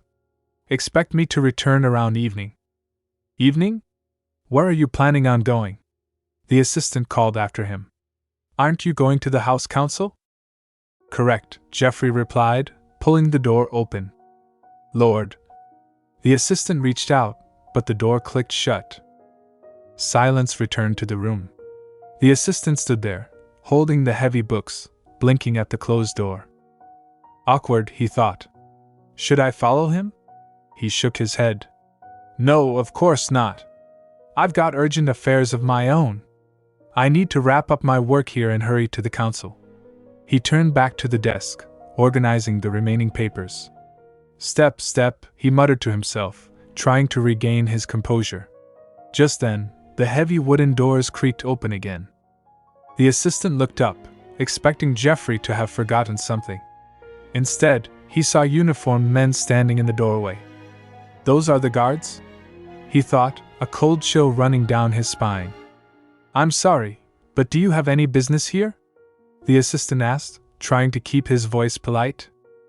One of the guards stepped forward, his expression grim. We have orders. What's going on? The assistant stammered, stepping back until he hit the desk. The Duke has ordered us to bring you to him, the guard stated flatly. The assistant froze. I'd advise you to follow our orders quietly, the guard added, his hand resting on the hilt of his sword. The assistant swallowed hard, the books in his arms feeling suddenly very heavy. The quiet afternoon in the library had taken a sharp, dangerous turn. That's odd, Aerin murmured, staring at the empty corridor. She sat in a quiet waiting room near the council hall, her small legs dangling from the cushioned chair. The afternoon light filtered through the windows, casting long shadows across the floor. My lady, would you care for some fruit? Sarah asked, offering a silver platter of fresh grapes. Aerin shook her head, her brow furrowed with worry. Sarah? Alfwin should have arrived by now. What's holding her up? Sarah glanced at the door, her expression mirroring Aerin's concern. Yes, my lady? Could you go to the library for me, please? Aerin asked, hopping off the chair. She paced nervously. Miss Librarian told me she had something for me, but she hasn't come yet. I'm getting a bit worried. The library? Sarah hesitated. I'll stay right here with Lady Syria.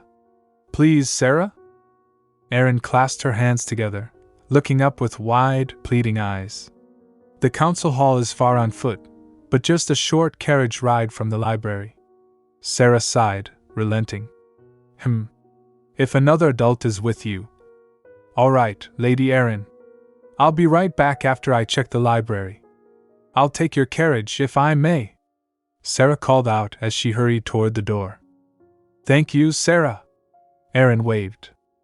As Sarah disappeared down the hallway, the heavy silence returned, doing little to quell Aerin's rising anxiety. In a dimly lit office within the main estate, the atmosphere was suffocating. Duke Havenik sat behind his massive mahogany desk, his gaze cold and piercing.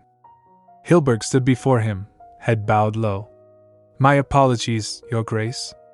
I thought I should ask for your guidance, since this matter seemed too significant to be handled on my own."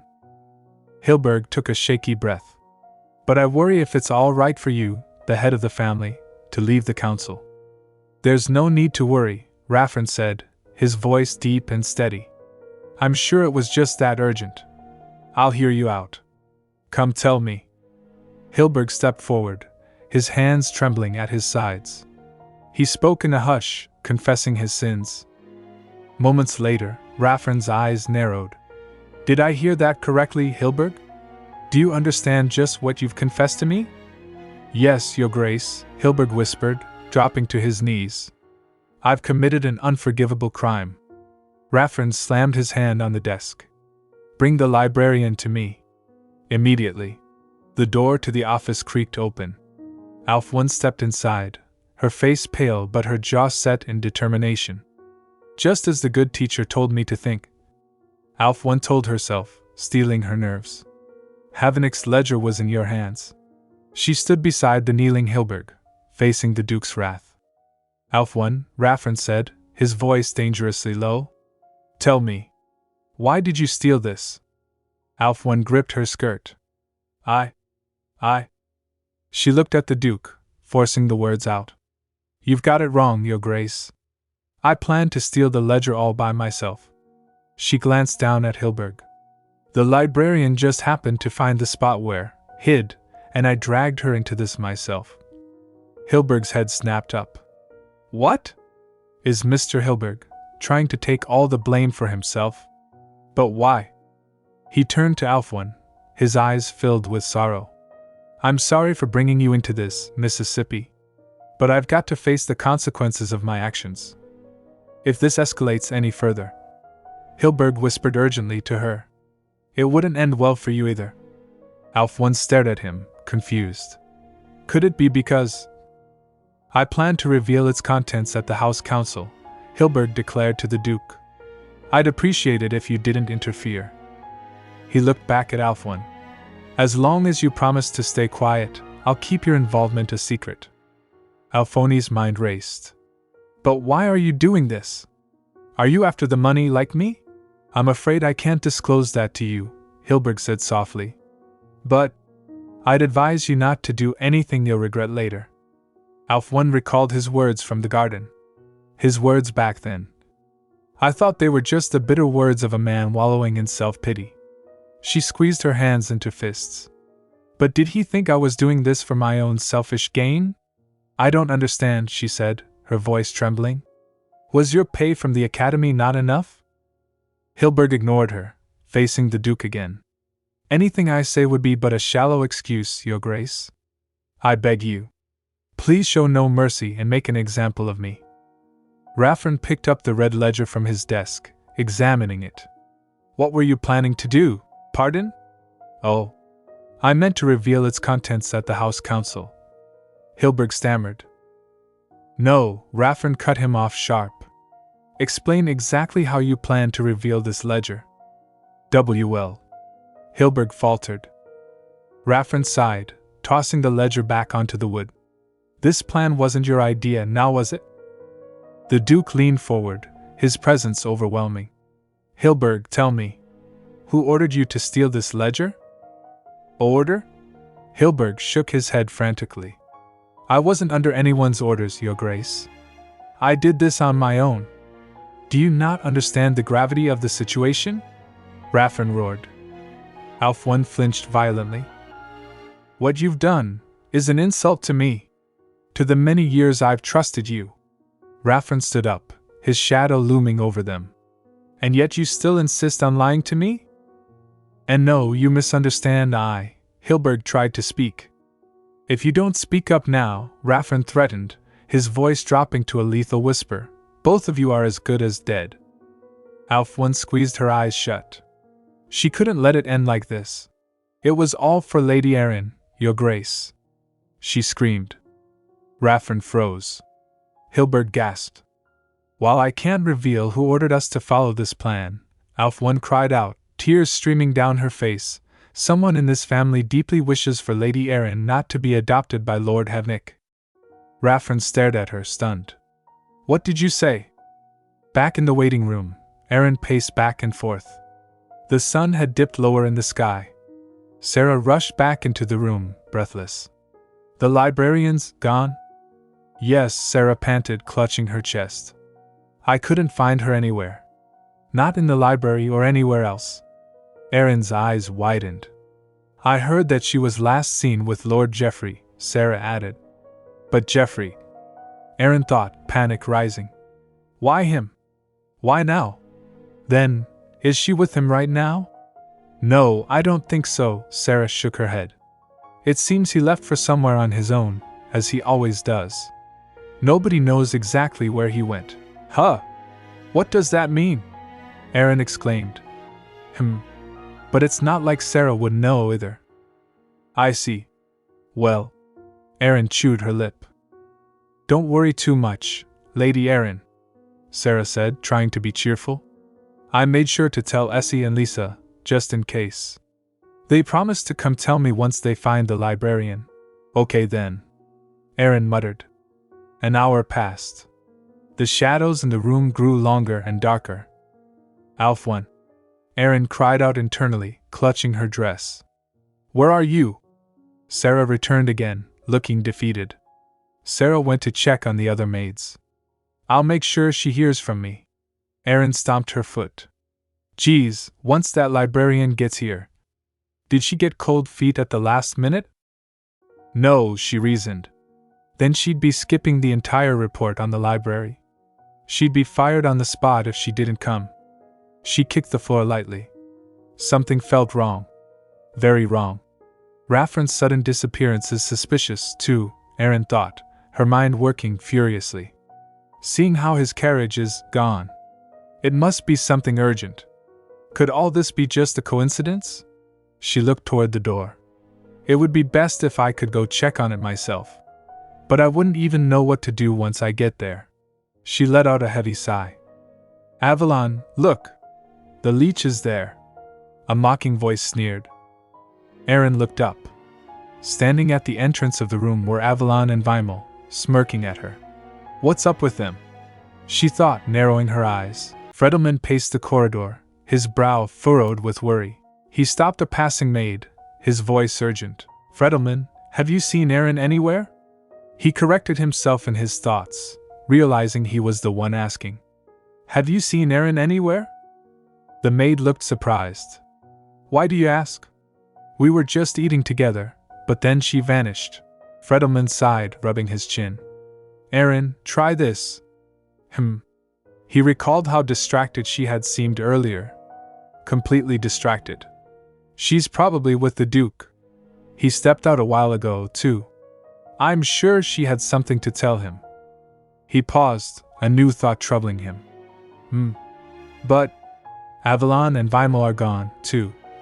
Outside in the garden, the afternoon sun cast long shadows over the manicured hedges. Aerin ran down the stone path, her heart pounding. Hey, she's headed that way. Avalon shouted from behind her. Get her, Weimel! Weimel commanded. A hand grabbed Aerin's arm roughly. Snatch! Let me go! Aerin cried out, struggling against the grip. Why are you two doing this? Avalon stepped forward, a cruel smirk on his face. We're not doing anything. I just wanted to give you a little present. He held out his hands, revealing a large, squirming green frog. Aerin recoiled. Yeah, some present that is. You're just being mean. Now let that poor frog go. TSK, Avalon scoffed. Protect the frog then. Come on, kiss it. You. Weimel laughed. She's really gonna kiss it. They're so immature. Aerin glared at them, refusing to back down. I'm not scared of you guys at all, so give up already. Avalon leaned in, his expression turning nasty. Oh yeah? Why, feeling brave now that Grandpa's on your side? Fine. Go run off to Grandpa, you tattletale. I'd like to see you try, he added menacingly. Aerin spun around, looking for an escape route. Will they ever learn? She thought bitterly. Aerin! She heard a voice call out, but before she could react, Avalon shoved her. Push! I am going to fall! Aerin gasped as the ground rushed up to meet her. She squeezed her eyes shut. Oma! Suddenly, warm arms wrapped around her, halting her fall. KHB. Aerin blinked open her eyes, looking up at the boy who had caught her. Nux? Nux held her steady, his face pale with worry. Aerin, are you okay? You're not hurt anywhere, right? Phew. Aerin let out a shaky breath. Yeah. I'm fine, thanks. She looked at him in amazement. What a relief. I'm sure I heard him from far away just now. Did he really run this far so fast? Gosh, that scared me. It's just Nux, Vinyl muttered, clearly unimpressed. Nux turned to face the twins, shielding Aerin with his body. Scram. This is an issue between us from the main family, okay? Avalon glared at him. I said move. Annoy. Nux stood his ground. Tap. He took a step forward. Aerin's my precious younger sister. That's why I'm gonna protect her. Avalon's face turned red with anger. You little! He swung his fist wildly. Fine, then try protecting her from this. Flinch. Aerin recoiled. Boom. Avalon's fist cut through the empty air as Nux dodged effortlessly. FL Avalon lost his balance. Ack. Huh! Did he just trip while trying to hit Nux? Aerin thought, watching Avalon stumble. Arg. Avalon crashed onto the gravel path. Thud. Over there, my lord! A voice shouted from the distance. The twins froze. Fredelman was running toward them, accompanied by guards. They're fighting over there. Fredelman pointed. Avalon! Avalon scrambled to his feet, dusting off his clothes. Humph! I'll get back at you for this. He and Vinyl turned and ran, their laughter echoing nervously. Bwahaha. Are you guys okay? Fredelman asked, breathless as he reached them. Hee hee, they fell for my bluff. Fredelman winked, though he looked relieved. Perfect timing. Phew, Aerin sighed, slumping against Nux. In the Duke's private study, the atmosphere was heavy with silence. Raffern sat at his desk, the red ledger open before him. This ledger in question, Raffern murmured to himself, tracing the lines of ink, is basically a record of bribery and smuggling. He closed his eyes, rubbing his temples. I told him to lay low and clean up the mess he's made with his projects. But he just made things worse. Even tampering with the reports he gave me, his own father. He sighed deeply. I gave him everything he could have asked for. Where did he go wrong? A memory surfaced unbidden. The voice of his late wife, soft and gentle. Darling, you've always been so harsh on Havenik, she had said, a sad smile on her lips. Harsh? Raffern had replied. Not at all. He needs to get his act together as the eldest, that's all. You're so stubborn, aren't you? She had teased gently. He's scared of being scolded by you. That's why he keeps lying. I do wish you could understand how he'd feel, always being compared to his younger brothers. Raffern opened his eyes, staring at the empty air. Raffern, her voice echoed in his memory. I know you have high expectations for Havenik as your eldest son. But he's still a child. He's got a lot to learn still. He's your son, remember? Be a good father, and help him. Father. Havenik's voice from the past mixed with the memory. Raffern clenched his fist on the desk. I'll do my best. I promise you, he whispered to the ghost of his wife. I will be the pillar that you and our family can depend on. A knock on the door broke his reverie. A guard stepped in and bowed. Your Grace. I've had them both locked up, just as you ordered, the guard reported. Good work, Raffern said, his voice returning to its usual steel. I'll decide what to do with them after the council is over. Yes, sir. Your carriage is waiting outside to take you back to the hall. Raffern stood up, adjusting his coat. I'll be right there. As he walked toward the door, his mind raced with a new strategy. He'll never learn his lesson if I let things slide, he thought. If I send Aerin to Medali's, he might not back off, but try to hurt her instead. He paused, his hand on the doorknob. I have to strike a balance between keeping Havenik under control, while also ensuring Aerin's safety. In that case, Raffen thought, a resolve hardening in his eyes. He stepped out of the office. Slide.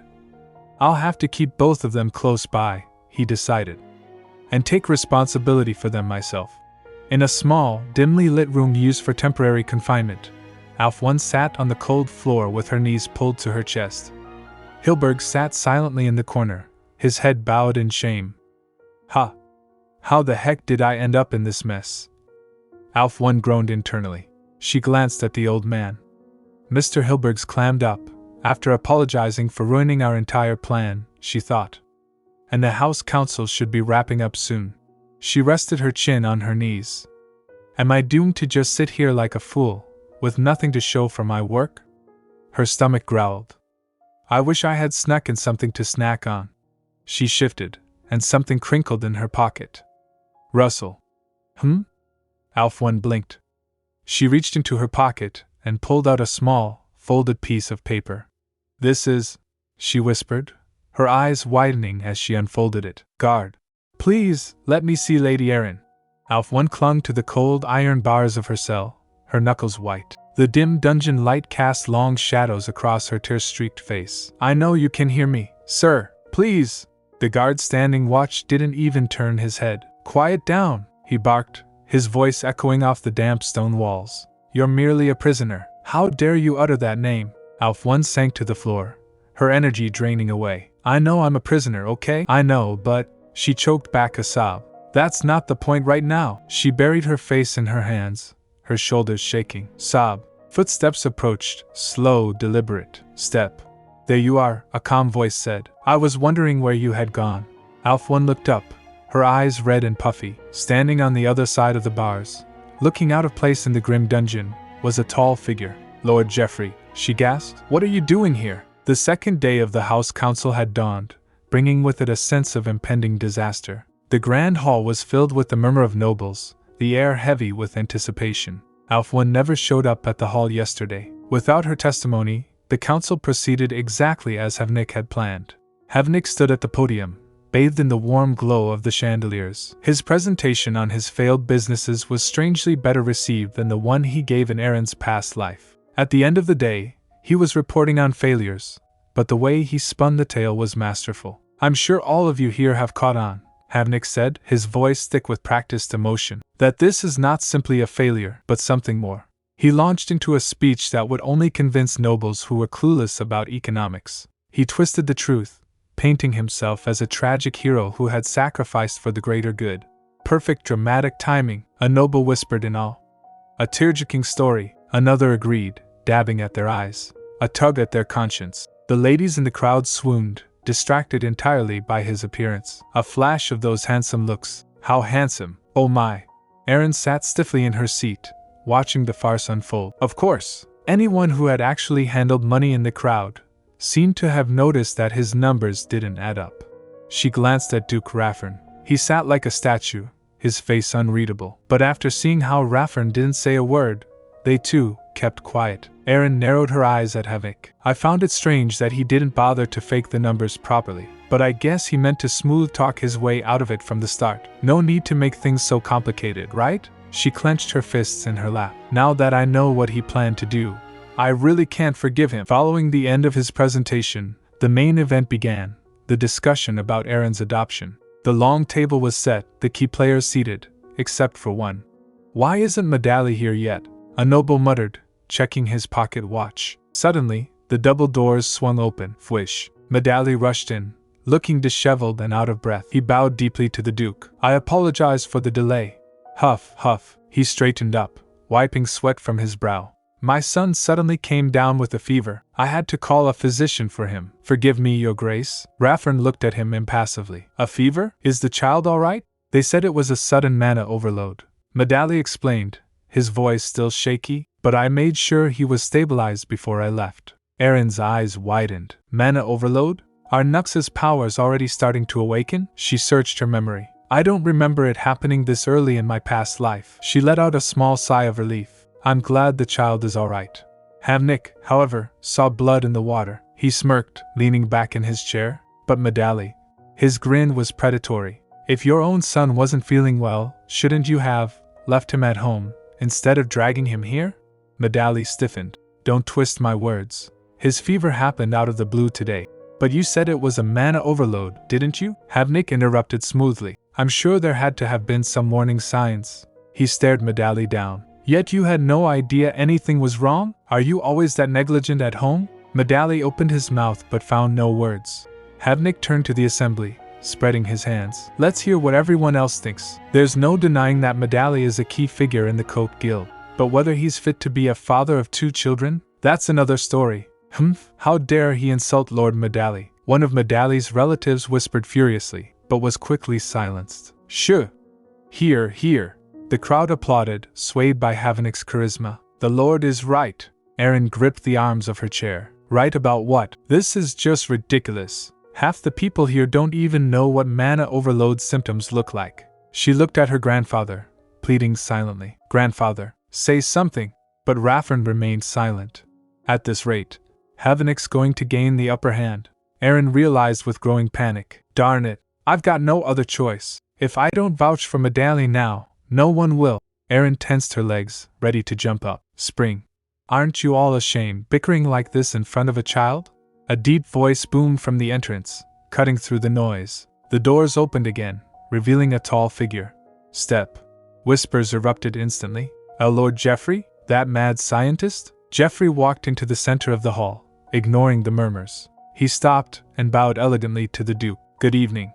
He straightened, his purple hair catching the light. You, Jeff. Havenik started, shocked. I'm Geoffrey Brauno, he announced calmly, the 3rd son of the Brauno house. He placed a hand over his heart, his expression resolute. And I will adopt my assistant Aerin. Aerin froze, her heart skipping a beat. The memory of Alphoni's desperate confession flashed in her mind. Someone in this family deeply wishes for Lady Aerin not to be adopted by Lord Havenik. She stared at the man standing before her. Don't tell me, Geoffrey? Havenik slammed his hand on the table. Ha! What nonsense! What do you think you're doing, barging in here like this? He glared at his brother. You can't adopt her just because you want to, you know. He waved his hand dismissively. Now, enough with your hogwash. No, Raffern's voice cut him off. Havenik jolted. Jolt. Let's hear him out, Raffern said, looking at Geoffrey with interest. Havenik looked incredulous. If you're that confident, you must have some sort of plan.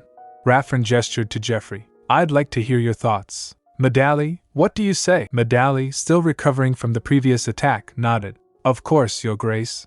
Wait, what? What's going on? Havenik looked around frantically. You've heard the Duke, Geoffrey said coolly. Anything else to say, Havenik? Havenik grit his teeth. Oh, I've got plenty to say. He pointed an accusing finger at Geoffrey. You've spent your life cooped up in your lab, neglecting your duty to the family. And it's only when you need something that you assert your birthright. Someone like you, raising a child? He scoffed. Ha! What would a child learn from you? Geoffrey crossed his arms, unfazed.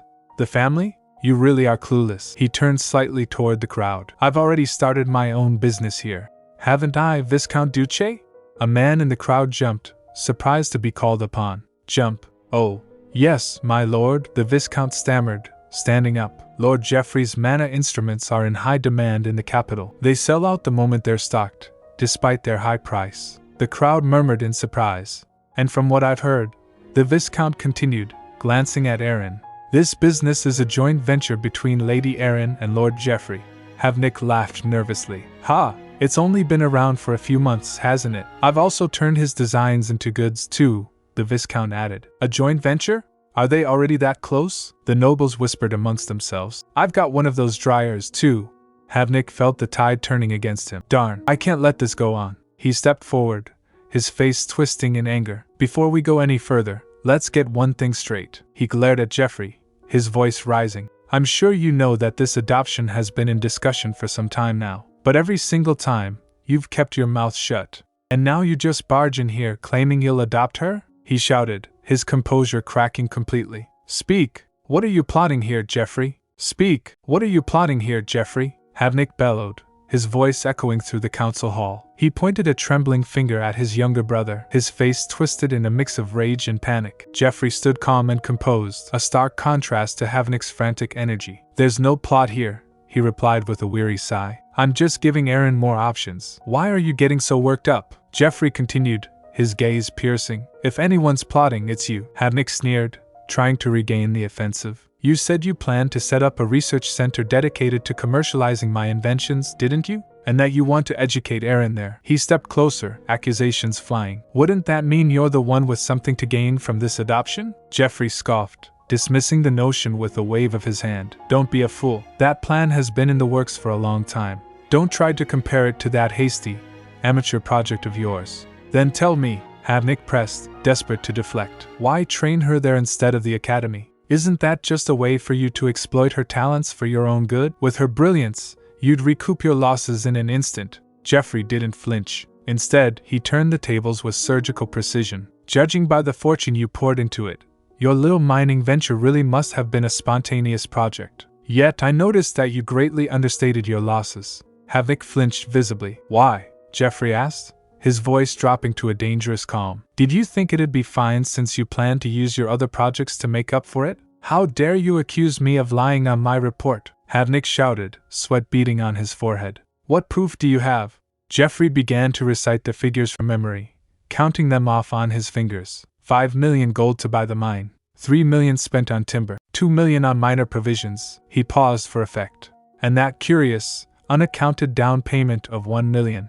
Havenik froze. Those were the exact numbers from the ledger. Surely you recall your very own words? A memory flashed through Havenik's mind, the moment he had handed that specific page to Alf-1. I gave Alf-1 that piece of paper from the ledger. His thoughts raced in terror. How did Geoffrey get his hands on that? Earlier that day, in the corridor, Alf-1 had approached Geoffrey with desperate eyes. Lord Geoffrey, I beg you, Lady Aerin will need this tomorrow. Geoffrey had been skeptical at first, staring at the crumpled piece of paper. But judging by his face, he had thought, looking at the terrified servant, I guess this information is true. Back in the present, Havenik tried to bluster his way out. I don't know where you got that piece of rubbish, but I've got no idea what you're talking about. He waved his arms frantically. The Chadwick mine cost 5 million gold. Being a smaller shaft, timber cost 3 million, and provisions 2 million total. He glared at Geoffrey. What would you know about business? You've never once had to think about how much those miners devour, or how to plug every spending leak. He pointed a shaking finger. Do you even have any way to prove that paper is from my ledger? Say, that's weird. A small, innocent voice cut through the tension. All eyes turned to Aerin. She tilted her head, looking puzzled. But I heard that wood is super rare and expensive in diamond mines? What do you mean by that, Aerin? Geoffrey asked, playing along perfectly. Diamond mines are generally found in broad plains or by riverbanks, Aerin explained, her voice ringing clear in the silent hall. That's why big trees are scarce there. Instead, they're surrounded by lots of ranches, meaning dairy and meat galore. She looked directly at Havenik. But it's weird. Lord Havenik's report says that timber was cheaper than food. She turned back to Geoffrey with a bright smile. Isn't that right, Lord Geoffrey? Remember? You told me so during the presentation, right? Geoffrey's lips quirked upward. Oh, that's right, got it. He paused, acting as though he was recalling a lesson. As expected of my protégé, Havenik snapped. What nonsense that brat was spouting alone this morning, he roared, losing all control. How dare you try to lie in front of all these adults?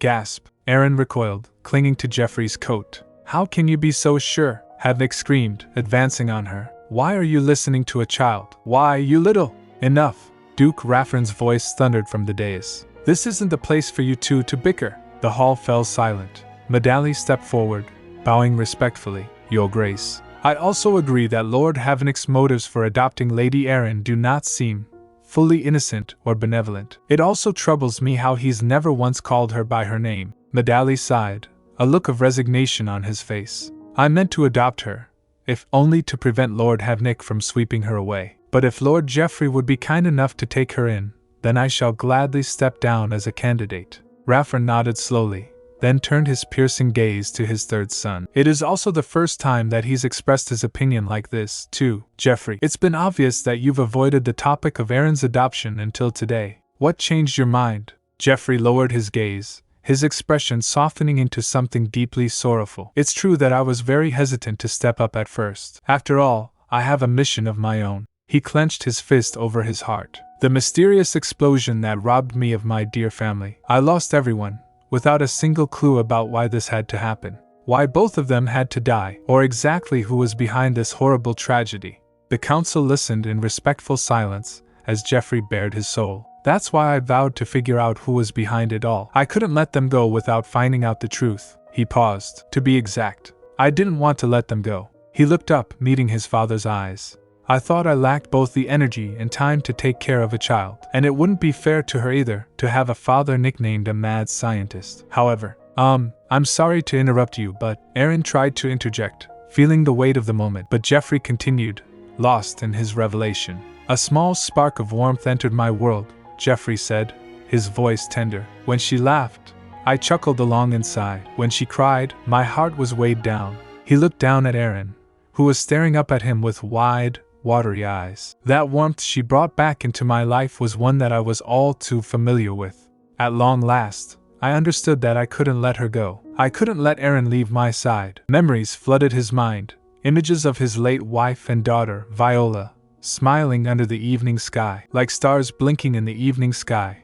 Forgotten memories came flooding back to me, the pure joy I felt with the two of them by my side, just by crossing paths with this child. Jeffrey whispered. She helped achieve what would have been impossible by my own strength. He closed his eyes, speaking to the ghosts of his past. Darling Viola, I'd like to welcome a little sister to Viola to our family. He opened his eyes, smiling gently at Aerin. She's as lovely as Viola, and as full of life as you, my darling. Would it be alright to keep her by my side? To call her family? Jeffrey stood tall, facing the Duke with renewed determination. Smile. Father, you know of Aerin's genius already, he declared, and geniuses thrive best among their own kind. Who better to raise Aerin than I? Aerin felt tears welling up. She couldn't hold back any longer. She let go of his coat and grabbed his hand tight. Squeeze. Grandfather, she cried out, looking up at the Duke on the dais. I want to go with Lord Jeffrey too, she shouted, her voice breaking with emotion. I want him to be my father. From the shadows of a balcony high above,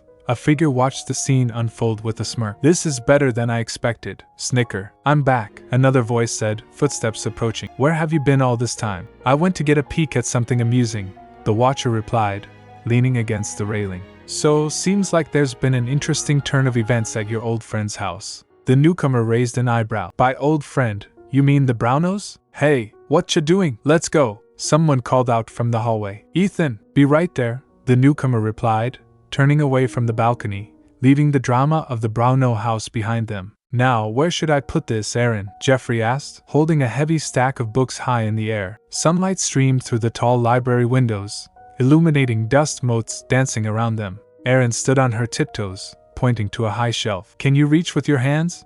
Over here. Yes, she cheered as Jeffrey slid the books into place. A few weeks had passed since the House Council. To cut to the chase, Aerin had been officially adopted by Jeffrey. Perhaps it was because it was the first time Jeffrey had insisted on something so strongly to Raffern, or perhaps because all the vassals supported Jeffrey. The whole process had been quicker than expected. Now I can go back to doing my work as an assistant here, Aerin thought, watching Jeffrey organize the shelves. It'll be smooth sailing from here, and I'll have more freedom with my business under Jeffrey's protection. She giggled to herself. Aerin, come over here, Jeffrey called out. Okay, Aerin trotted over. Jeffrey gestured to a small, elegant wooden chair. How do you like this chair? Is it wobbly? Aerin sat down, bouncing slightly. No, it's perfect. Good, Jeffrey smiled warmly, and on top of that, swish. The library door opened, and Alf-1 entered, carrying a heavy box of documents. My lady, where do you want these papers? I didn't think there would be so much material to go through, Alf-1 noted, struggling slightly with the weight. Let me take a look, Aerin said, hopping off her chair. Jump. After some difficulty following the incident with the ledger, Alf-1 had come to join Jeffrey's lab. Under the duchy's rules, both Alf-1 and Mr. Hilberg should have been banished from the estate. However, Aerin had clung to Alf-1, crying, No, I want Miss Librarian to stay. She's like a baby starfish protecting me. Alf-1 had thought at the time, overwhelmed by the child's defense. Aerin managed to keep Alf-1 from leaving by insisting that she would hire her instead. It seemed like Raffern misunderstood things a little in the process. assuming it was all Jeffrey's doing. Huh, yes, father, Jeffrey had told the Duke when scolded. I know you may not like your brother, but no more schemes like that, alright? Me? I don't know anything, Jeffrey had thought, accepting the blame for the real mastermind, Aerin. Jeffrey had also offered Hilberg a job, but the old man politely declined, saying he couldn't rely on the house any longer. Turns out, Raffern wrote him a letter of recommendation to another house. Well, I guess it's fine now that things have worked out, Aerin thought, returning to the present. Alf 1 looked around the cluttered room. I'm pretty confident in my organizing skills, but I'm honestly still a little lost. Oh, these, Aerin pointed. You can store them underneath Lord Jeffrey's desk. He'll check them and clear out the area for you right away. Thank you, my lady, Alf 1 said, bowing. Jeffrey, who had been listening, turned his gaze to Aerin. Aerin, yes? Aerin looked up. How long do you plan on calling me Lord Jeffrey? He asked gently. Oh, Aerin blinked. I think it'll be best for us to fix how you call me before it becomes a habit, Jeffrey suggested. Oh, of course, Aerin stammered. She fidgeted with her fingers, her face flushing pink. So, she took a deep breath. Father. No, Dad. Jeffrey smiled, a genuine, soft expression. Yes. Alf 1 watched them, smiling as she placed the box down. Haha. Aerin quickly changed the subject, her face still hot. Lord Duce mentioned that he had some business matter to go over with you. Oh, Lord, Father. Everything's ready to go, so just say the word. She mimicked Lord Duce's enthusiasm. It seems he wants to talk about launching a new product soon. Jeffrey stared blankly. Can't he manage that by himself? Of course not, Aerin exclaimed, jumping up. Thanks to his announcement at the council that he had started a project of his own, Lord Duce is very committed to this business, you know. It was just a joke, Jeffrey muttered. No, it wasn't, Aerin insisted. Jeffrey now has to run his own business for real this time. Alright, Jeffrey sighed, though he feigned disinterest, using his overdue research as an excuse to ask Aerin to proceed on her own. Jeffrey had still been very diligent about the business so far. Perhaps he wants to keep his word, Aerin thought. Good. Phew, Aerin dusted off her dress. A new product. Well, Jeffrey mused, then suddenly brightened. Let's go to the academy together. Huh, Aerin looked up. Aerin, a cheerful voice called out from the doorway. Aerin turned to see Nux standing there, looking healthy and vibrant. Hello? Really? Ooh. Aerin clapped her hands. We're finally getting a new teacher today. Oh, but we're not done cleaning up. Aerin hesitated, looking back at the mess. Go on, it's fine. We'll take care of the rest, Jeffrey assured her. I'll pack your snacks in a basket for you to eat today, he added. Make sure you share with your friends. Wow, thank you, Aerin beamed. Outside, the garden was bathed in bright sunshine. Nux, is it okay for you to run now? Aerin asked as they walked down the path. Yeah, Nux grinned. The doctor told me I can be as active as I want from now on. What a relief. I heard you were really sick for a couple days, Aerin said. Thanks to his meticulous, caring parents, Nux, who had collapsed after a sudden mana overload, was able to recover much faster than expected. I heard he asked if I was okay the second he was conscious again, Aerin recalled, touching her cheek. What about Aerin? Nux had asked, trembling. When Nux found out that Aerin was adopted by Jeffrey instead of his own family, he was disappointed, but he accepted it after hearing how happy she was. That's pretty sweet of him, Aerin thought. Oh look, he's in the classroom, Nux pointed ahead. Where? Aerin asked, standing on her tiptoes. They stepped into the grand hallway of the academy building. Step, gasp. Aerin froze. Standing near the window was a tall man with long, flowing silver hair and striking features. He wore pristine white robes that shimmered in the light. How beautiful, Aerin whispered. I heard that he used to be a professor in the Royal Academy, Nux whispered back. But he quit and decided to come here to teach us through his connection with the Duke. I see. No wonder I felt something different about him, Aerin thought. The man turned, his gaze landing on the children peeking from the doorway. Are you students here? Hello, teacher, Nux stammered. Peek. We wanted to come say hi, Aerin added, stepping forward. The teacher walked toward them, his movements graceful. I see. May I ask for your names? Of course. Nux straightened his posture. I'm Nux Brauno. Fredelman Brauno here. Nice to meet you, Fredelman chirped from behind them. And I'm Aerin Brauno, Aerin said with a polite curtsy. It's a pleasure to meet you, the teacher smiled. The pleasure is all mine. You can call me Damien. Wow, he looked rather cold at first, but he speaks so gently, Aerin thought. He's very teacher-like. Now, would any of you happen to know where the Duke is? Danian asked. The Duke? Aerin tilted her head. Yes, we were supposed to meet, but I haven't seen him around at all. Grandfather's usually in his office at this time of the day, Aerin explained. Perhaps he's late, caught up with work? Danian looked at her intently. Grandfather. You must be Raffern's granddaughter. Yes, I am. Aerin nodded. Danian leaned in slightly, his expression softening. You really do take after your mother, Lady Aerin. Aerin blinked, surprised. You know Aerin's. I mean, my mother?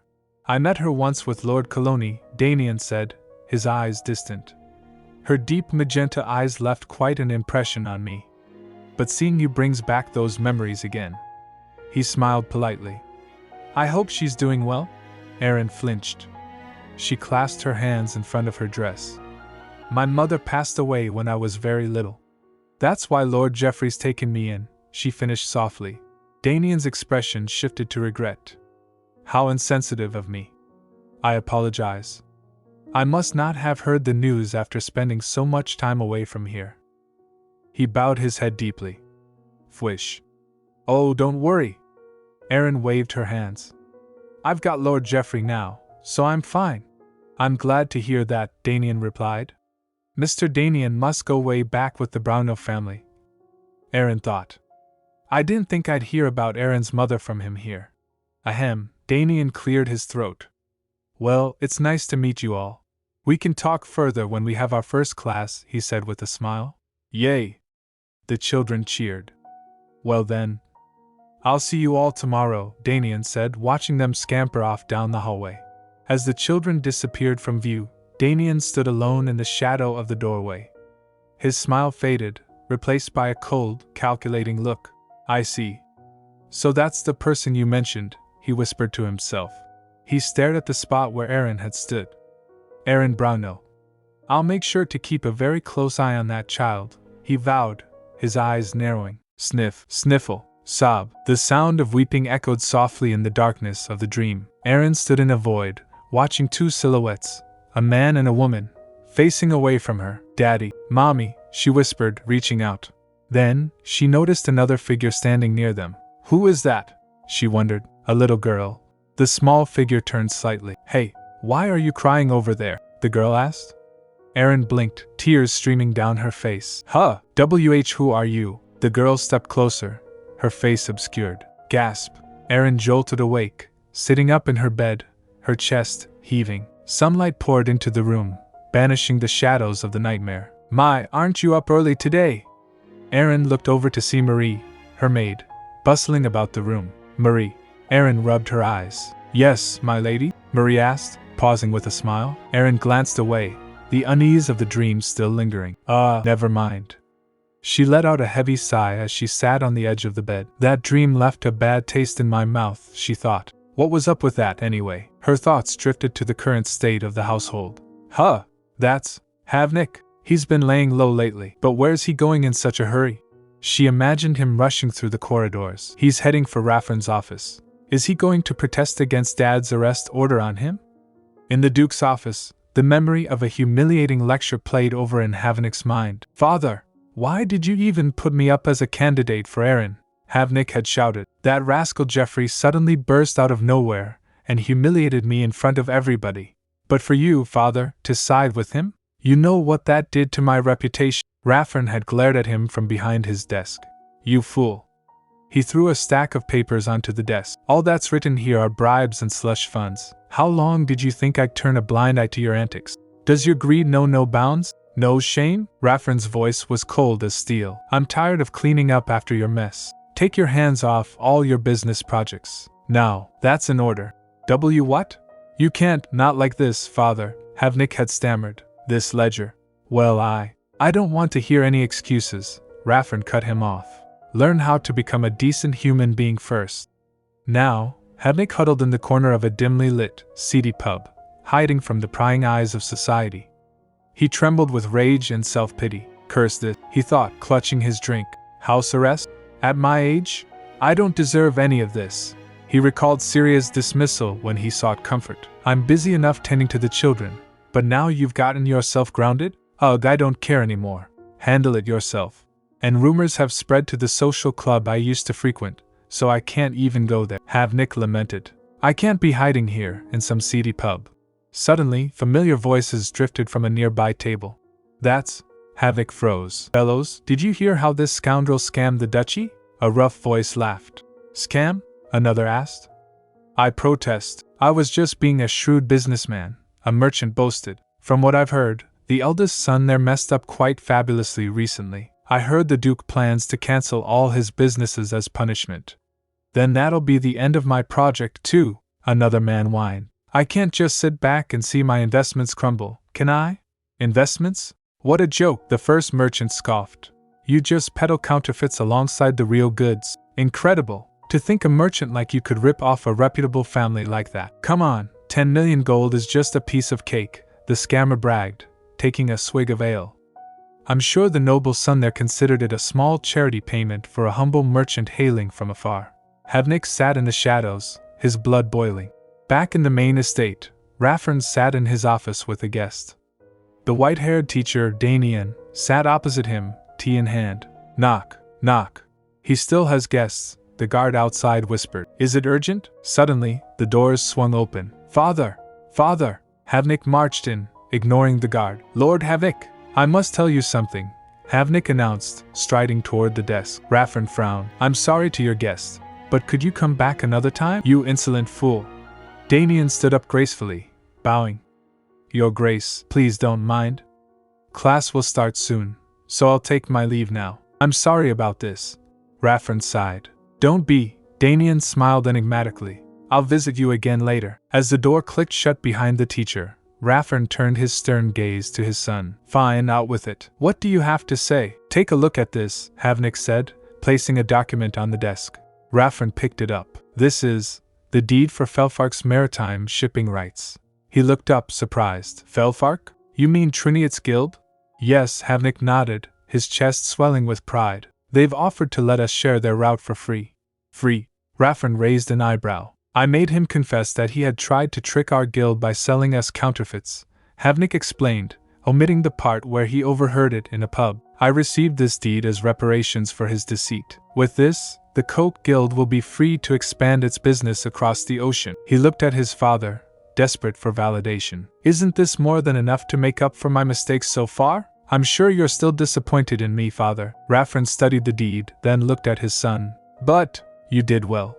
Havenik's eyes widened. A path to maritime trade was exactly what the guild needed most, Raffern admitted. That's why I didn't turn Triniot away.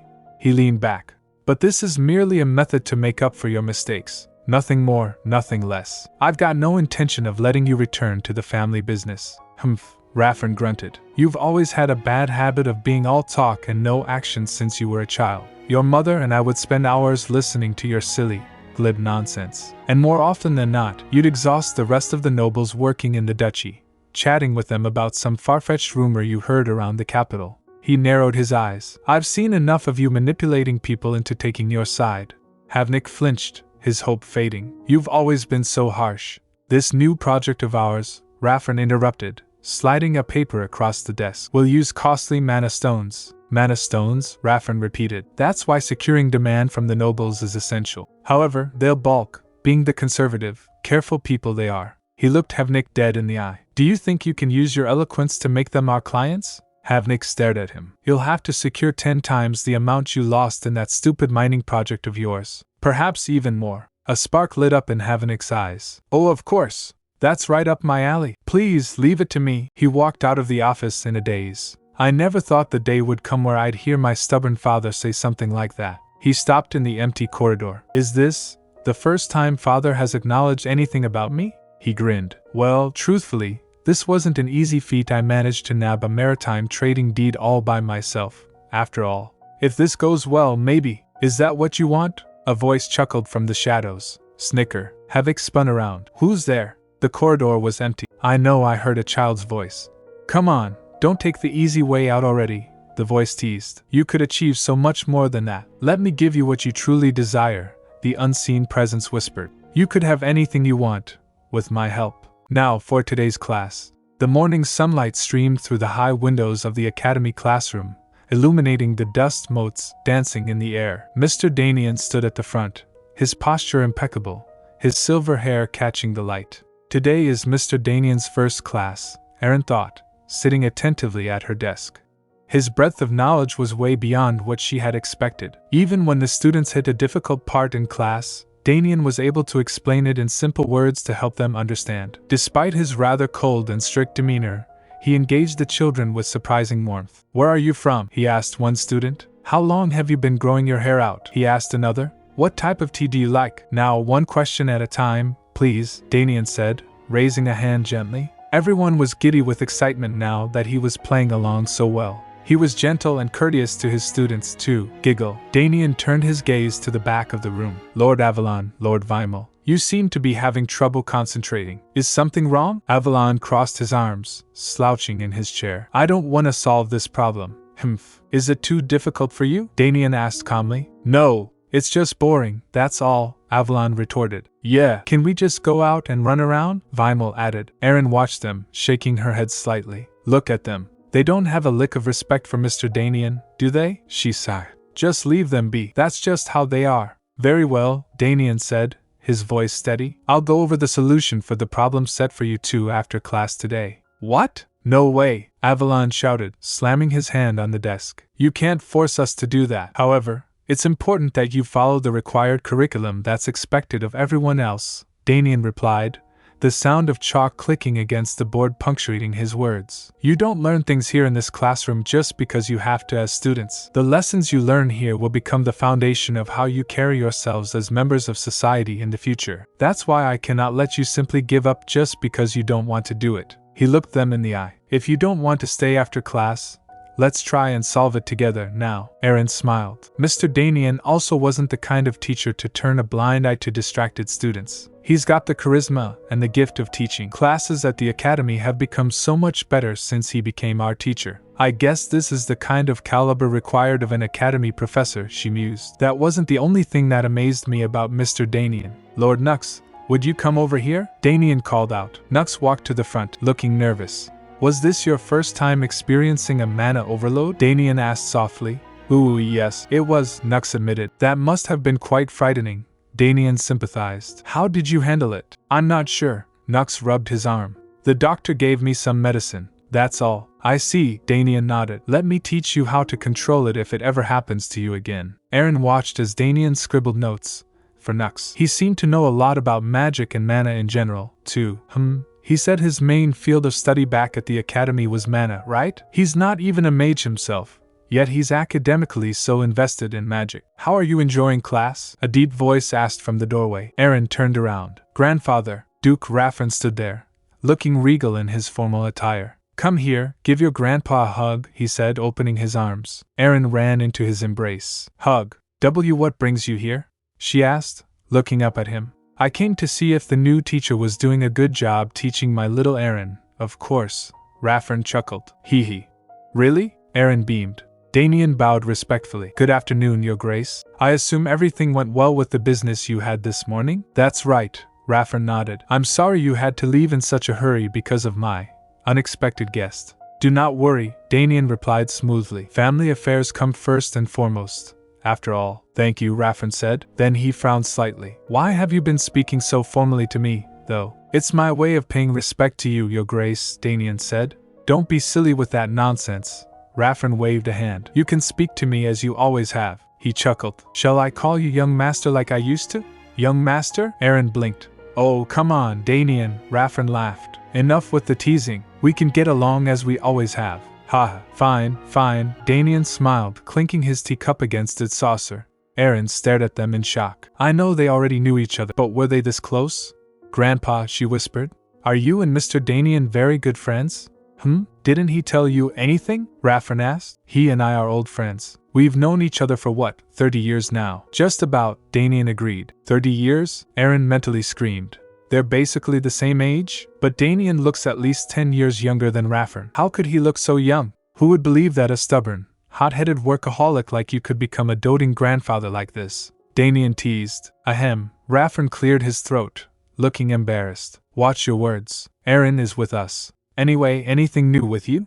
Aerin watched Raffern's expression soften. Raffern looked so happy. They must be very good friends. Later that afternoon, Aerin sat with Jeffrey in the sunlit drawing room. Aerin, how was class today? Jeffrey asked. It was really good, Aerin exclaimed. Our new teacher is amazing. His name is Mr. Danian. Do you know him? Ah, that man, Jeffrey sighed, a complicated look crossing his face. He's a bit of a nag, but he is a fine teacher. Aerin tilted her head. A nag? Lord Jeffrey, has Mr. Danian ever scolded you? She asked mischievously. Genius? Scolded me? Nonsense, Jeffrey scoffed. I've always been a perfect student, but both he and my father never missed a chance to nag. Nag? He shuddered at the memory. One time, I even ran away to the annex to get away from them. I can't imagine that. Lord Jeffrey as a child, like me? Aerin giggled. Ha, Jeffrey laughed. Of course I was a child once. We're both mammals. Mammals? Aerin raised an eyebrow. That's a strange analogy to make, for sure. Knock, Lord Jeffrey. May I? A voice called from the door. Jeffrey turned. What's the matter? Kaysen stepped into the room. I'm here to relay some news about your business project. Oh, good. It's perfect that the young lady is here, too. Me? Aerin pointed to herself. Do you remember Sir Triniot from a while ago? Kaysen asked. It seems he tried to scam our guild. Jeffrey narrowed his eyes. Maha. So Raffern finally figured out what Triniot was plotting. And, has the guild suffered much damage? No, actually. Quite the opposite, Kaysen replied. Felfark has offered us their maritime trade deed as an apology for their deeds. Lord Havenik negotiated the entire thing himself, Kaysen added. Jeffrey froze. Havenik did what now? Jeffrey asked, disbelief coloring his tone. He managed to get his hands on Felfark's main cash line. Their route? Aerin and Jeffrey exchanged glances. Ha, Jeffrey laughed nervously. Kaysen, Jeffrey said slowly, is Mr. Triniot hurt in the head very badly? Or did he pass away from some freak accident? No, nothing of the sort, Kaysen assured him. Chuckle. How could a man in that state manage to sign a contract? Aerin fell silent, her mind racing. The Havenik I know would stop at nothing to get revenge at whoever dared to cross his path. But this isn't the Havenik I know. She clenched her dress. This is way too different from my past life. I see. So we're planning on exporting the goods from my business? Jeffrey asked Kaysen. Yes, I'm sure the Duke will want to talk things over in detail with you later, Kaysen replied. Aerin stared at the floor. Is it because the future has changed? Everyone's fate, including mine, has totally altered. She looked up, determination hardening her features. If that's the case, I will encounter even more unexpected events from now on. Alright, she thought, I should be more cautious. I'll prepare meticulously for this business in case of any unforeseen hurdles. I should go over what happened in my past life as well. Aerin walked through the garden near the main entrance, lost in thought. Hey, little girl, it's an honor to meet you, Your Grace. My name is Camet Lewis. The man stood in the center of the sunlit drawing room, bowing deeply with a flourish that seemed too practiced to be genuine. He straightened his posture, smoothing the lapels of his dark coat. Beside him stood a young girl with purple hair, her head bowed demurely. Please, just call me Lord Lewis, Camet added, his voice dripping with an oily sort of charm. He gestured to the child at his side. And this child next to me. The girl lifted the edges of her skirt and curtsied perfectly. Good afternoon, Your Grace. I'm Aerin Brauno. Sitting on the plush sofa across from them, the real Aerin Brauno froze. She sat between her grandfather, Duke Havenik Brauno, and her adoptive father, Jeffrey. Her wide eyes darted from the impostor to the Duke. The girl continued, her voice trembling with feigned innocence. I'm sorry for making a scene earlier. I was just so excited to finally meet you. Duke Havenik, a formidable man with swept-back white hair and a neatly trimmed beard, narrowed his eyes. He did not return the smile. What nonsense is this? Jeffrey, seated to the Duke's right, leaned forward, his brow furrowed in confusion. He gestured to the small girl sitting beside him, the Aerin they had known and raised. This is Aerin Brauno. Camet blinked, feigning surprise as he looked at the real Aerin. That young girl? I thought she was Lord Jeffrey's daughter. It's a long story, Camet continued, placing a protective hand on the impostor's shoulder. But she is Coloni's real daughter. She arrived here last winter, carrying a handwritten letter by Coloni. The Duke's fingers tightened on the armrest of his chair. Last winter? What a coincidence, Raffern said, his voice dropping to a dangerous rumble. I, too, met this girl on the street last winter. He gestured to the Aerin sitting beside him. Kemet shook his head sadly. You wouldn't believe the state I found her in, covered in scars, wandering the streets, unable to say a word. I took her in as my own daughter, thinking she had lost her family in some accident. He paused for effect. But one day, she told me that her name was Aerin Brauno. The imposter girl sniffled, wiping a tear from her cheek. I couldn't speak for a whole year from the shock of losing my entire family, she whimpered, looking up at the Duke with wide, pleading eyes. If it weren't for Mr. Kemet, I probably would have died in the streets. And I wouldn't have been able to meet you again, Grandpa. Raffern remained unmoved. That's a good story, but you've got no proof. He leaned back, crossing his legs.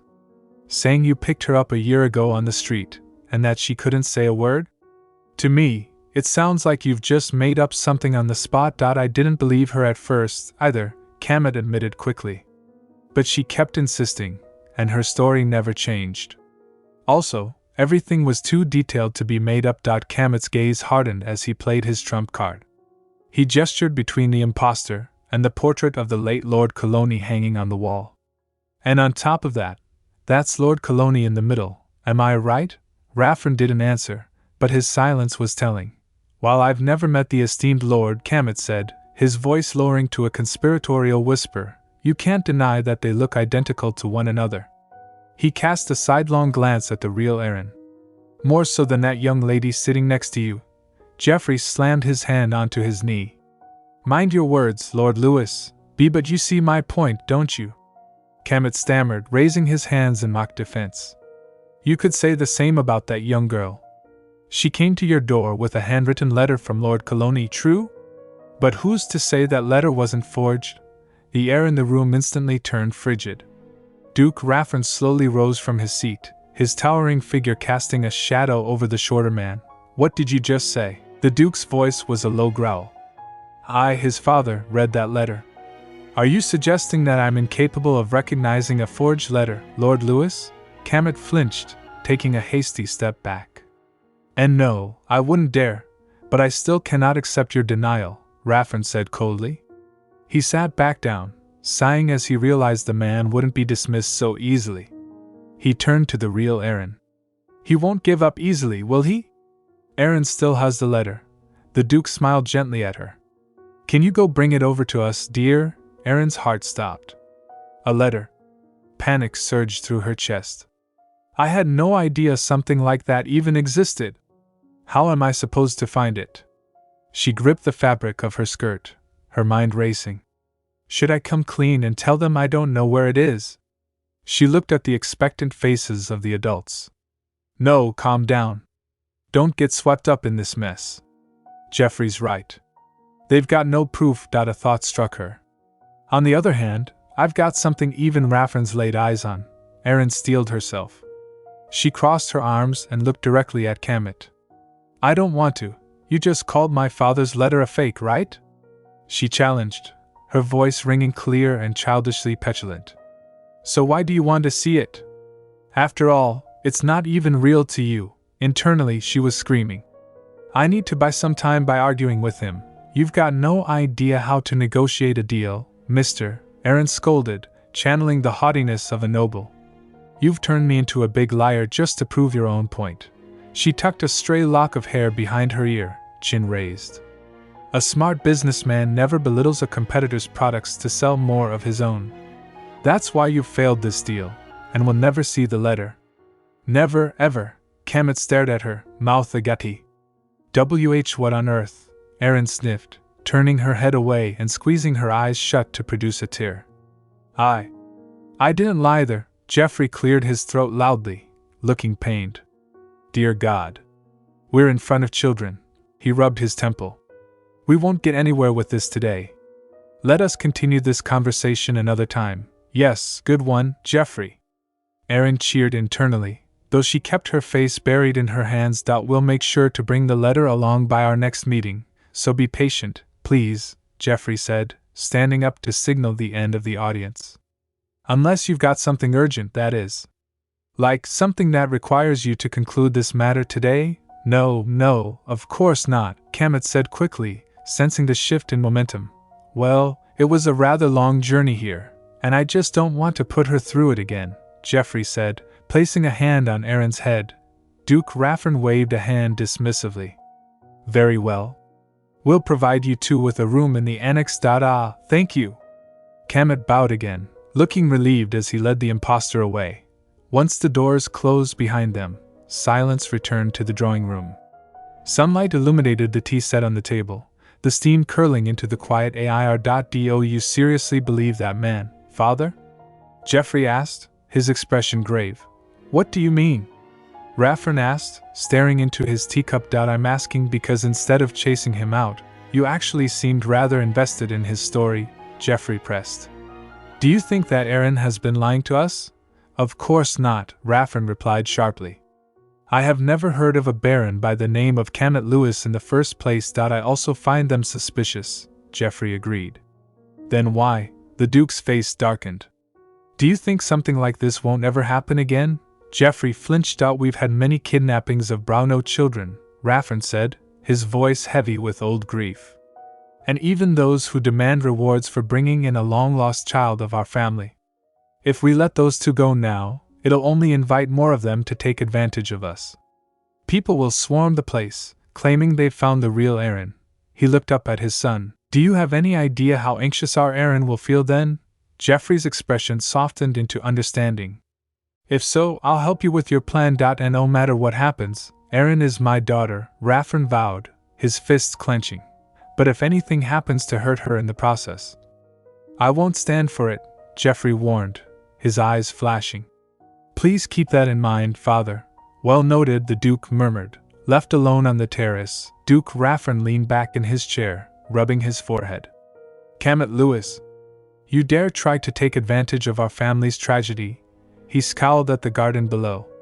He's clearly lying, but what gave him the confidence to show up here? His thoughts drifted to the imposter child. But if it's that child's resemblance to Kaloni that's given him so much confidence. A sudden rustle of fabric broke his concentration. What's going on? A smooth voice asked. Why the long face? Havenik looked up to see a tall, handsome young man with long, flowing silver hair standing in the doorway, his robes pristine and white. The man smiled enigmatically, his presence filling the room with a strange, calm energy. A girl who insists she's the real Aerin. Did you tell them to leave? The question hung in the warm, sunlit air of the terrace. Duke Havenik Brauno sat at a round table draped in white lace, a porcelain teacup resting in his hand. Across from him sat a tall man with long, flowing silver hair and robes of pristine white. The guest's expression was calm, his posture relaxed as he studied the Duke. No, they're staying at the annex for now, Havenik replied, his gaze fixed on the steam rising from his tea. The silver-haired man raised a brow. Interesting. It's not like you. The Havenik I know would have chased them out immediately. Why the change of heart? Does she look that similar to your son? Havenik let out a short, dry chuckle. Ha! What will you do, if she really is Kaloni's child? Then I'll raise them, Havenik said simply. Both? The guest asked. Both? The silver-haired man leaned back, a knowing smile playing on his lips. Grandpa, you've really taken a liking to that child, haven't you? Well, of course, Havenik admitted, though the light in his eyes dimmed as his thoughts turned inward. However, is something bothering you? The Duke set his cup down, the clink of china against the saucer echoing softly. She came to our estate last winter, holding a letter written by Kaloni. Havenik's mind drifted back to that cold day. At first, I wasn't pleased. After all, he was the one who stormed out, shouting about how he'd never come back. But now this? I thought the letter would be some sorry excuse for how he couldn't take care of his own child. He closed his eyes, remembering the ink on the page. My daughter's name is Aerin Brauno. But Havenik recited the contents that had seared themselves into his memory. To the father I left. Please, I ask you to take her in as your own. I'm running out of time. His words were scrawled, like he was in a rush, Havenik murmured, pain etching lines into his face. The neat, tidy handwriting I knew so well was gone. I could tell it was written in pain. In agony. The memory played out vividly in his mind. He remembered standing in the grand hall, clutching the letter while a servant reported to him. "Where is he?" he had demanded. The servant had bowed low, trembling. "She hasn't said a word since she got on the carriage, Your Grace. I think it'll be a while before we can hear her voice." Raffren remembered looking at the small, purple-haired child standing alone in the vast hall, looking lost and broken. "Good God," he had whispered. "Pick a maid to take care of her. And prepare a room in the annex for her to sleep in. Once she's collected herself, grab the letter." But then, the child had spoken, her voice small and trembling. "Can I have it back?" The memory faded, and Raffren returned to the present, looking weary. A year passed like that. We searched high and low for any trace of Kaloni, but it was all for nothing. If he's this difficult to locate, it must mean he's no longer here with us. The silver-haired man nodded solemnly. "I see why you've been quiet about things so far. There's nothing I could tell anyone," Raffren sighed, rubbing his temple. "What can I say? There's no body, so I can't even hold a funeral. How did Lady Aerin come to the estate?" The guest asked. "One of our guild merchants brought her here after finding her on his way to Gluhian," Raffren explained. "He said some old man brought her to one of the guild carriages, then disappeared without a trace. We couldn't find either Kaloni nor that mysterious man in the village. That's a rather peculiar situation, isn't it?" The silver-haired man mused. Raffren looked at him questioningly. "Gluhian is a small village in the middle mountain range," the guest continued, his tone analytical. "The path there is rough, so it's not somewhere many people pass through. Isn't it strange that nobody in such a small village knows a thing about a man who lived there? But it's clear he brought her to where our guildsmen had set up camp," Raffren countered. "The Coke Guild only sends a carriage to Gluhian in the winter months. But our business there is very limited, so it's hard to get information about our comings and goings unless you're a resident," the guest pointed out. "Even if someone outside the village found this out, larger villages have their own Coke posts. There's no reason for him to go out of his way to bring her to Gluhian." He paused, his golden eyes narrowing thoughtfully. "What if he's an insider, who doesn't live in the village?" "What?" Raffren frowned. "Think about it." The silver-haired man set his cup down. "Gluhian's terrain is rugged and dangerous. It's not rare for people to get lost or hurt there. Yet nobody in that area is a seasoned mountaineer. That means somebody who knows the mountain well, and the details of how the village works, must live outside the village. He looked directly at the Duke. "Raffren, I'd advise you to investigate the mountains surrounding Gluhian for clues. I'd wager that you'll find the old man who brought Aerin to your carriage there." Meanwhile, in a quiet corridor of the mansion, Aerin leaned against a wall, her face pale with distress. "I couldn't find the letter," she thought frantically. "I was positive it would be amongst Aerin's belongings, but it's gone." She bit her lip, her heart racing. She must have hid it herself, so there's nobody I can ask. She took a deep breath, trying to steady her nerves. "I'll have to go through my room again after I get back from the lab." Pushing open the heavy wooden door to the laboratory, Aerin peeked inside. "Hello," Jeffrey, wearing a white lab coat over his suit, turned from a workbench. "Aerin, come here." An assistant with light brown hair tied back in a ponytail smiled at her. "Good afternoon, my lady." Aerin walked over, her eyes drawn to the strange, silver wand Jeffrey was holding. "Oh, is that the counterfeit detector?" "You're right," Jeffrey said, his eyes crinkling with a smile. "We were just about to test it. Look, my lady." He held the wand over a wooden pencil lying on the table. The device emitted a soft beep. "This is a 100% composition match for the registered product pencil," Jeffrey announced, reading the display. "You just need to place it near any object, and it'll read you information about it. This item is a bona fide pencil." "Whoa," Aerin gasped, genuinely impressed despite her worries. The original prototype detector could only read the silhouette of items, but this can tell things apart by their composition, Jeffrey explained proudly. He held the wand out to her. "Here, give it a try, my lady." Aerin took the device with both hands. It was heavier than it looked, intricately carved with silver filigree. "Well, We don't have a need for this anymore since Truniet's out of the picture, but... Jeffrey trailed off as Aerin pointed the wand at herself. Beep. Jeffrey leaned in to read the result. This item has a 90% composition match for registered item human. Aerin blinked. This item is a bona fide human, Jeffrey finished. The assistant chuckled. Oh, I see. So it can't tell people apart, huh? True. There's no such thing as a fake human, after all. Ha ha ha. Aerin lowered the wand, a heavy sigh escaping her lips. The confirmation of her humanity did little to solve the problem of the missing letter. Jeffrey and the assistant exchanged a glance. Did something happen to Lady Aerin? The assistant whispered. That was a big, heavy sigh. Jeffrey watched her, concern knitting his brows. The mansion was silent. Aerin sat on her bed, her knees pulled up to her chest. A sharp knock at the door broke the stillness. Knock, knock. Aerin jumped slightly. Yes? There was no answer, just the heavy silence of the corridor. I at one of the maids. She wondered. Why aren't they coming in? The door handle turned with a slow creak. The door swung open, revealing Jeffrey standing in the hallway, bathed in the soft glow of the corridor lights. He looked tired, his tie loosened, but his expression was gentle. So you're still up, Jeffrey said softly. Lord Jeffrey? Aerin blinked, sitting up in her bed as the door creaked open. What brings you to my room today? Jeffrey stepped inside, looking immaculately dressed even at this late hour, though his expression was softer than usual. The maids seemed to have their hands full with the guests at the annex, he explained, walking over to her bedside. That's why I came here to tuck you in instead. Aerin watched him, a thought crossing her mind. He basically ordered them out. I'll tuck Aerin in today. Yes, sir. I'll be here until you fall asleep, Jeffrey said, taking a seat on the edge of the mattress. Aerin pulled the covers up to her chest, her mind wandering to the newcomers. The guests at the annex?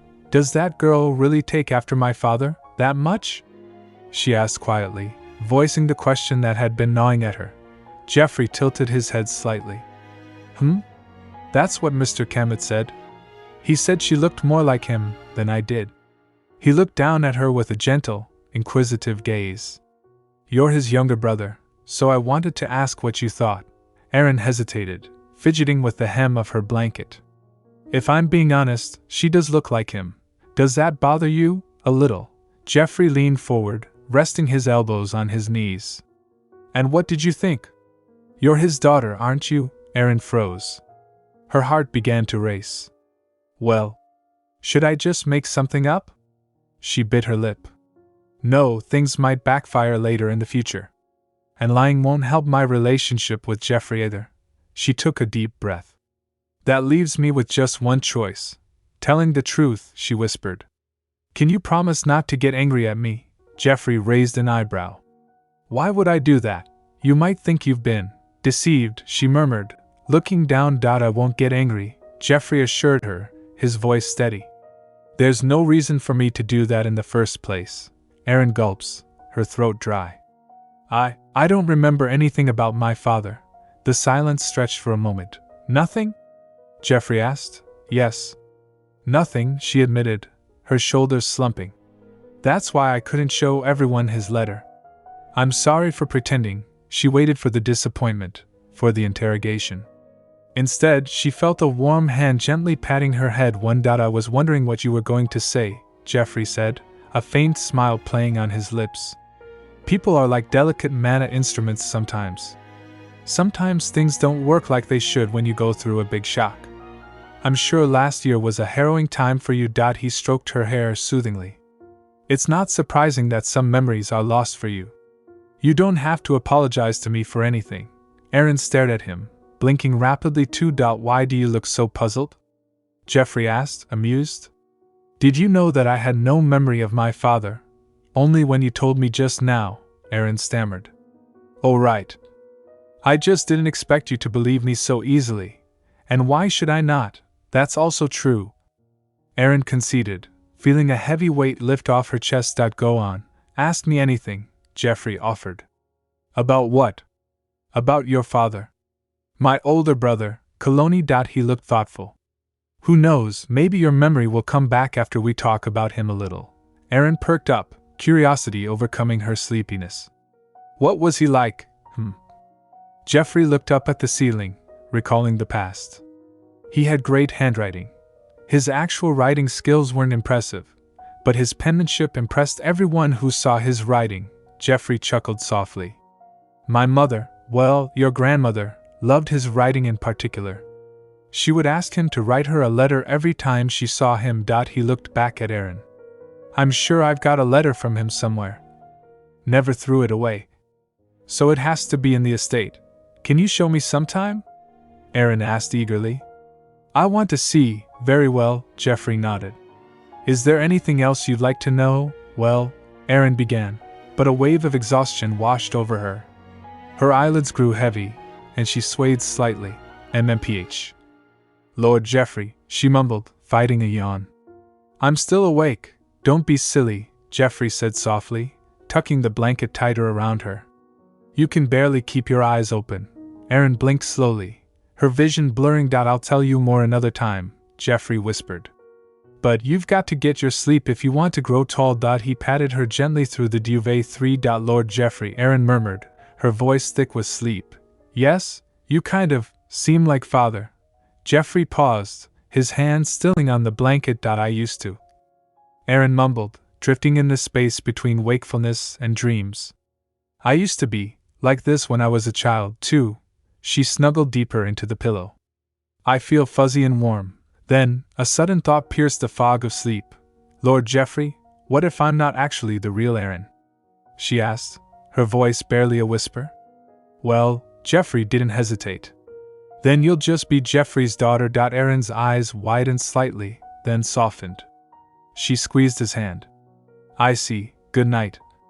Lord Jeffrey, good night. And sweet dreams, Jeffrey replied with a gentle smile. As darkness overtook her, Aerin held on to his words. I know he didn't say that just to comfort me. But I felt a sigh of relief, like I had gained a reliable ally. Is this what it feels like to have a real dad? Yeah, she says that her name is also Aerin. What? The classroom buzzed with confused whispers. Sunlight streamed through the tall arched windows, illuminating the group of noble children gathered in a tight circle. In the center stood the newcomer, a young girl with bright golden eyes clutching the hem of her dress. So she's also Aerin Brauno? One boy asked, his brow furrowed in skepticism. I asked that aloud? Another girl whispered. It's curious that an extended family would use a name from the direct lineage. The girl with golden eyes widened her gaze innocently. I'm not part of the extended family. The students fell silent. What do you mean? A boy demanded. My father is Colony Brauno, she declared, her voice ringing clear in the tense air. Don't lie, huh? The girl shrank back, looking hurt. Why would I lie to you? Then who's this Aerin? She pointed a trembling finger at the girl standing opposite her. The Aerin with red eyes and purple hair. I don't know either, the newcomer continued, her voice trembling. I just met her a few days ago. The noble children exchanged uneasy glances. That's pretty suspicious, one muttered. Can you say that in front of the Duke himself? He was a little surprised when he met me, the golden-eyed girl admitted softly. But he accepted me for who I was soon afterwards. He even let me stay at the estate and allowed me to take classes here. The whispers intensified. If the Duke has allowed it, does that mean one of them is an illegitimate child? Why would they have the same name if one of them is illegitimate? Sure. Don't say that, the golden-eyed girl clasped her hands together, tears welling in her eyes. Guys, I just came here because I wanted to make more friends. So don't be too hard on me. Please, Aerin, the girl with the purple hair, watched this performance with cold calculation. She stood perfectly still, her red eyes narrowing slightly. Now she's made it hard for me to get angry at her, Aerin thought, her mind racing. If I say anything against her words, I'll open myself up to criticism. And if I say nothing, it'll sound like I agree with her. She tapped her chin internally. How should I deal with this situation as quietly as possible? Across the circle, the imposter let out a small, hidden giggle. Ha. So this was all part of her plan, Aerin realized. She took a deep breath. Aerin lunged forward, grabbing the other girl's hands in a tight, enthusiastic grip. The golden-eyed girl jumped, startled. I had no idea you felt that way. Aerin exclaimed, her voice dripping with sugary warmth. What? The impostor stammered. Remember when Mr. Kemet insulted me in front of everyone? Aerin continued loudly, addressing the room. Lord Jeffrey got very angry that time, too. Who's Mr. Kemet? A student whispered. Lord Jeffrey got angry? Another gasped. Aerin leaned in close, smiling brightly.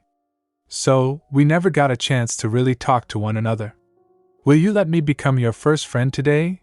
The impostor blinked, caught off guard. Sure. Really? Thank you? Aerin beamed. She turned to the rest of the class. That's right. It'll be rather confusing since we have the same name. Why don't we ask everyone to call you Yellow Aerin and me Red Aerin? Yellow Aerin? The girl repeated, looking unsure. Yes, after your pretty golden eyes. Aerin chirped. She leaned closer, her voice dropping slightly. Do you not like the nickname? The impostor glanced around at the expectant faces of the noble children. She forced a smile. Well, it's not that I don't. Great. We can call you that until you get another nickname, Aerin declared, clapping her hands. Nice to meet ya, Yellow Aerin. The tension in the room broke, replaced by cheerful chatter. As expected, Aerin thought, watching the students disperse to their desks. I knew the quick thinkers here would act like this. She glanced at the other children. No matter how innocent they may seem, they're still children of nobility.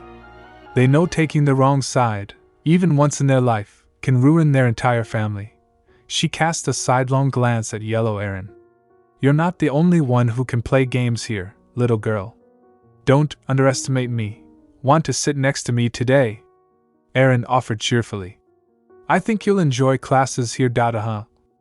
Yellow Aerin muttered, looking defeated. Nearby, two students whispered. Wow, she sure turned the tables fast. Aerin seems like a real adult at times like this. Yeah, she's amazing. A stern man with glasses tapped the chalkboard. Now, everyone will come up and solve these equations on the board, he announced. Why don't we start with you, Lord Vimo? Ugh, sure, a boy groaned, trudging to the front. He scribbled a basic arithmetic answer. Next, the teacher called. So you're the new student. Lady Aerin? You're 7 years old, if I'm correct? Yes, sir. Yellow Aerin stood up confidently. Why don't you try this problem? The teacher said, pointing to a multiplication equation. It's fine if you get it wrong. I just want to see where you're at. Yellow Aerin picked up the chalk and wrote the answer quickly. I thought it would be rather difficult for you. But I suppose I was wrong, the teacher nodded, impressed. You got them all right. Hee, thank you. Yellow Aerin smiled, glancing back at the class. Next is Lady Aerin, the teacher said, looking at Red Aerin. Yes, sir, Aerin replied sleepily, rubbing her eye as she walked to the board. She stood before a blank section of the chalkboard. The chalk tapped rhythmically against the slate. Tap, tap, tap. Numbers and symbols began to fill the space, growing more complex with every line. She wrote effortlessly, her hand moving in a blur. Tada, Aerin said, dusting off her hands. The entire class, including the teacher and Yellow Aerin, stared at the board in stunned silence. The equation she had solved was a mess of advanced calculus and mana theory variables. Very good. That's the answer, the teacher managed to say, pushing up his glasses. What in the world is that? A student whispered. Thank you, Aerin said, walking back to her seat in History of Magic class. Mr. Danian stood before the students. And that's how the Empire's first generation of mana scientists came to be, he explained. Now, can anyone tell the class where the foundations of mana science began? Before anyone else could react, Aerin raised her hand. May I? Go ahead, Mr. Danian nodded. Aerin stood up, her posture perfect. The most widely accepted theory regarding the advent of mana science is that an ancient mage, who used the same type of mana, created the field. She continued without pausing for breath. There are records proving the use of mana stones within communities even before the creation of the Empire. That was a perfect explanation. Good job, Mr. Danian praised. The students looked at her with awe. Are we really the same age? One whispered. Wow, Aerin. A student called out. Oh, sorry, I meant the Red Aerin, the boy corrected himself. turning to the purple-haired girl. What is it? I still can't get my head around the part that Mr. Danian explained to us, he admitted, holding out his notebook. Oh, this part. Aerin leaned over. If you take a look at the notes from last time. Wait, I want to listen too. Another student cried, dragging their chair over. Me, too, soon. Why are you trying to hog all of grandfather's time? The accusation cut through the silence of the sunlit corridor. Yellow Aerin stood with her fists clenched, her golden eyes flashing with sudden hostility. The innocent facade she had worn in the classroom had completely vanished, replaced by a sneer. Aerin, the girl with red eyes, blinked in confusion. What do you mean? Just now, Yellow Aerin snapped, stepping closer. You told me not to go see him. Why are you trying to keep me from talking to my own grandfather? That's not what I meant. Like I said, Aerin began, trying to de-escalate the situation. Don't try to trick me, Yellow Aerin hissed, cutting her off. You think I'm dumb, don't you? No, I don't. You think I haven't noticed how you've been trying to exclude me all day? The imposter took another aggressive step forward, looming over Aerin. You showed off in front of the teacher to try and embarrass me too. What the? Aerin stared at her, baffled by the sudden transformation. What's gotten into her? Yellow Aerin let out a sharp huff of breath, her face flushed with anger. You're a lot sneakier than I thought. You don't actually want to be friends with me either, right? What are you talking about? Aerin asked, her brow furrowing. Ha. Don't act innocent, Yellow Aerin scoffed, crossing her arms. What, are you scared that I'll take your place? A bead of sweat trickled down Aerin's temple. Seriously, what's going on, humph? Yellow Aerin tossed her head, her purple pigtails swaying. I'm gonna tell Grandpa everything you've done to me. After that, you're done for. Nobody's going to like you anymore. Just then, a deep voice echoed from the end of the hall. Is that you there, Aerin? Both girls froze. Duke Havenik was walking towards them, looking regal in his dark suit and white cravat.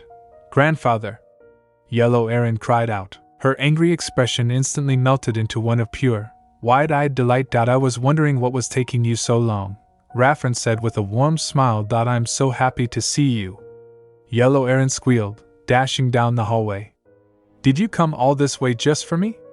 I actually had something to tell you. She launched herself into the Duke's arms. Come here, my little girl. Havenik laughed, catching her and lifting her up effortlessly. Didn't you miss your old grandpa? Yellow Aerin snuggled against his chest, casting a triumphant look back at the real Aerin. Then, she pouted dramatically. You had something to tell me? Havenik asked gently. Yellow Aerin hesitated, glancing at Aerin, who stood alone in the hallway. She squeezed the fabric of the Duke's coat. It's nothing. She chirped, burying her face in his shoulder. Aerin watched them go, feeling a cold knot in her stomach. Humph, she thought bitterly. I saw how she ran and hugged Grandpa to show off in front of me. She's just acting all high and mighty because everyone's on her side. She kicked at the floor, frustration bubbling up. I should have known she wasn't an easy opponent once she started putting on that little act in the morning. Gosh, what a waste of time. Aerin muttered, turning to walk that evening. In a lavish dining room adorned with crystal chandeliers and fresh tulips, Yellow Aerin stood nervously in a new dress. Are you Aerin? A man asked. He sat at the head of a long table, his dark hair neatly styled and a jewel-encrusted cravat at his throat. Beside him sat a beautiful woman in a maroon gown. Yellow Aerin fidgeted with the skirt of her pale yellow dress. Is it really all right for me to take this gown? Oh, you look so sweet. The woman cooed, clasping her hands together. Come sit here. You must be hungry. Thank you, ma'am, Yellow Aerin said softly. Call me Auntie, please, the woman corrected with a gracious smile. Yellow Aerin climbed into the chair. The table was laden with fine china and silver platters. Now. Don't let the food get cold, the auntie urged. Yellow Aerin took a bite, her eyes lighting up. Okay. How is it? It's so good. The man watched her over the rim of his wine glass. So I hear today was your first day at the academy. How was it? Did that Aerin show off in front of the class again? The auntie let out a delicate sigh. Of course she did. I'd expect nothing less from that little brat. She shook her head disapprovingly. If I think of all the trouble she's caused for our little boys. Yellow Aerin lowered her fork, seizing the opportunity. I know. She embarrassed me too. She looked down at her plate, feigning sadness. She made a fool out of me, in front of my classmates. I really did want to become friends with her at first, but... And she even tried to stop me from seeing my own grandpa. Dear, dear, how awful, the auntie murmured, reaching out to pat Yellow Aerin's hand. Don't worry. That little fox has always been like that. She causes trouble for everyone, then wriggles out just in time. Exactly. Yellow Aerin exclaimed, looking up with teary eyes. She's such a teacher's pet. She's so annoying. Why can't everyone else see her for who she really is? The man chuckled darkly. My, what a way with words you have. You really do resemble him. Yellow Aerin blinked. Excuse me, the man leaned forward, his purple eyes locking onto hers. Looking at you, you do remind me of my younger brother. Maybe that's why I find my heart going out to you. The heavy wooden doors creaked as servants moved in the background, but the focus remained at the table. Well, blood is thicker than water, after all, the man said smoothly. Uncle. Yellow Aerin whispered. Aerin, I'm sure it was a hard journey all the way here, the uncle said, his voice dropping to a sympathetic timbre. I can't begin to imagine how much you miss your family while you had to grow up at the hands of strangers. He extended a hand towards her, palm open.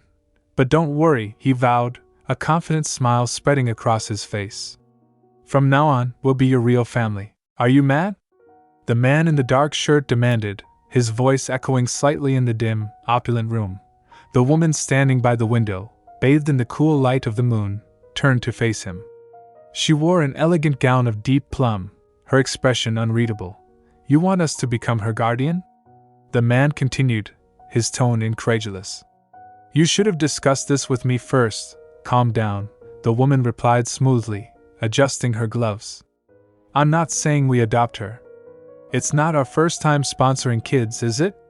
Why the fuss? Yes, but she's not just any kid, the man pressed, stepping closer. She really might be your niece. The woman let out a small, sharp laugh. It's rare for you to be this oblivious, she said with a grin. What? First of all, Baron Camet Lewis doesn't even exist. The man blinked, confused. What? You know who does? She asked, her eyes narrowing. Some destitute beggar in the slums. She tapped her finger against the window pane. Coincidentally, that man has a daughter.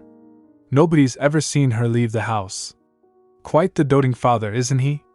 So, that means... Exactly, she finished, her voice dropping to a conspiratorial whisper. That girl isn't Coloni's kid. She's just a fraud, part of a cheap father-daughter scam to steal our money. The man frowned. So why are you acting like she really might be Coloni's child? Because that doesn't matter, she said, dismissing his concern with a wave of her hand. She stepped closer to him, placing a hand on his chest. Whether she's the real deal or not, or what she's up to, none of that matters for us. What does matter is how we can use her for our own benefit. She leaned in, her lips close to his ear. Don't you think we can use those clowns to chase that annoying brat out? The man scoffed, a sneer forming on his face. They're lowlives who scrape by through fraud and deceit. We can just use them to do the dirty work for us. She purred, sealing the plan with a kiss. How cruel of you, he murmured, though he didn't pull away. But she smiled against him.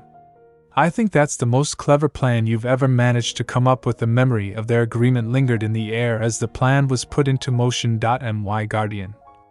The blue-haired girl asked, her large pink eyes wide with disbelief. Yes, we'll become your guardians, the man said, looming over her with a benevolent smile that didn't quite reach his eyes. That way, you can get all the support you need while you stay here, just like the other Aerin. Really? The girl stammered, clutching the strap of her bag. Of course, the woman added. I'll get you anything you want here. Does that mean I get to wear pretty dresses and have warm bread every day? The girl asked, her voice trembling with hope. The promise hung in the air, sweet and intoxicating. Walking down the grand corridor of the estate, the blue-haired girl hugged a bundle of fabric to her chest. Her heart was racing. I can't believe Lord Havenik took a liking to me, she thought, a flush of excitement coloring her cheeks. Now I won't have to fret so much about trying to get the Duke's family to like me. She spun around in the hallway, the movement light and airy. How lucky, she giggled, feeling the fabric swish against her arms. Finally! Things are working out for me.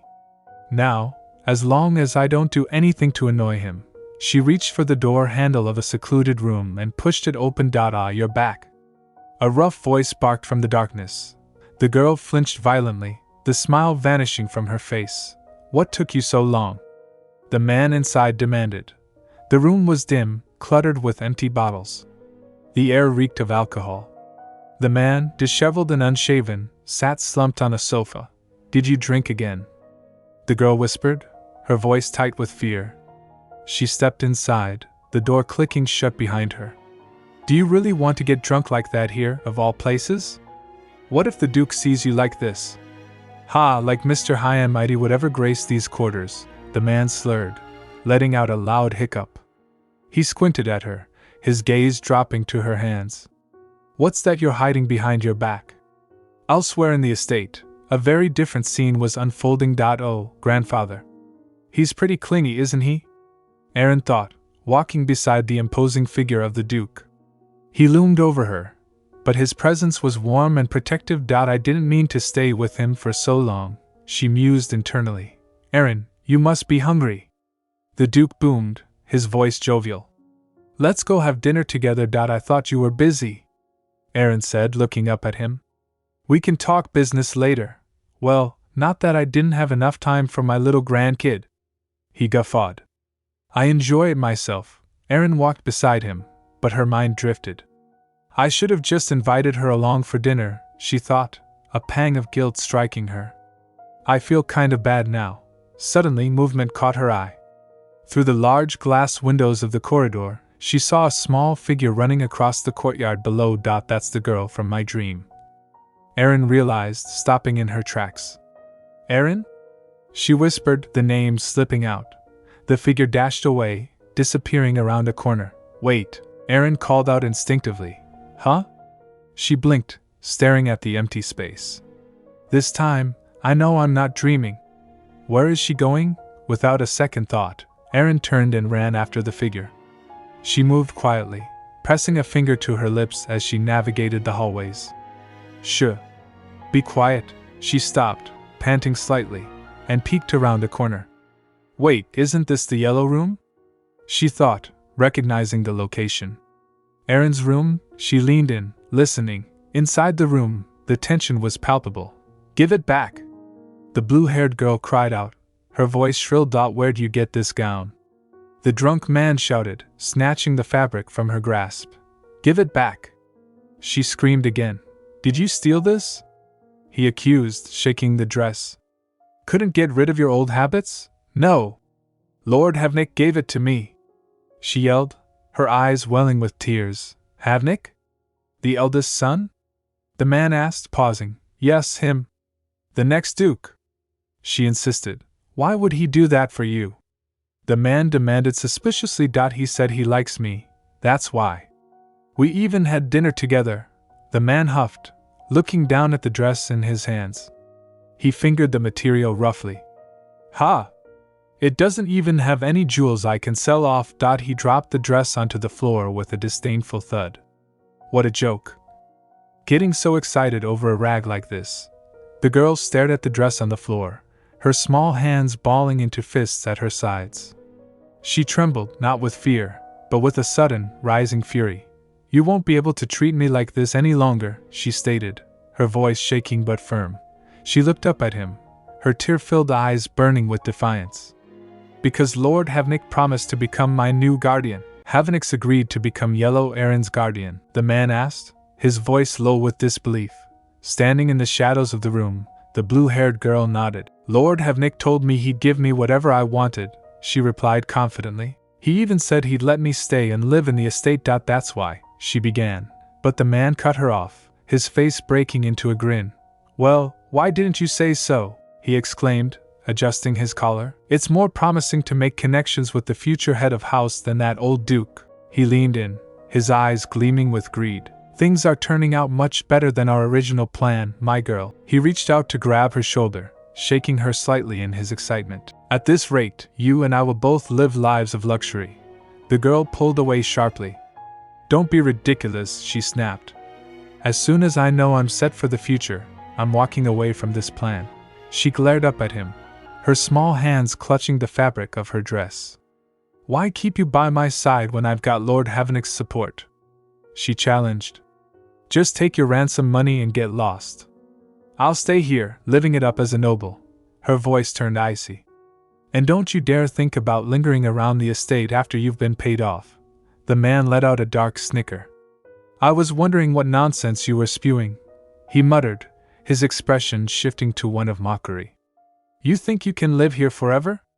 He looked down at her, pity and malice in his eyes. But how foolish of you. How? She demanded, hugging her arms to her chest. You won't even age a day, he revealed, his voice dropping to a whisper. The girl froze, her eyes widening. What?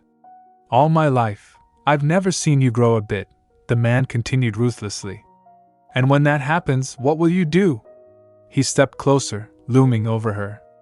It won't take long before people here realize that you've stopped growing too.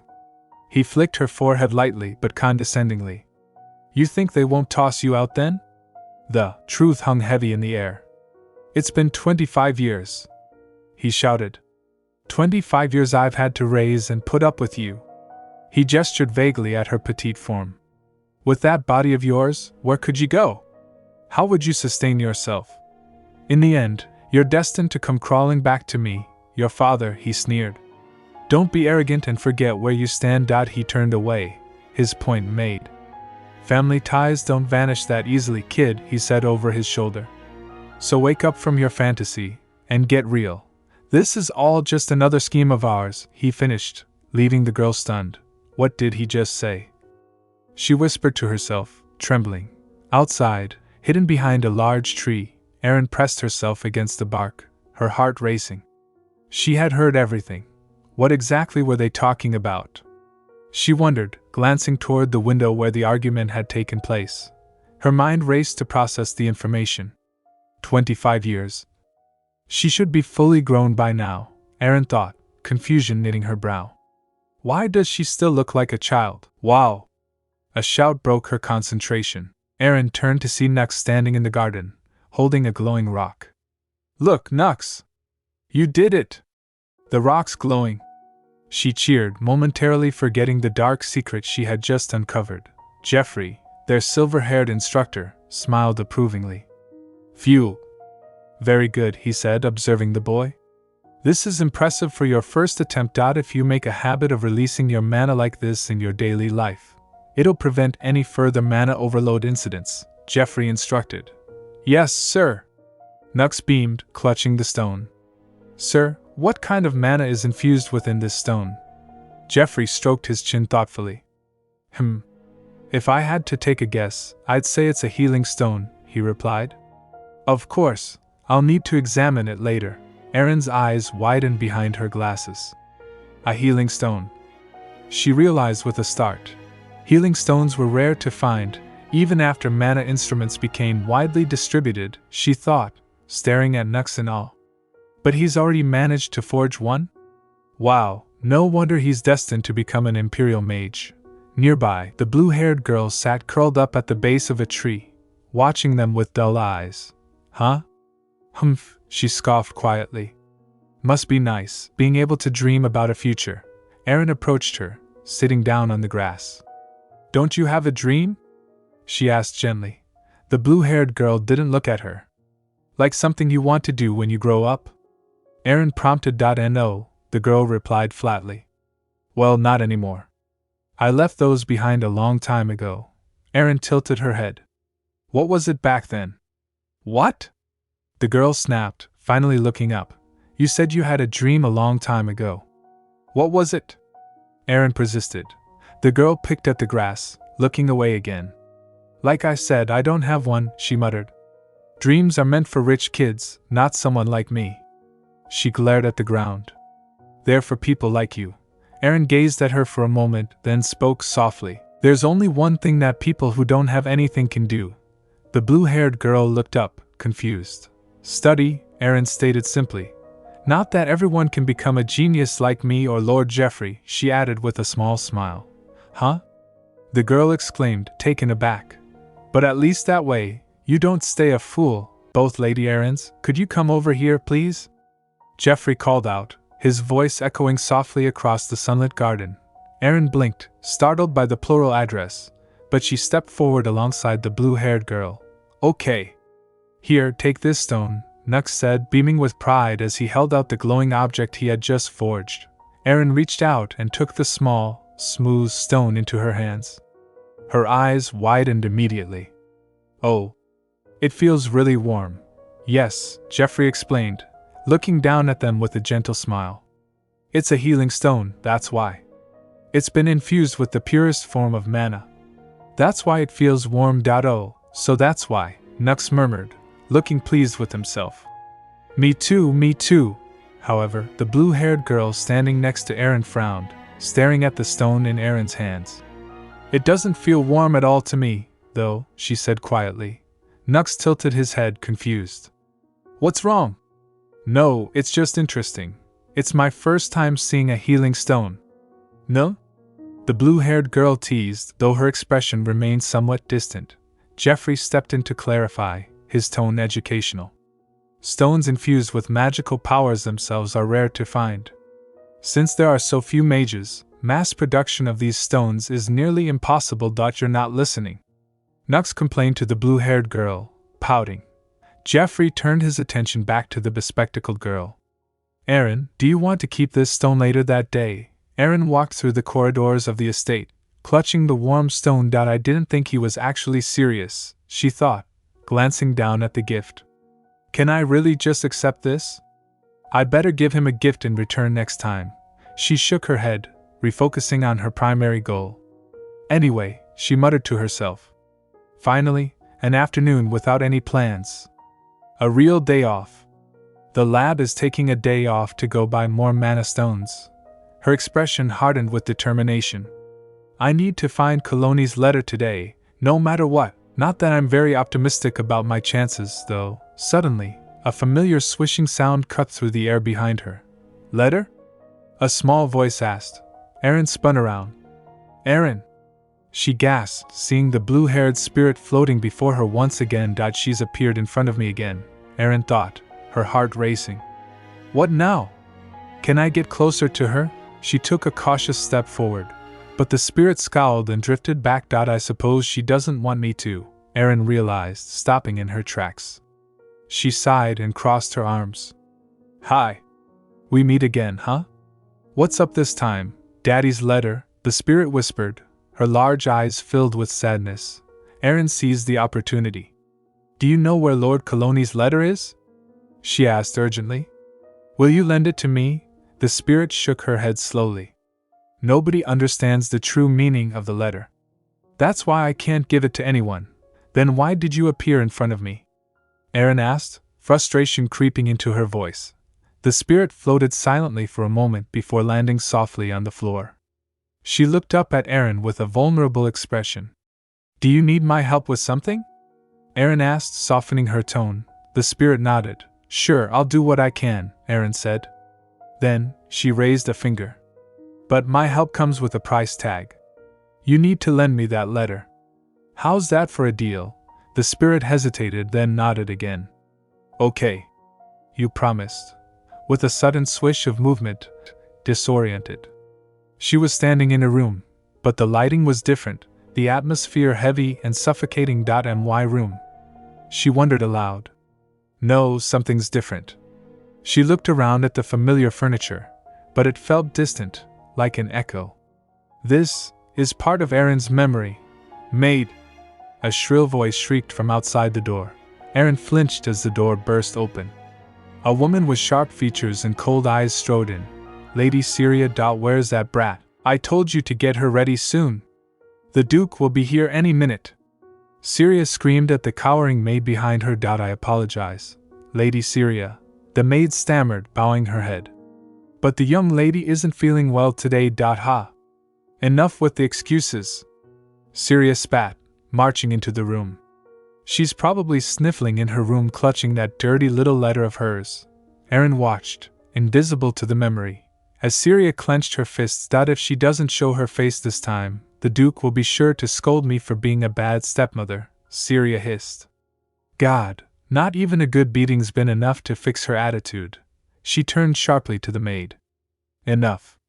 Take that letter away from her. How long do you plan to let her lock herself up in that room sobbing her eyes out? Syria demanded. If we take that wretched piece of paper from her, we can drag her out of the room. But, Lady Syria, that's... The maid tried to protest. You dare talk back to me? Syria raised her hand, her eyes flashing with malice. Aerin? Geoffrey called out as Aerin dashed into the lab, breathless. Why are you here so early in the morning?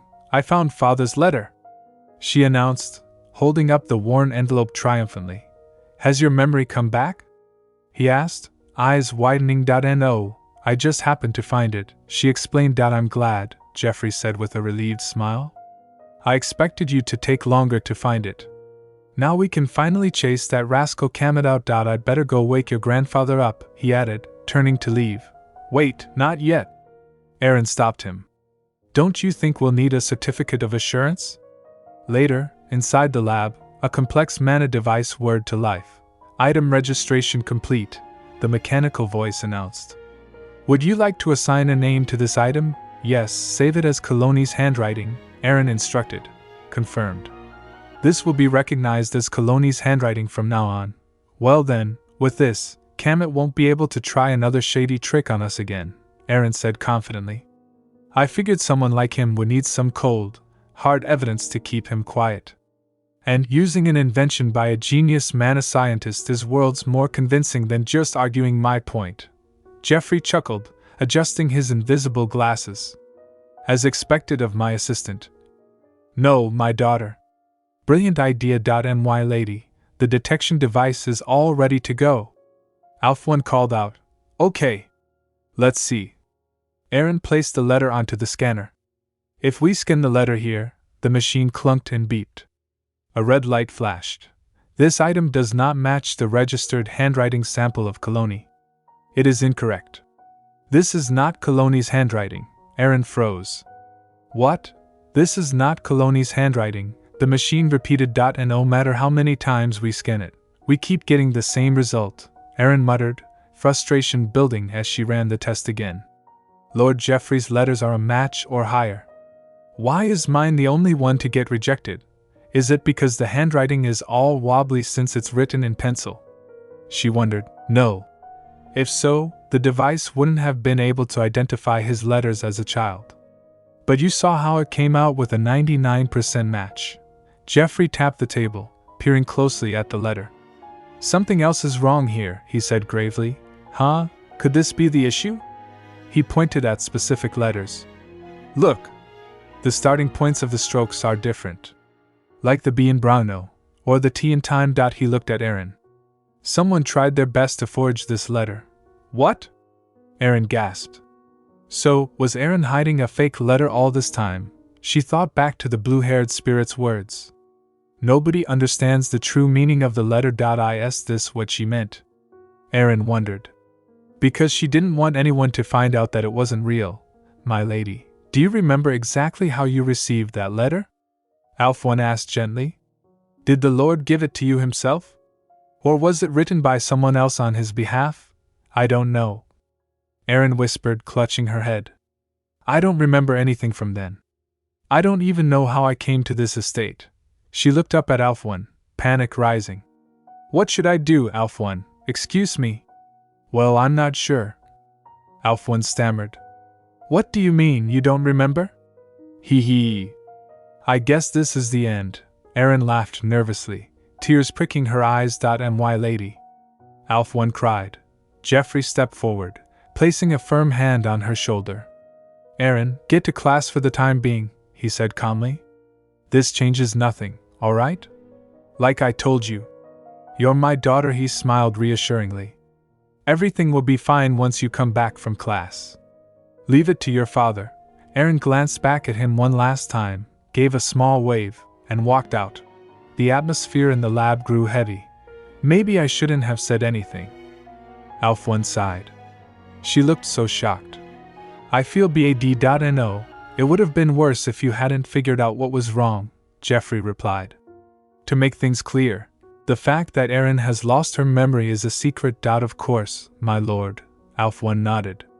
Should we hide this letter for now? No, we'll proceed with today's meeting as planned, Jeffrey stated, his expression unreadable. Excuse me. Alf1 blinked. Hiding the letter now will only invite more suspicion later. So what will you do? That's something I'll need to think about from now on, Jeffrey mused. In the grand meeting hall, the tension was palpable. So everyone's arrived, the Duke said, entering the room. Good morning. This meeting must mean that you've found the letter, he noted. Well, yes, Jeffrey answered. But what are you doing here, brother?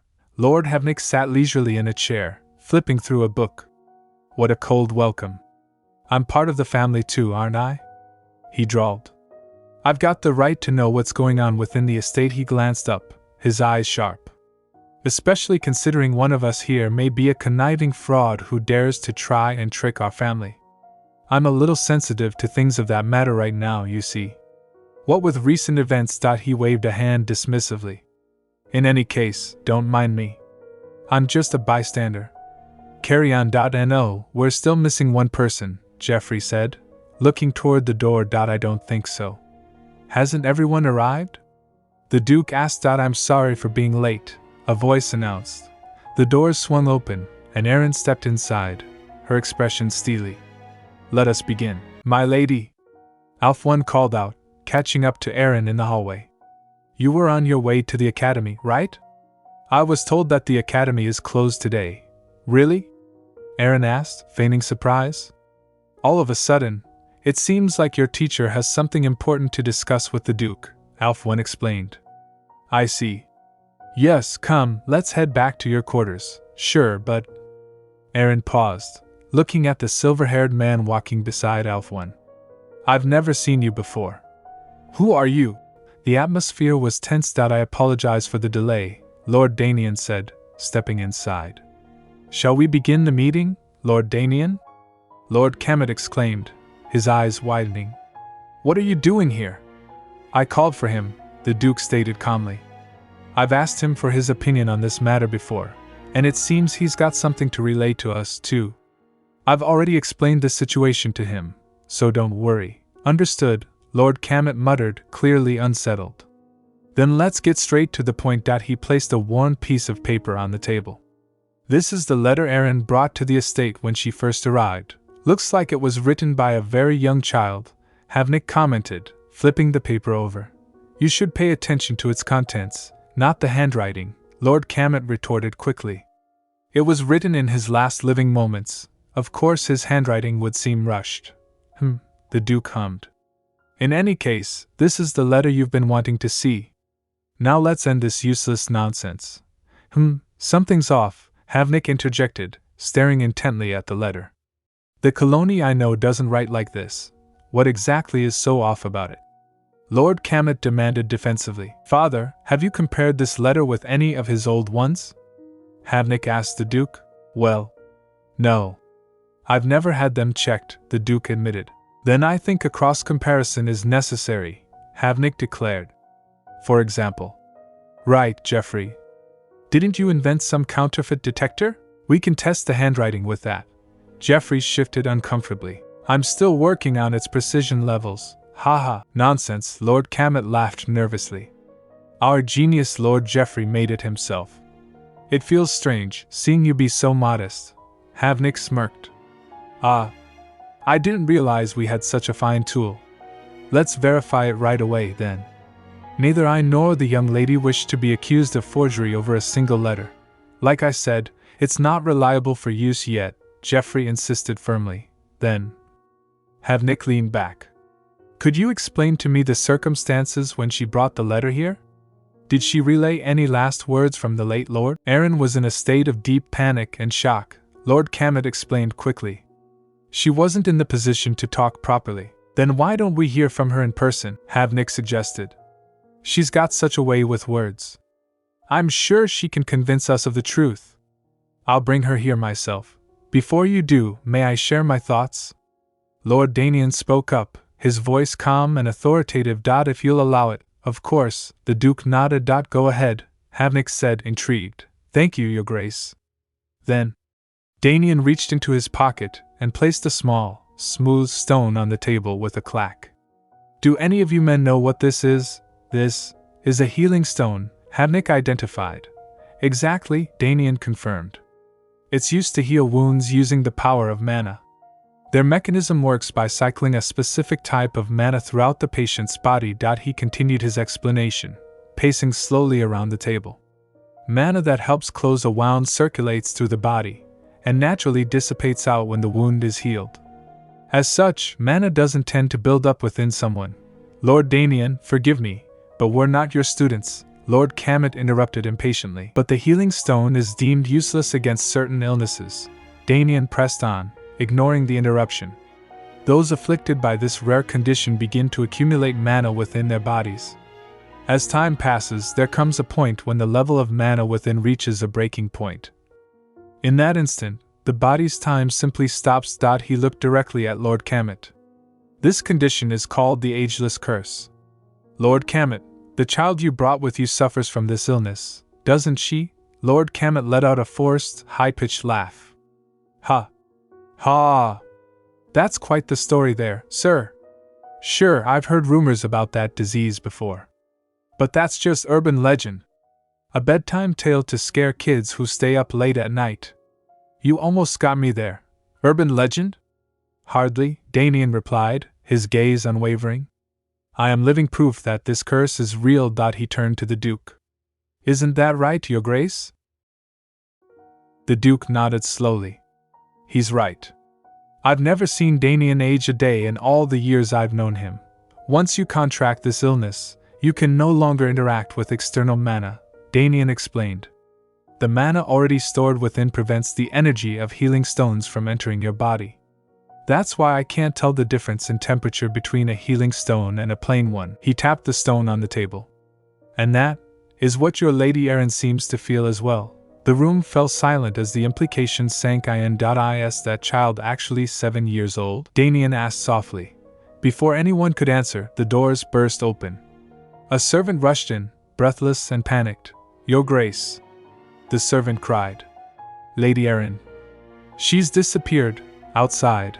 Unseen by anyone, small feet pattered frantically against the stone floor as someone fled into the distance. Aerin's gone? The Duke bellowed, his voice thundering through the grand hall. What do you mean she's gone? A servant bowed deeply, trembling with fear. Her maid was found unconscious near the academy, the servant reported breathlessly. We sensed something was wrong and scoured the entire estate, but the young lady's nowhere to be found, the servant continued, sweat beading on his forehead. She's not here? Then is she outside? The Duke roared, his face flushing with panic. He pointed a shaking finger toward the door. Get a search team together, now, find Aerin.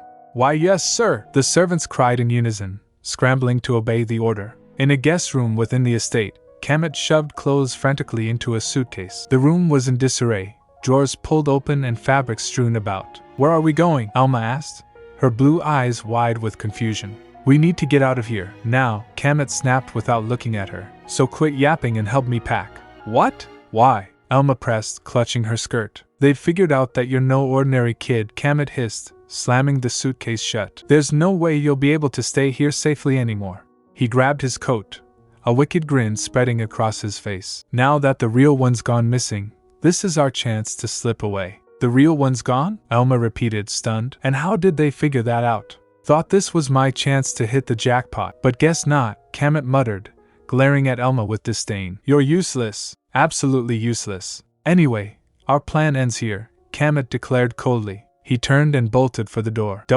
What? Where are you going? Alma screamed, chasing after him into the hallway. That little. Kamet didn't look back. He shoved past her, his heavy footsteps echoing as he fled. Ack, who are you? He grunted as he collided with a servant, but he kept running. Alma stood alone in the corridor, her fists clenched. That ungrateful brat. She ditched me? Kamet's voice faded in the distance. You think you can last a day without me? Alma did not follow him. Instead, she turned and ran in the opposite direction, her heart pounding in her chest. She reached a large wooden door and pounded on it frantically. "Lord Havenik, sir," Alma cried out, banging her small fists against the wood. "It's me, Aerin. Please help me."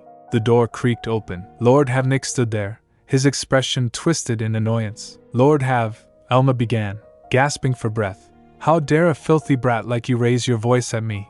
Havenik spat, looking down at her with cold eyes. "Shut up, you're making a fuss."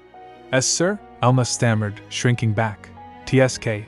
Get in," Havenik ordered, pulling her into the room and shutting the door swiftly. The room was dimly lit. Havenik loomed over Alma, who stood trembling on the plush carpet. "Stay quietly in this room until things calm down," Havenik commanded, his voice devoid of warmth. "It'll get messy if the guards find you." Alma clasped her hands together, relief washing over her. Thank you," she whispered. "Mr. Kamet tried to drag me away somewhere, so I ran away. But I couldn't think of anyone else to go to but you. I am sorry if I've inconvenienced you."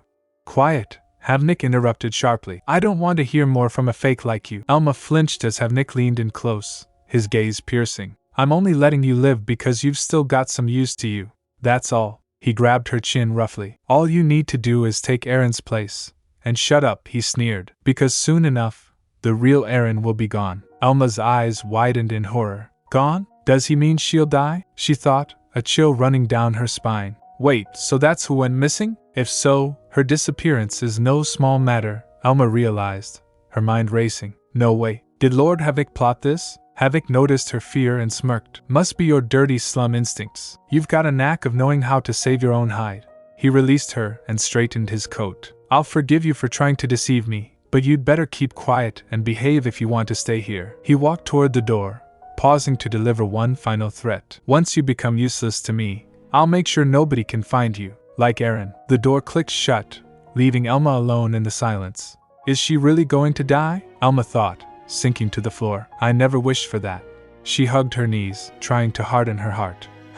Who cares if she's dead or alive? After today, I'm going to become the new granddaughter of the Brauno family. She clenched her fists. Then all my suffering will end. As long as I keep my mouth shut, I can live the life I've always dreamed of. But Havenik's words echoed in her mind.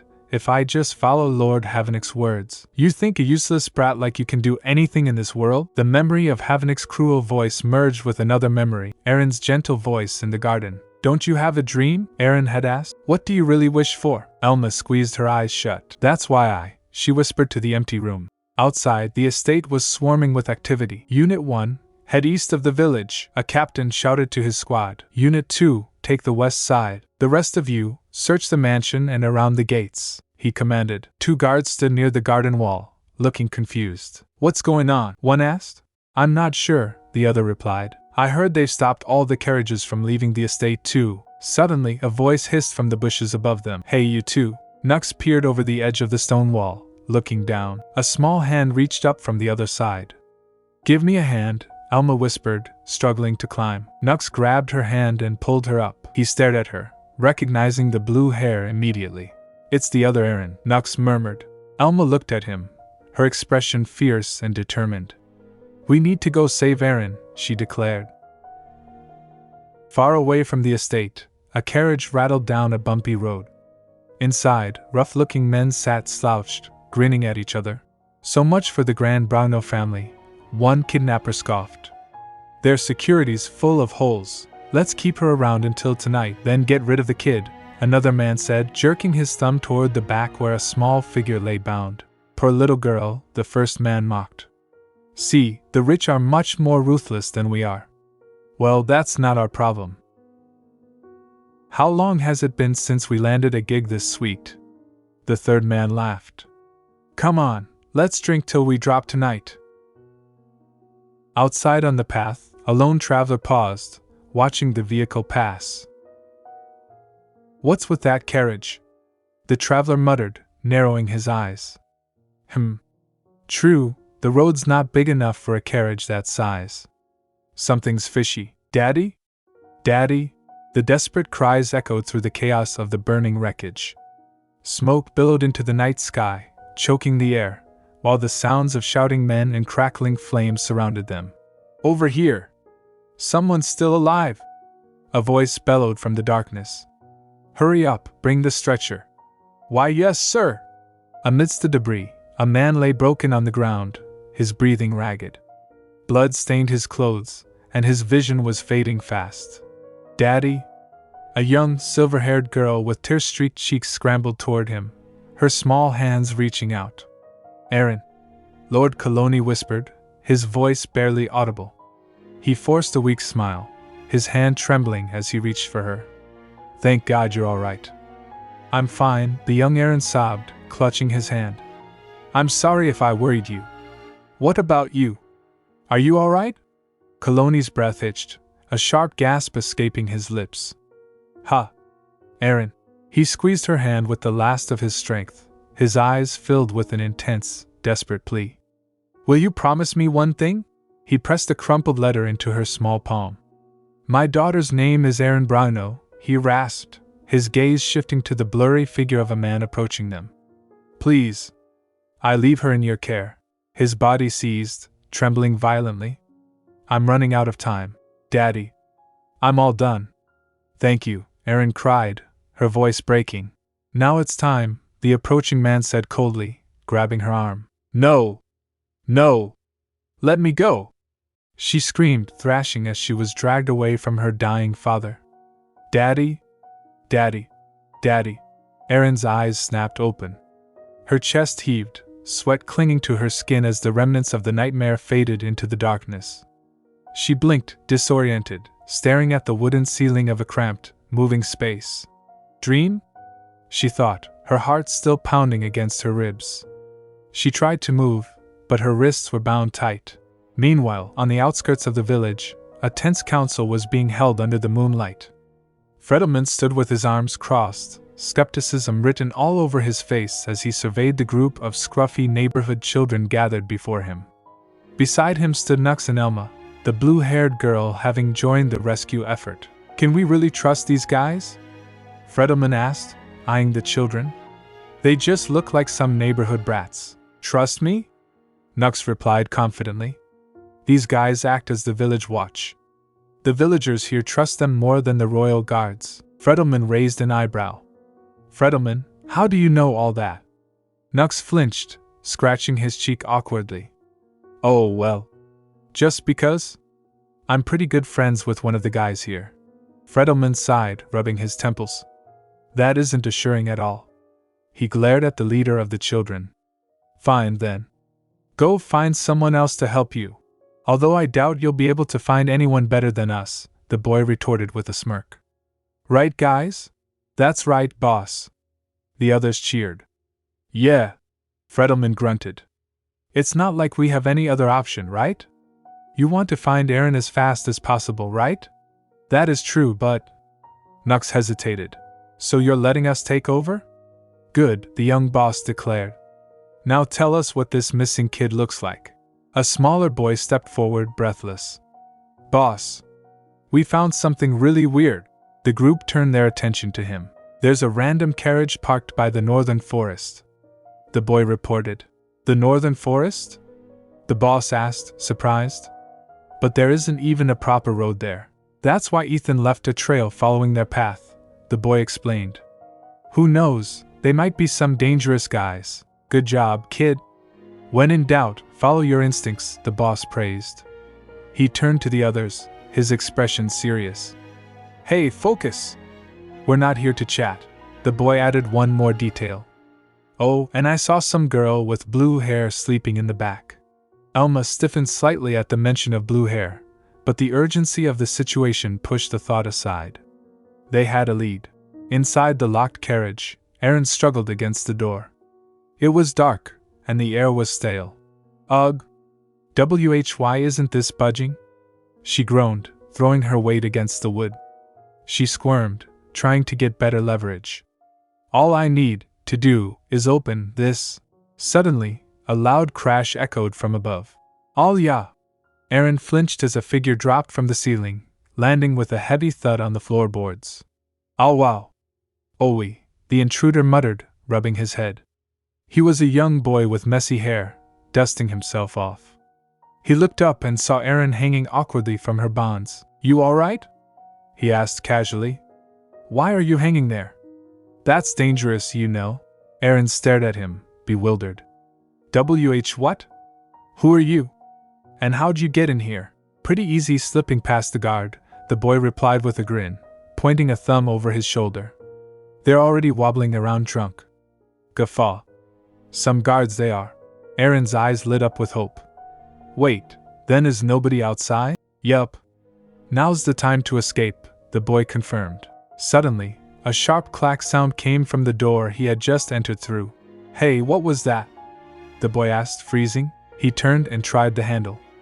It didn't move. Was I just hearing things? He tried again. Everything's all good. He chirped nervously, though the door remained firmly shut. He turned back to Aerin, who was looking at him with suspicion. You know him? She asked, referring to her captors. Of course not. Don't be silly, he scoffed, staggering slightly as the carriage shifted. Then what? Have you been kidnapped? She asked. Well, yeah, I think so, he admitted with a shrug. Aerin narrowed her eyes. You're holding up pretty well for someone who's been kidnapped, then. The boy grinned and pulled a small knife from his pocket, quickly slicing through Aerin's ropes. I'm all free. Aerin rubbed her wrists, relieved. Follow me, the boy said, heading for the door again. I'll take you to the village. He pushed on the door. It was locked tight. You idiot!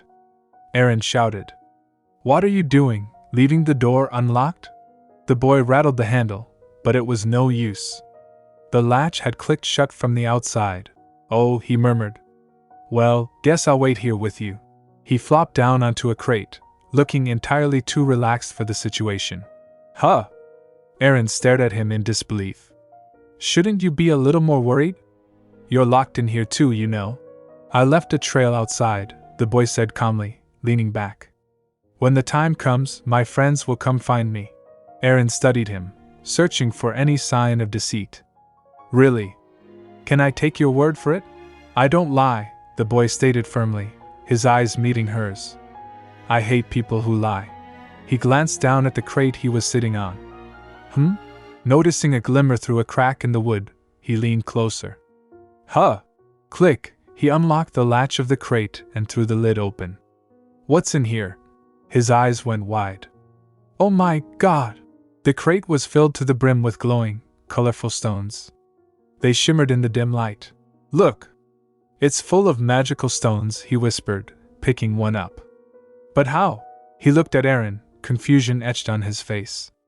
We're nowhere near a mine, so where did all these come from? He tapped the stone against another, listening to the sound. No way. Are these fake magical stones? Wait, they're all fake? The blond boy, Ethan, asked, staring wide-eyed at the crate of glowing stones. All of them, Aerin replied, picking one up and inspecting it in the dim light of the carriage. Not fake, but defective. She frowned, the weight of the stone heavy in her hand. The large-scale defective mana stone distribution scandal, she recited, her voice grim. It was a case where crooks smuggled in stones that were too dangerous to be used legally, and sold them dirt cheap to commoners who couldn't afford the real thing. Aerin clenched her fist around the stone. It was a serious criminal case that dragged on for ages in my past life, she thought. I remember how it was all over the papers back then. These people probably knew they were illegal, and hoarded them all the same. Without a single thought about the hundreds of people who could get hurt in the process. Then we can't just leave them here like this, huh? Ethan said, looking troubled. Sure, that'd be great, but what can two kids like us do about it? Come and take a look, Aerin. A memory surfaced in her mind. She recalled standing in the lab, with Alf 1 trembling beside her. Oh Lord Jeffrey, aren't those stones super precious? Alf 1 had stammered. I know you're filthy rich, but still. Calm down, both of you. Take a closer look, Jeffrey had said calmly, holding out a jagged stone. See? These stones are modeled. Real mana stones can withstand almost any kind of physical trauma. He had tossed the stone lightly, and it cracked with a sharp energy, but defective ones will crack and explode at the slightest shock. I'm showing you what can happen if you don't handle them carefully, alright? Back in the present, Aerin looked at Ethan with a spark of determination in her eyes. We just might be able to teach them a lesson. Hey Ethan, we're here!